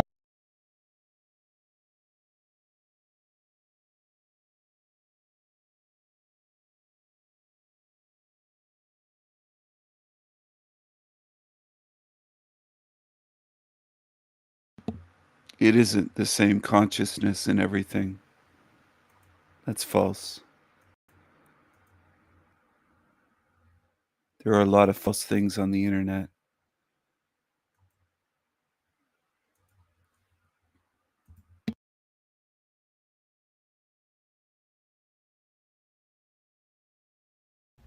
No matter how you look at it, you are causing suffering to everything around you by merely existing in this place. By merely existing, you are imposing suffering on everything around you. Everything. Just merely existing here, you're imprisoning other beings for your survival at every level. So the only option to not produce more suffering is leaving this realm. But there is no viable option to leave. If there was an exit point that you could go through to leave this existence, that would be the answer to ending suffering for yourself and your participation in causing suffering to everything around you. By merely existing, you are causing suffering to yourself, and that suffering is interlinked with everything around you. There's no way out of causing suffering. We suffer and we produce suffering in people and things around us in order to keep our survival going. There is no in people and things around us. In people and things around us. This is such a weird creature. Weird background. A baby in the womb. Very strange. Very strange programming that this thing is using on people. This creepy creature, Joshua S. John. It's a real creep. Over 111 views on this shit.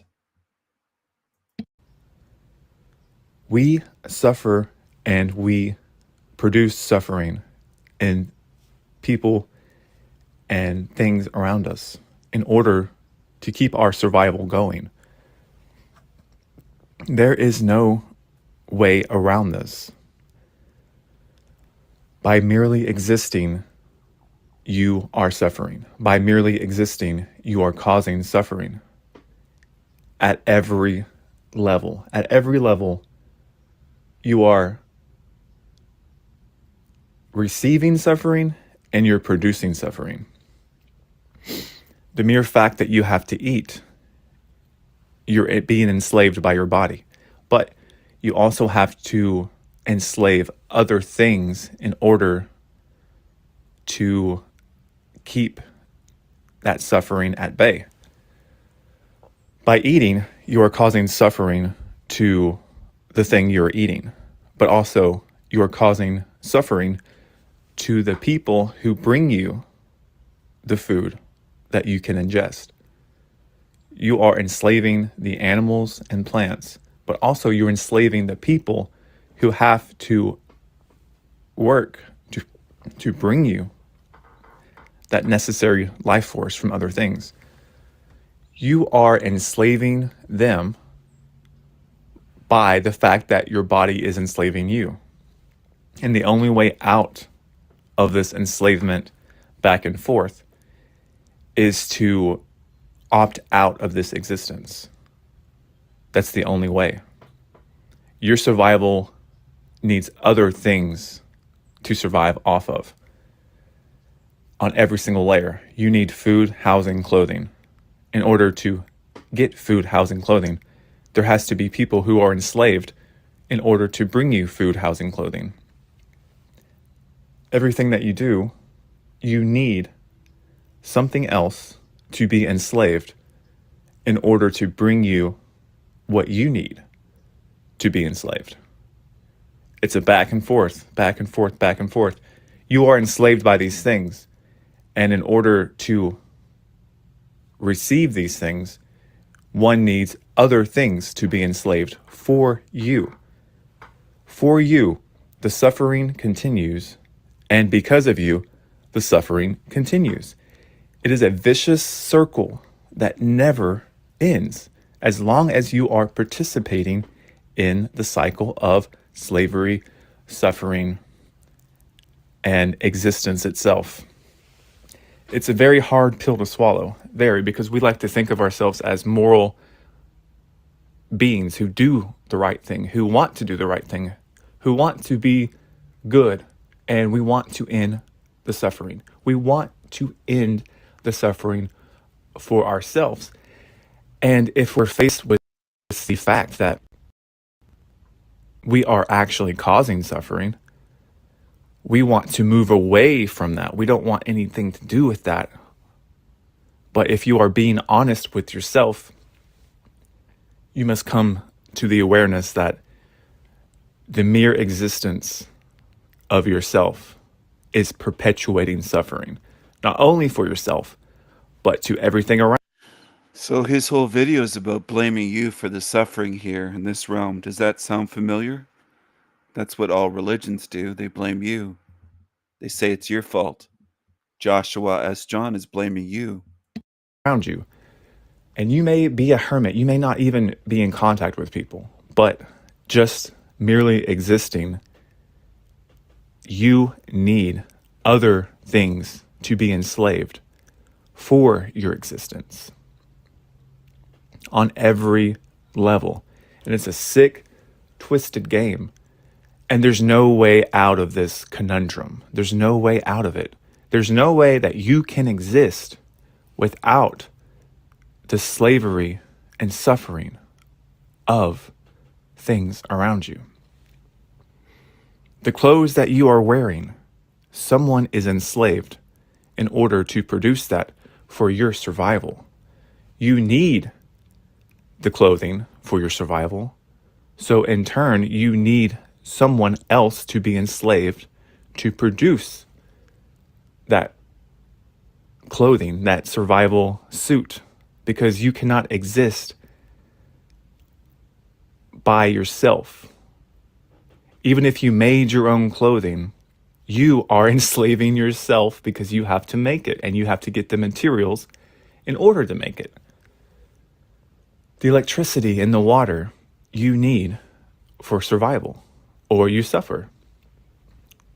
Thus, you need something outside of yourself to provide you that to stop the suffering from within you. So your body is enslaving you, and you need other bodies to be enslaved in order for your survival. The less suffering that you try to give yourself, the more suffering you inflict and impose upon other things. And the highest level of this, we are enslaved by the corporations and the businesses and the governmental entities that impose their will on us. We had no choice in coming here whether we wanted to participate in this nightmarish dream that we find ourselves in. No, we were just thrust into it. And now that we're thrust into it, we have to play by their games and their rules. Otherwise, we suffer. And because we want to suffer less, we impose suffering onto everything around us. And there's no way you can sit there, I can sit here and say that I am actively doing my best to prevent suffering. Yeah, on a very superficial level, we can lie to ourselves and say that. But at the deepest level of reality, that is false. That is a lie. As long as we're existing and participating in this life, the consequence of that is causing and perpetuating the suffering of not only ourselves, but everything around us. And it's freaking twisted. It's freaking sick. And the only way out of this, these chains of enslaving others and ourselves, is leaving this freaking nightmare of delusions and confusions and illusions and lies. The only way out, the only way to end suffering is to leave here. And the only way to leave here is through suffering, because there is no other option other than to go face that suffering head on with your full intention and will, saying, no, I no longer want to participate in this. Give me the exit door so that I can actually be free, so that I can actually end suffering for myself, and to remove my participation in causing suffering to everything around me on every fundamental level. We like to think that suffering is only caused by evil people, by people who enjoy it, by people who want it, who need it. But if we look honestly at ourselves, we see that we actually need suffering in order to merely exist here. To merely exist, we need suffering to continue. Otherwise, we will suffer. We will suffer without the suffering of everything around us. It's sick, it's twisted, and I wish it wasn't so. But I am talking to you through this technological device that I need to communicate. And that need imposes slavery and suffering on other people to produce it, to keep it going. And yeah, we can say, oh, it's the big tech companies who actually are enslaving us. But yes, that's true. But we are enslaving the workers. We are enslaving those who produce these things for us. They need money in order to exist. They need to fulfill their survival mechanisms in order to exist. So they also participate in the suffering and enslavement of other people as well. It's on every fundamental level. If you really look at it honestly, you will see that there's no way around this. There's no way out of it. Merely existing is not only causing you suffering, but it is imposing suffering on others. Because the fact that you merely exist, you need suffering to exist. Suffering is the root of this existence, and there is no way to not cause other things to suffer as long as you're here. It makes me sick because I don't want anything to suffer. But, like I said, merely existing is imposing suffering and slavery on to everything around me. Everything. Even the pets that you have, you are imposing slavery and suffering on them because you need something from them. You need something from everything around you.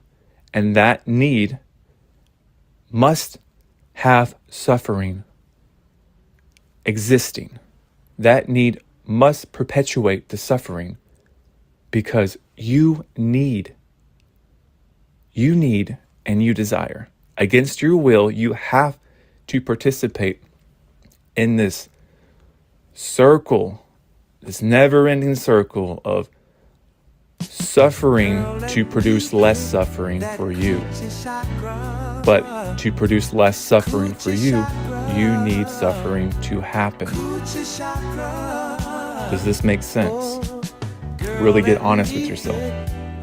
How can we say that we are moral, good people as long as we are perpetuating this? As long as we are here, we are perpetuating this. I'm not saying to do anything. All I'm saying is to think about this honestly. Look at it honestly. And see your participation and see how wrong all of this actually is. It's all so devilishly designed to keep you looking outside and pointing at all of the bad things that you don't like, while deluding yourself from seeing that you merely existing in it is imposing and causing suffering just merely because you exist in it. I like to think of myself as a moral person. I like to think of myself as a good person.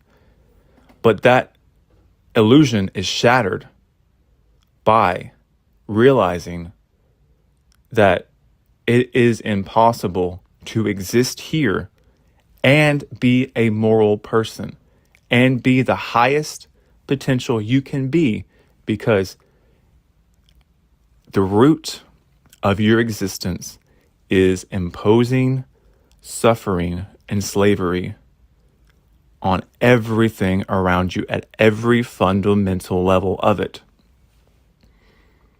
That's why not one thing can exist here and say that it is a moral, honest do good, do right being, I don't know how else to say that, because every moment you are here, it is the imposition of more suffering. It is the imposition of more enslavement. And I know I keep saying that over and over and over.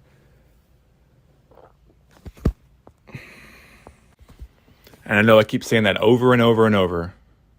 And you may say, well, I'm giving people a means to make money because of my desires, because of my wants and needs.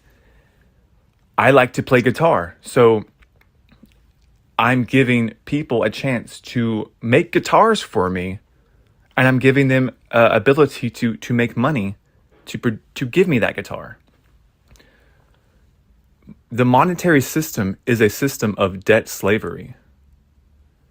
You needing something is causing someone else to have to slave and work in order to produce that for you. And you yourself have to slave and work in order to buy that thing. You are not giving people freedom by making it possible for them to have a job. Yes, you may say that money is allowing them to suffer less. But like I said, the money system is just a system of perpetual slavery for all involved. No one wants to go to work. No one wants to make money. No one really wants to do these things. We are forced to do these things in order to barely exist, to merely survive, because our body is enslaving us with its desires. And if we don't fulfill those desires, we suffer. If we don't eat, we suffer. If we don't have shelter, we suffer. If we don't have clothes, we suffer. So by merely existing, we have to be forced into slavery. And even if you survive out in nature, let's just say you're out in nature, you have to impose slavery and suffering on other things to exist. You have to get that animal hide. You have to get that meat. You have to enslave the plants to make agriculture. All of these things on every fundamental level is deceiving you into thinking you can do good here. There is a moral way to proceed.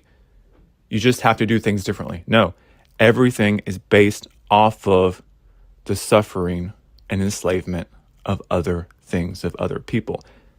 You cannot live merely on your own. You cannot survive by yourself. You need outside things in order to allow you to survive on every fundamental level. And if I am wrong, I'm willing to be wrong, but please prove me that I am wrong. I don't think this can be proven wrong. I think this is the truth. The truth is, as long as we are here, as we like to think of ourselves as these moral good people, wanting to always do the morally right thing, the ethical thing. The ethical thing is impossible in this realm. This is what I like to call the devil's game. The devil's game is they provide you with the illusion of you being a good person, you doing the moral thing, you always acting in an ethical, right way, which does not exist. It does not exist here. I am now under the conclusion that good moral people do not even exist here. Good moral people do not exist. Yes, we could say that we're superficially good, we're superficially moral, but the delusion of that keeps us from accessing the truth that as long as we're here, there is no such thing as a good moral person, because a good moral person would not participate in this. And I'm not necessarily saying it's your fault that you chose to live this life. All I'm saying is look honestly at the situation that we find ourselves in. A good moral person would want nothing to do with this. Nothing. Not one single layer of this existence would a good moral person accept and continue imposing the suffering and enslavement on everything around it? No. A good moral person would say, no, I'm not doing this anymore. I'm not participating in a slave suffering imposement realm where by me merely existing, I need other things to suffer. And a lot of people, I feel, will fight this. They will fight this because of their own delusion within themselves that they are a good moral person. And I'm not saying that you don't do good moral deeds and good moral acts, but what I'm saying is the mere fact that we exist in this realm, we are causing suffering on every layer. Yes, we are also receiving suffering, but a good moral person would opt out of this immoral design, this immoral system that produces nothing but suffering. We delude ourselves in thinking that we're somehow changing this place. We're somehow going to fix this or come to some answer that will make us feel good about our participation here. Can't fix this place. That's impossible. It's like trying to fix a working bicycle into being a 747 jet airplane. When a bicycle is a bicycle and it works, it has tires, it has a chain, a frame, pedals, a seat, handlebars. There aren't that many parts. There's some moving parts, but there aren't that many parts to putting a bicycle together. But there's millions of parts in a 747. And there's jet engines, and there's all sorts of things that the bicycle doesn't have. You can't, quote unquote, fix a bicycle into being a jet, because it isn't a jet, it's a bike. It'll always be a bike. Whether the chain is on or the chain's fallen off or the bike's working or not. But this place is what it is. It's operating the way it's designed to. Yes, you have to escape it. You can't fix it. You can't fix this place. That's part of the trick of getting people to stay, is getting people to believe that they can fix it. Can't fix what isn't broken. It's designed to create suffering and disease and to give us the illusion of freedom and the illusion that we have so many choices. We have trivial choices. And we do have some choices as well. It's not that we have no choice or no, quote unquote, no free will, but we have very little compared to what most people believe. But there are choices. You can choose to be evil or you can choose to expose evil. But for the most part, our lives are millions of trivial choices, unfortunately. Like the choice between drinking Coke or drinking Pepsi, or getting chocolate ice cream at a Baskin Robbins, or getting strawberry or pralines and cream or something. It's still ice cream. It's the same with voting. You vote for left or vote for right, they're both wings of the same bird. So we get choices that aren't really choices in this place, for the most part. Now, once in a while, there are real choices, but those are not as common as the trivial ones that people focus on. Because that's what fools people in this place, believing, well, they can choose to buy a Japanese car, a Toyota, over an American GM car. It's true, you can. But that doesn't make a world of difference. When you step back a million miles and you zoom way out, you say to yourself, really doesn't make that much of a difference in the big picture.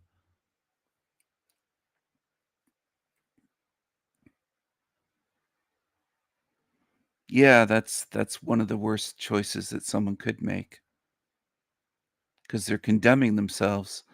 And if I'm correct in my model, their spirit just gets eaten up the more they come back here, they get degraded more and more until there's nothing left.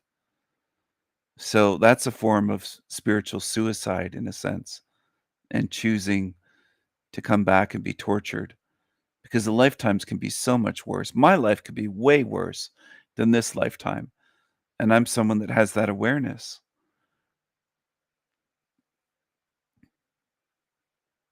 I'm someone that has that awareness.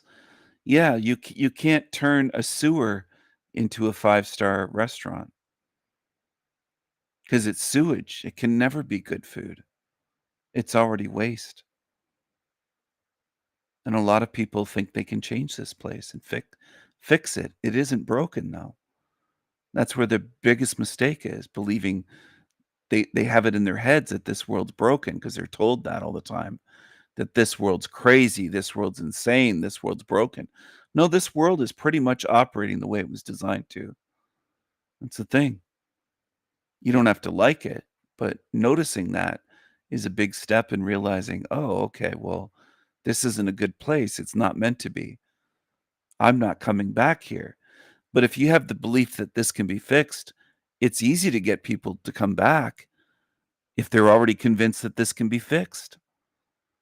That works against people. One of the things that one has to do in order to leave here is to really face the truth of where we are. And very few people are willing to do that based on what I've seen in this place.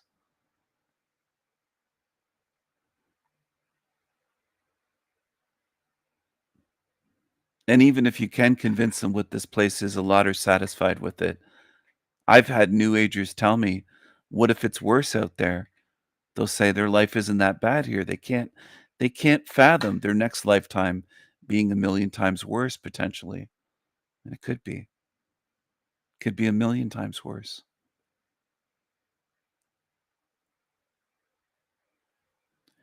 Just look at the ones that are suffering way worse than you. Say to yourself, that could be me if I come back here. That could be me my next lifetime or 10 lifetimes from now. Who would want to come back here endlessly and keep doing this? How many times do you want to have to learn how to tie your shoes, how to crawl, how to stand up, how to walk, how to get dressed, how to brush your teeth, how to eat with a spoon and a knife and fork, how to do basic things? How many times do you want to have to do this and relearn the same things over and over and over again? That's a form of torture.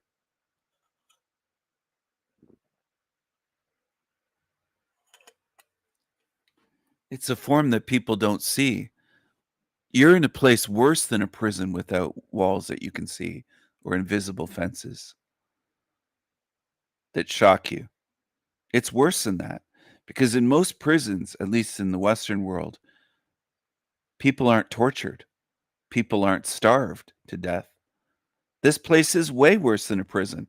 A lot of people don't want to admit to that. They'll just keep saying it's a prison planet. Well, it's not a planet, and it's not a prison.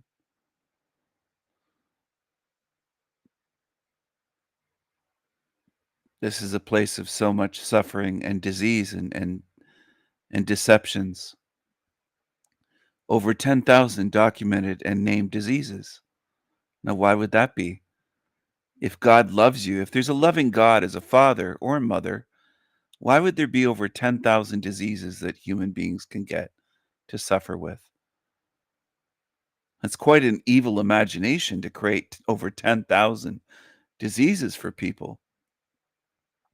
And then there's things like parasites that live in the intestines and organs and blood and in the brain of people and in people's lungs. Some people have coughed up and sneezed out parasites.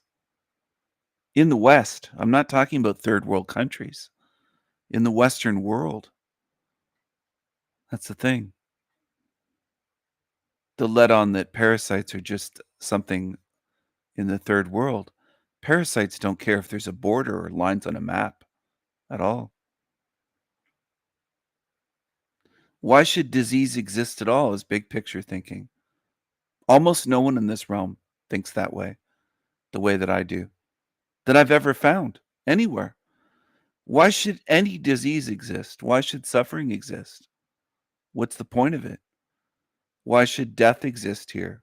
Grieving, loss, losing loved ones. What does that teach you other than pain, suffering, and heartache and grief? It doesn't teach you. People in this realm have convinced themselves that it's a great teaching. It isn't. It's trauma. It's not teaching, it's trauma. And trauma is one of the worst teachers of all. If you traumatize a child enough, they can't learn. They won't even be able to learn how to speak or how to read. That's what trauma can do, severe trauma. It inhibits and prevents learning. This is a place of trauma. This is a realm of suffering and trauma and abuse. People don't want to look at it that way. Well, there's millions of children being abused right now in this realm. Millions. There's millions of blind people in this realm. Millions of deaf people. If you step back and you could look at this whole place, for one thing, it would look like a feeding frenzy, but it would also look like a torture chamber of human beings, some crawling around on the ground, in the dirt, crippled people galore, crippled, mentally ill people locked up in asylums by the millions in this realm. If you really took a look at this place, you'd have nightmares. But I know most people are not willing to do that. They're not willing to actually look at where they live and say, what's going on here for real? I want to know. I don't want to wear blinders or blindfold and pretend. I want to see what this place actually is. Most people aren't willing to do what I've already done, is look at it that way. Look at what's happening to see where I am. Everything's eating everything else, including things in your intestines right now. Things are eating right now, feeding right down to the bacterial level and under the soil of the earth and under the water of creeks, rivers, ponds, lakes, oceans, everywhere, from the smallest microscopic level of bacteria all the way up to blue whales. Everything's eating everything else. That's the design, is what I'm getting at. Now, how could anyone call the designer good when they made a design where everything has to eat and feed on everything else? Always. In the air, on the ground, under the ground, in the soil, underground, in caves, underground, but in soil, worms, bacteria, everything, smallest things, the most microscopic things, on your skin, eating your skin. That's the design. I know people don't like it, but that's what it is. And then Earth itself eats people. Earth is a people eater. All right? It's a monster. And people will say, but it's so pretty. There's pretty. I know there's pretty places. You know, I've seen the oceans. I've seen beaches. I've seen the Great Lakes. I've seen mountains. I've seen rainforests. I've been to tropical places. I've also been far north. I've been to the east and west. All sorts of forests and lakes and ponds and rivers. And yeah, I've seen all the beauty of nature, waterfalls. But, you know, people don't want to look and say, what eats us in the end? Well, Mother Nature, Earth. Mother Earth eats you in the end, whether you're buried or cremated. Eventually, you get eaten. Isn't that wonderful? Yay! You get to feed the earth in the end. People are like, save the earth. Well, save the earth, but the earth is going to eat you one day. And it eats our pets. And people think earth is good. Well, how is earth good? How would you call something else good if it was a monster that eventually gets to eat you? If it wasn't earth, it was something else that was a monster. Or would you say, I don't want that thing to eat me? It eats you in the end. It eats your body. It will eat your spirit too if you let it. If you want to keep coming back here for 1 million lifetimes. Those beings that are walking around that are empty husks, they've been recycled here many times. This isn't their first trip. And they've lost and been degraded each time they were here. Returning here doesn't make you better. This is where it's warped. People say, you must be an old soul for seeing all this stuff, Stephen. No, I'm brand new here. I'm not a soul, I'm a spirit, but this is my first trip here. As soon as I looked at this place, I thought, I'm not from here. This place is wrong. The design of this place is brutal.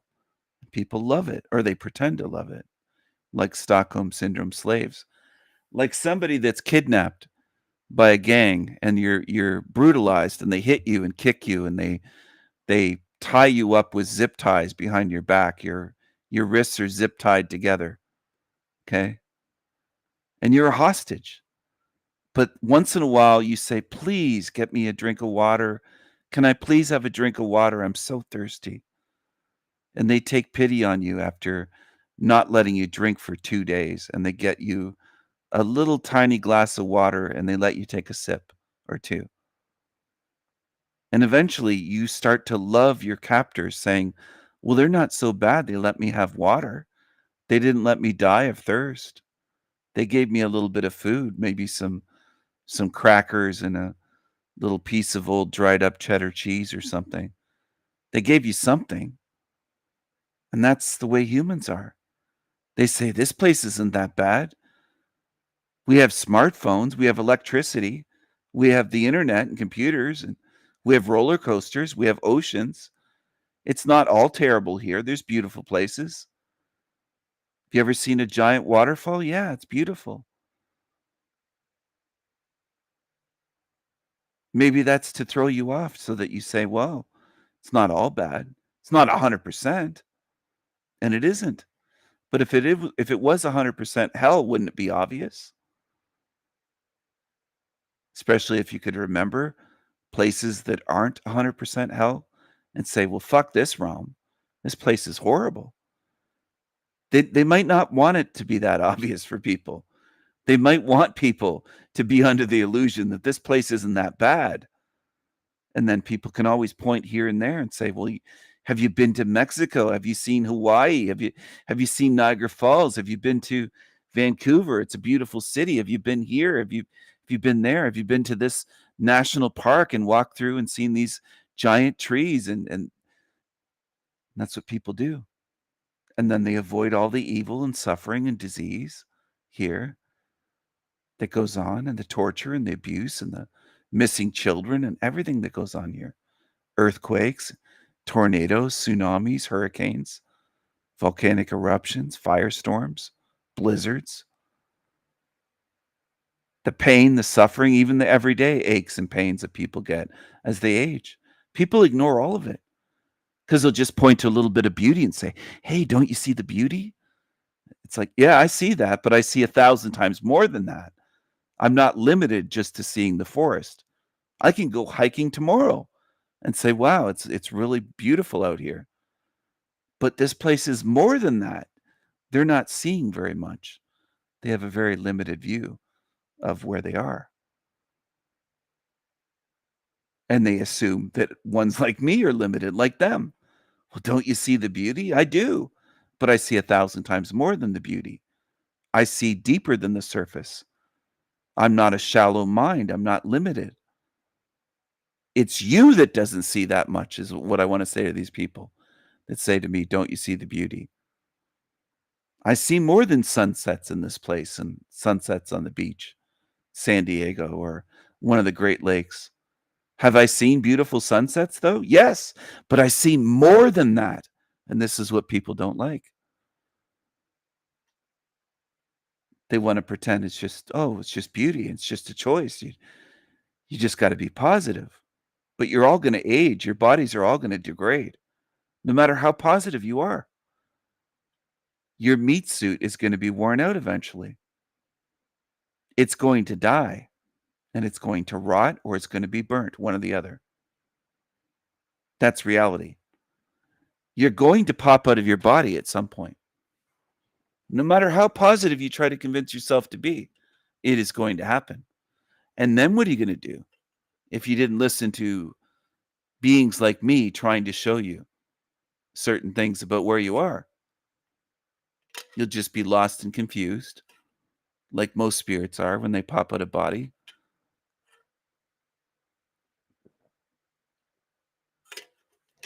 A lot are shocked that there's more than this. So they accept whatever afterlife they're given. Some entity comes along and says, congratulations. You lived a good life. You're going to heaven. Well, what heaven? Another illusion like this place? Another trick? Another level of the Matrix? Another hell realm? You're in a realm of lies and deceptions. Why would you trust anything as soon as you pop out of body? But people do. Every day. There's people dying every day doing that. Every single day. Some Jesus-like figure comes along wearing the robes and maybe a halo over his head. And in a calm voice, hello, my son. Hello. We've been waiting for you. Congratulations, you made it to heaven. Come, follow me. I've told this story many times, but in Catholic elementary school, I was scolded for saying, why would Jesus be wearing robes in heaven? The teachers, oh, well, he wouldn't be naked, would he? Of course he'd be wearing robes, they'd say, these women. Well, I thought he didn't have a body. I thought heaven was a spiritual realm, not a material realm. Why would he have a human meat suit with hands and feet and have to cover his body in a robe? Why? Doesn't make sense. What would he be walking on and standing on? They had a child's view. I was a child, but they had more of a child's view than I did. Well, he'd be standing on clouds in heaven with his sandals on and his robe. I mean, it's ridiculous. That's not a spirit. That's just them saying he's a human body. Anyway, it was ridiculous. But everything they said was. All of it was. And it's not just them. You could walk into any church today and there's people at that level believing that, oh, well, you just go to heaven, you get another body, and you can have a house and a car in heaven, and it's just like here. Well, that's just another level of the Matrix, whether it's the astral or another level. It's what it is. It's not freedom. You're still in the Matrix. My goal is to live, but to leave. I meant to say leave, but live as well. But to leave completely and have freedom outside of the whole Matrix. That's what I'm going to do. I'm not settling for this shit. I'm not settling for this. But most people would. They'd say, well, what's wrong with this? And most people are simple. They love being simple. They'll say, my life's pretty good. I got a wife. I got a house. I got kids. I got a decent job. I got 2 cars in the driveway, and I got a motorcycle, and I got some watercraft. I got a boat. I got some snowmobiles for the winter time. My life's pretty good. What about your next life? What about the lives of others, since they don't care about that? What about their next life? It's a spin of the roulette wheel. You don't know what you're going to get. You could be a crippled child. You could be a child that's severely autistic that can't feed themselves, has no independence, and is wheelchair bound from birth, and has vision issues, and also cognitive issues, and it has an IQ of maybe 65. And that's your life. Totally dependent on others. Your whole life could be your next lifetime. Isn't that wonderful? Well, they never consider that because, oh, my life's pretty good. My life's pretty good this lifetime, and this can't be a hell realm. My life's pretty good. I got money in my bank and my wallet. This is the level people are at. Just listen to them on the Panelverse. That's what they sound like. Like that Chuck in Tennessee. My life's pretty good. Hick, hick, hick. My life's pretty good. That's what they sound like. Their view of this realm isn't even past their own nose. They are incredibly limited beings. And what they want you to make you believe in this realm is that we're all equal, which is laughable. It's laughable. Is a caterpillar equal, or a butterfly equal to a shark at swimming? Are they equal? Well, no. No, they aren't. What about a worm? Is a worm as good as a barracuda at swimming? Have you ever seen how fast a barracuda can swim towards meat and attack? What's better at flying, a snail or an eagle? I mean, some people laugh. Oh, these are silly questions. No, it's real. They're not equal. And they're not the same, which is the way people really want. They want to say we're all the same. We're not. We're not the same. We're not the same spiritually. We're not the same mentally. We're not the same physically. We're not the same emotionally. We're not the same intellectually in terms of intellectual capacity. We're not the same. We're not the same in height, weight, eye color, hair color, skin tone. We're not the same. We're not the same in terms of there's a heavy weight on the floor. It might be 350 pounds. Can you pick that up? I don't think so. Do I think I could pick it up? Yeah, I do. I do. I could deadlift that easily. We're not the same. The physical differences are easy for people to notice. You can demonstrate these to humans. I could put my arm down on the table and say, move my arm wrestle me. I'd ask you to pin me, but I'd say, just move my arm. Just get my arm to move, and I'll just hold my arm straight up and down, vertical. Move it. Move my arm. You won't be able to do it. Well, that should prove to you something. We're not the same. We're not the same. And I'm telling you, it's the same spiritually as that. It's similar. I'll put it that way. It's similar. Spiritually as physically. We're different. People hate that. They get all upset and they get insecure about it and they get triggered. Oh, he's saying we're not the same. We're different spiritually. Well, obviously we are. If you start paying attention.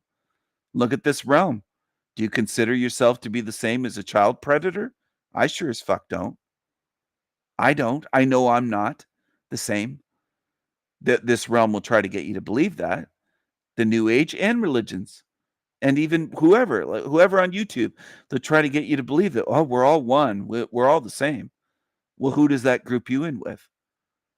Ones that have tortured children, murdered them, predators, kidnappers? Are you saying that you're the same and one with them? Because I certainly am not. There are a lot of them too. It's not just one or two. You're grouping yourselves in with those by the millions that have been in this realm. And then people will go, oh, well, I didn't mean that. Well, what do you mean then if you're saying we're all one? Because that is what you mean. You're one with the worst of the worst then, spiritually. The sickest of the sickest, you're grouping yourself in if you claim we're all one. And I dispute that. I'm not one with them. I'm not one with evil whatsoever, period. And I'm one of the few in this realm that I've ever heard say that. I've been saying that, by the way, for decades, that I'm not one with evil. I've been saying a lot of this stuff. We're talking about 25, 35 years. I didn't start saying it tonight. I've been saying this for a long time. Do I think most people will ever get what I'm saying or fully understand it? I doubt it. If I lived another 100 years here and kept saying it, I don't think people would understand. People in this realm love their programming, and they love to say that as an excuse. Oh, I was programmed. Well, why don't you drop your programming? There's a choice for you. Why don't you try to drop your programming? Deprogram yourself. Start dumping that shit and learning something and really taking a look at reality instead of following the programming. How about that? They don't want to do that because that's work and they're lazy. Most in this realm are spiritually lazy. You can observe it. It's observably true.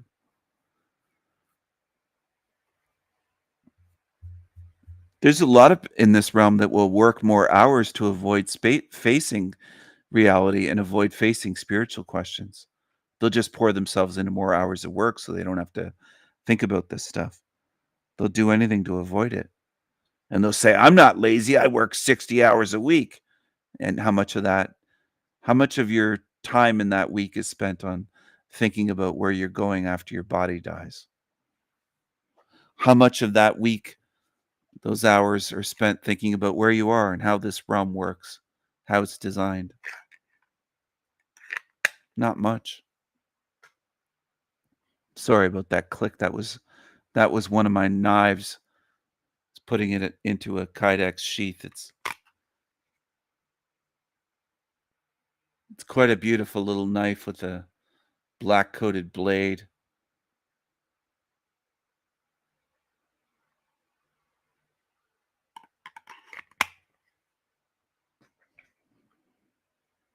Sometimes I'm playing with my knives as I'm live streaming. I like to play with knives. Isn't that interesting? Maybe not to some of you. Some of you might think that's not interesting. You don't have to be interested in what I'm interested in.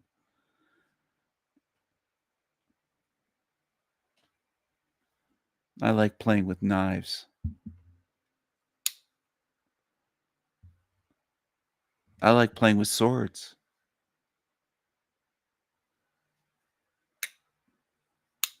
I have a collection.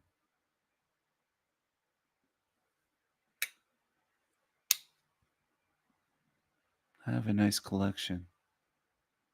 This Spyderco knife here, the serrated blade that I just opened up, it's a folder.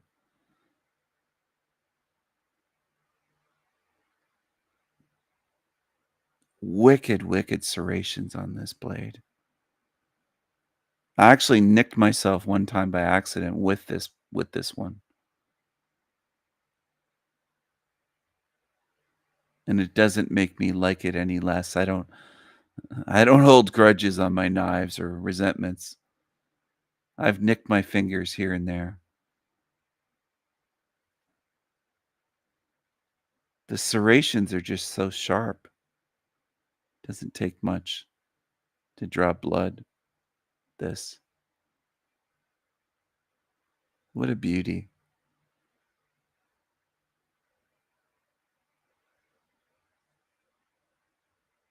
The texture on the handle, the design, the jimping, the Emerson wave on this.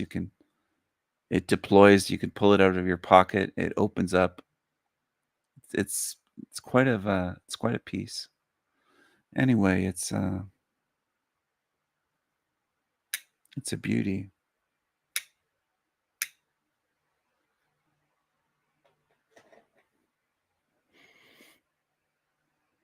Even with the serrations, it will just slice through paper just like the sharpest razor you could think of, razor blade. It's like a razor blade, but it has all these little serrations on it.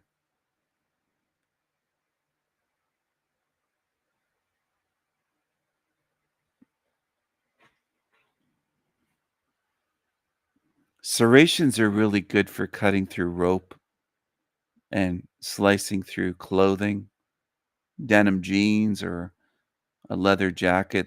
It could slice through that so easily. Just slice right through it. Like you're naked, like you're not even wearing anything. I mean, if that was the scenario, if you see what I'm saying. But it will just slice through anything. Like a buzzsaw or a chainsaw. That's kind of what it is.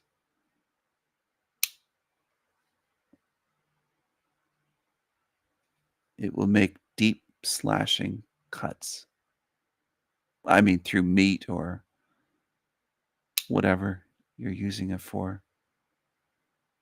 It's really, this one's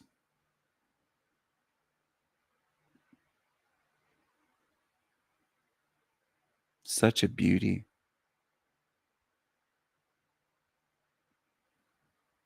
I love that little silver spider logo on the blade, Spyderco. It has the Spidey hole for opening. Nice little spider on the clip on the back.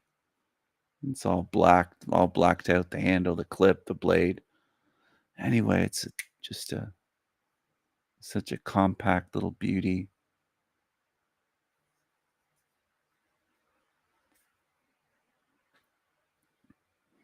I do have some big knives though too, some very large knives.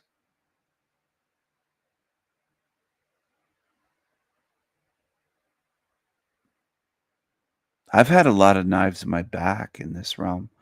A lot of people have stabbed me in the back in this place.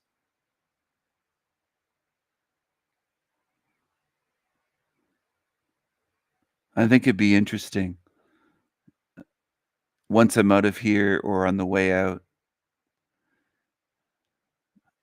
or at some point maybe, you'll see how many arrows and knives are in my back, how much humans have tried to hurt me in my lifetime, how many have tried to betray me. It's in the hundreds, easily. That's how many knives have been put in my back. Knives, arrows, spears. If you saw me as an angel or some type of well, instead of angel, just ethereal being, and if it could be represented that way, just to show you how much I've been attacked, betrayed in this place. You've shown me what this place is. Humanity has done its best to show me what this place is.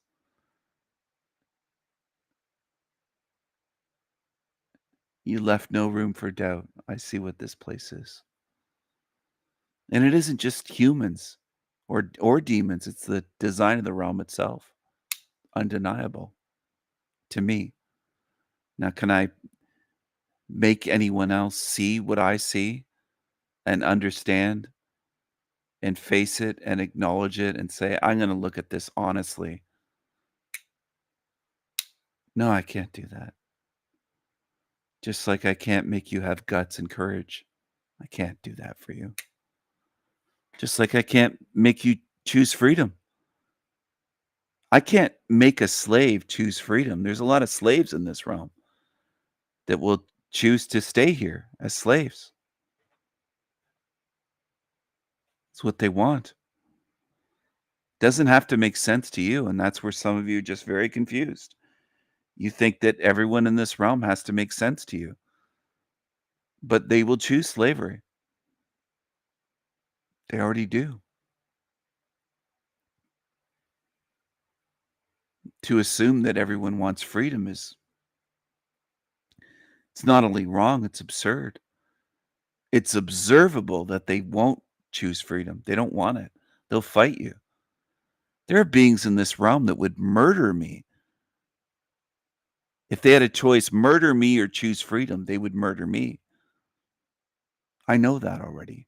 I have that kind of awareness. Most beings in this realm don't want freedom. They don't want freedom. They don't want what's good. They don't want truth. They don't want to face where they are. They prefer to live lies. Lives of lies and slavery. And to be in a tyrannical, sick, demonic realm. They want this. You don't have to believe me, but some of you are going to spend a lifetime trying to convince them otherwise. It'll never work. You're hurting yourself by trying to convince others. It will never work. You might as well go out into the forest somewhere and sit down on the ground, have a long conversation with a snail, and talk to that snail and try to convince the snail to grow wings and fly. It's not going to work. But that's what people insist on doing it. It's part of what keeps people here, the belief that you can convince them. Can't convince them of anything. You can't convince them of lesser things than what I'm talking about on my channel. Much lesser things. Can't do it.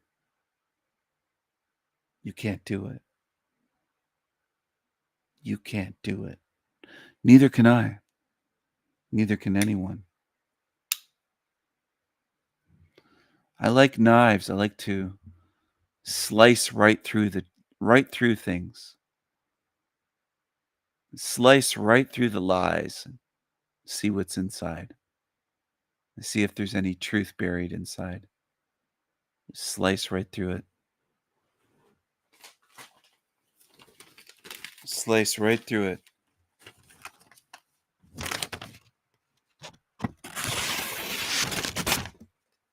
Just slice right through it. Just like that. Just like that.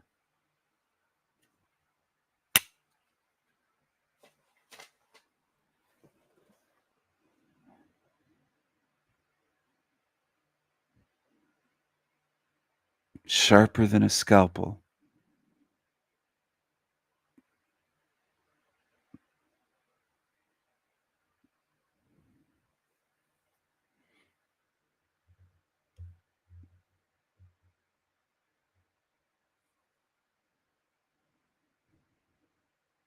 And slice right through it. It's kind of cool. Excuse me. It's kind of cool to slice right through that. It feels good.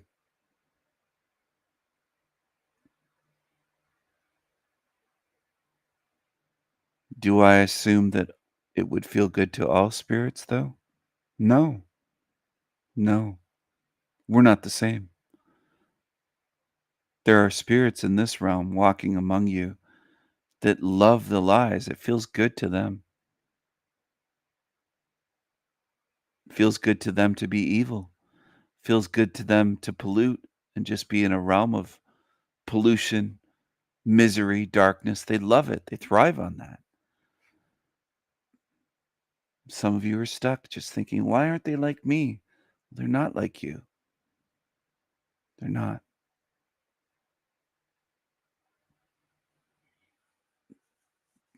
Well, to say most aren't capable of figuring this place out is an understatement. There might be 3 people that get out of here. 3 beings. It's extremely rare that anyone in this realm understands anything that matters at all. Most of them just want to do enough to get a job and make money. That's all they care about. They don't care about learning where they are. That doesn't matter to them.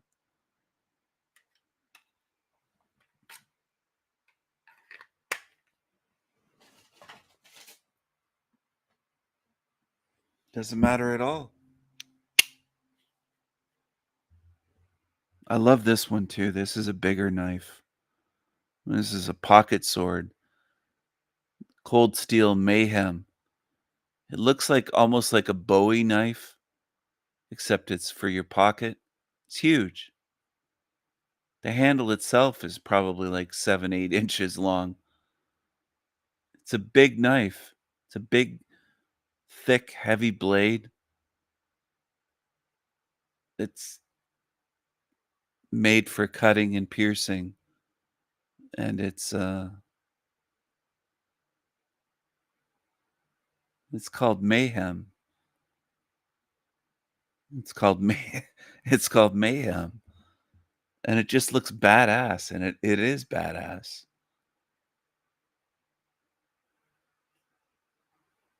I also have the Cold Steel Espada XL, extra large, their biggest blade.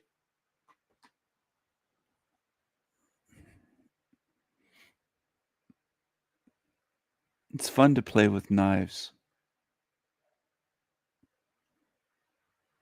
You know, evil likes to try to play with me in this place.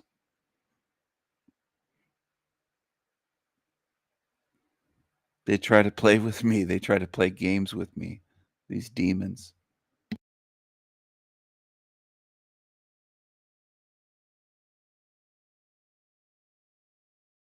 I don't think it's going to work out too well for them.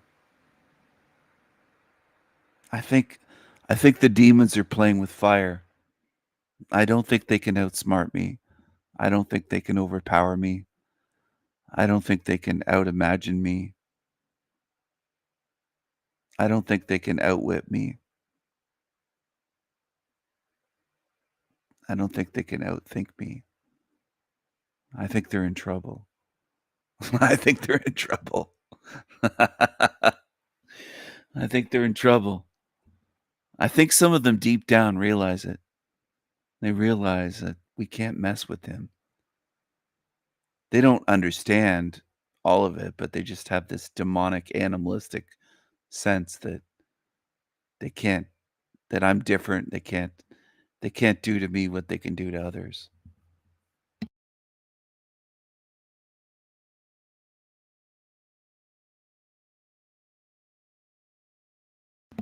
There's going to be a reckoning for you, demons. You're going to be judged.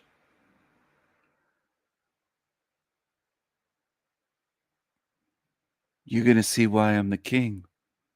Instead of laughing, you're going to go, oh, now I get it. Now I get it. I thought he was just calling himself that to be silly or to be egotistical. I thought King Stephen was just calling himself that. I didn't understand why he was. I didn't get it.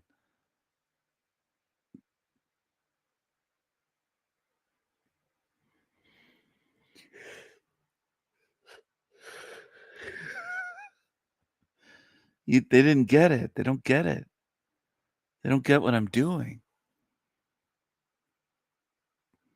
They don't understand what I'm doing.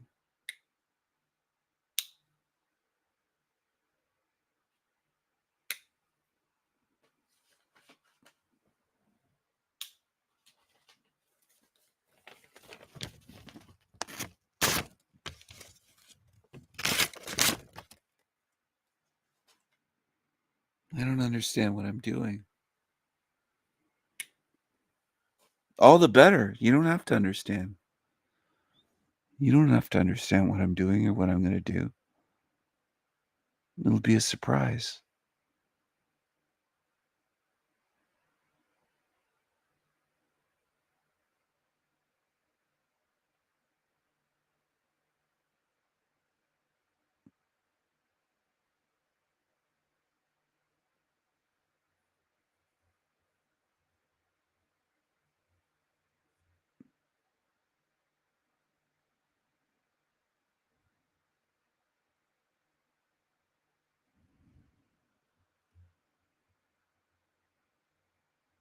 It'll be a surprise.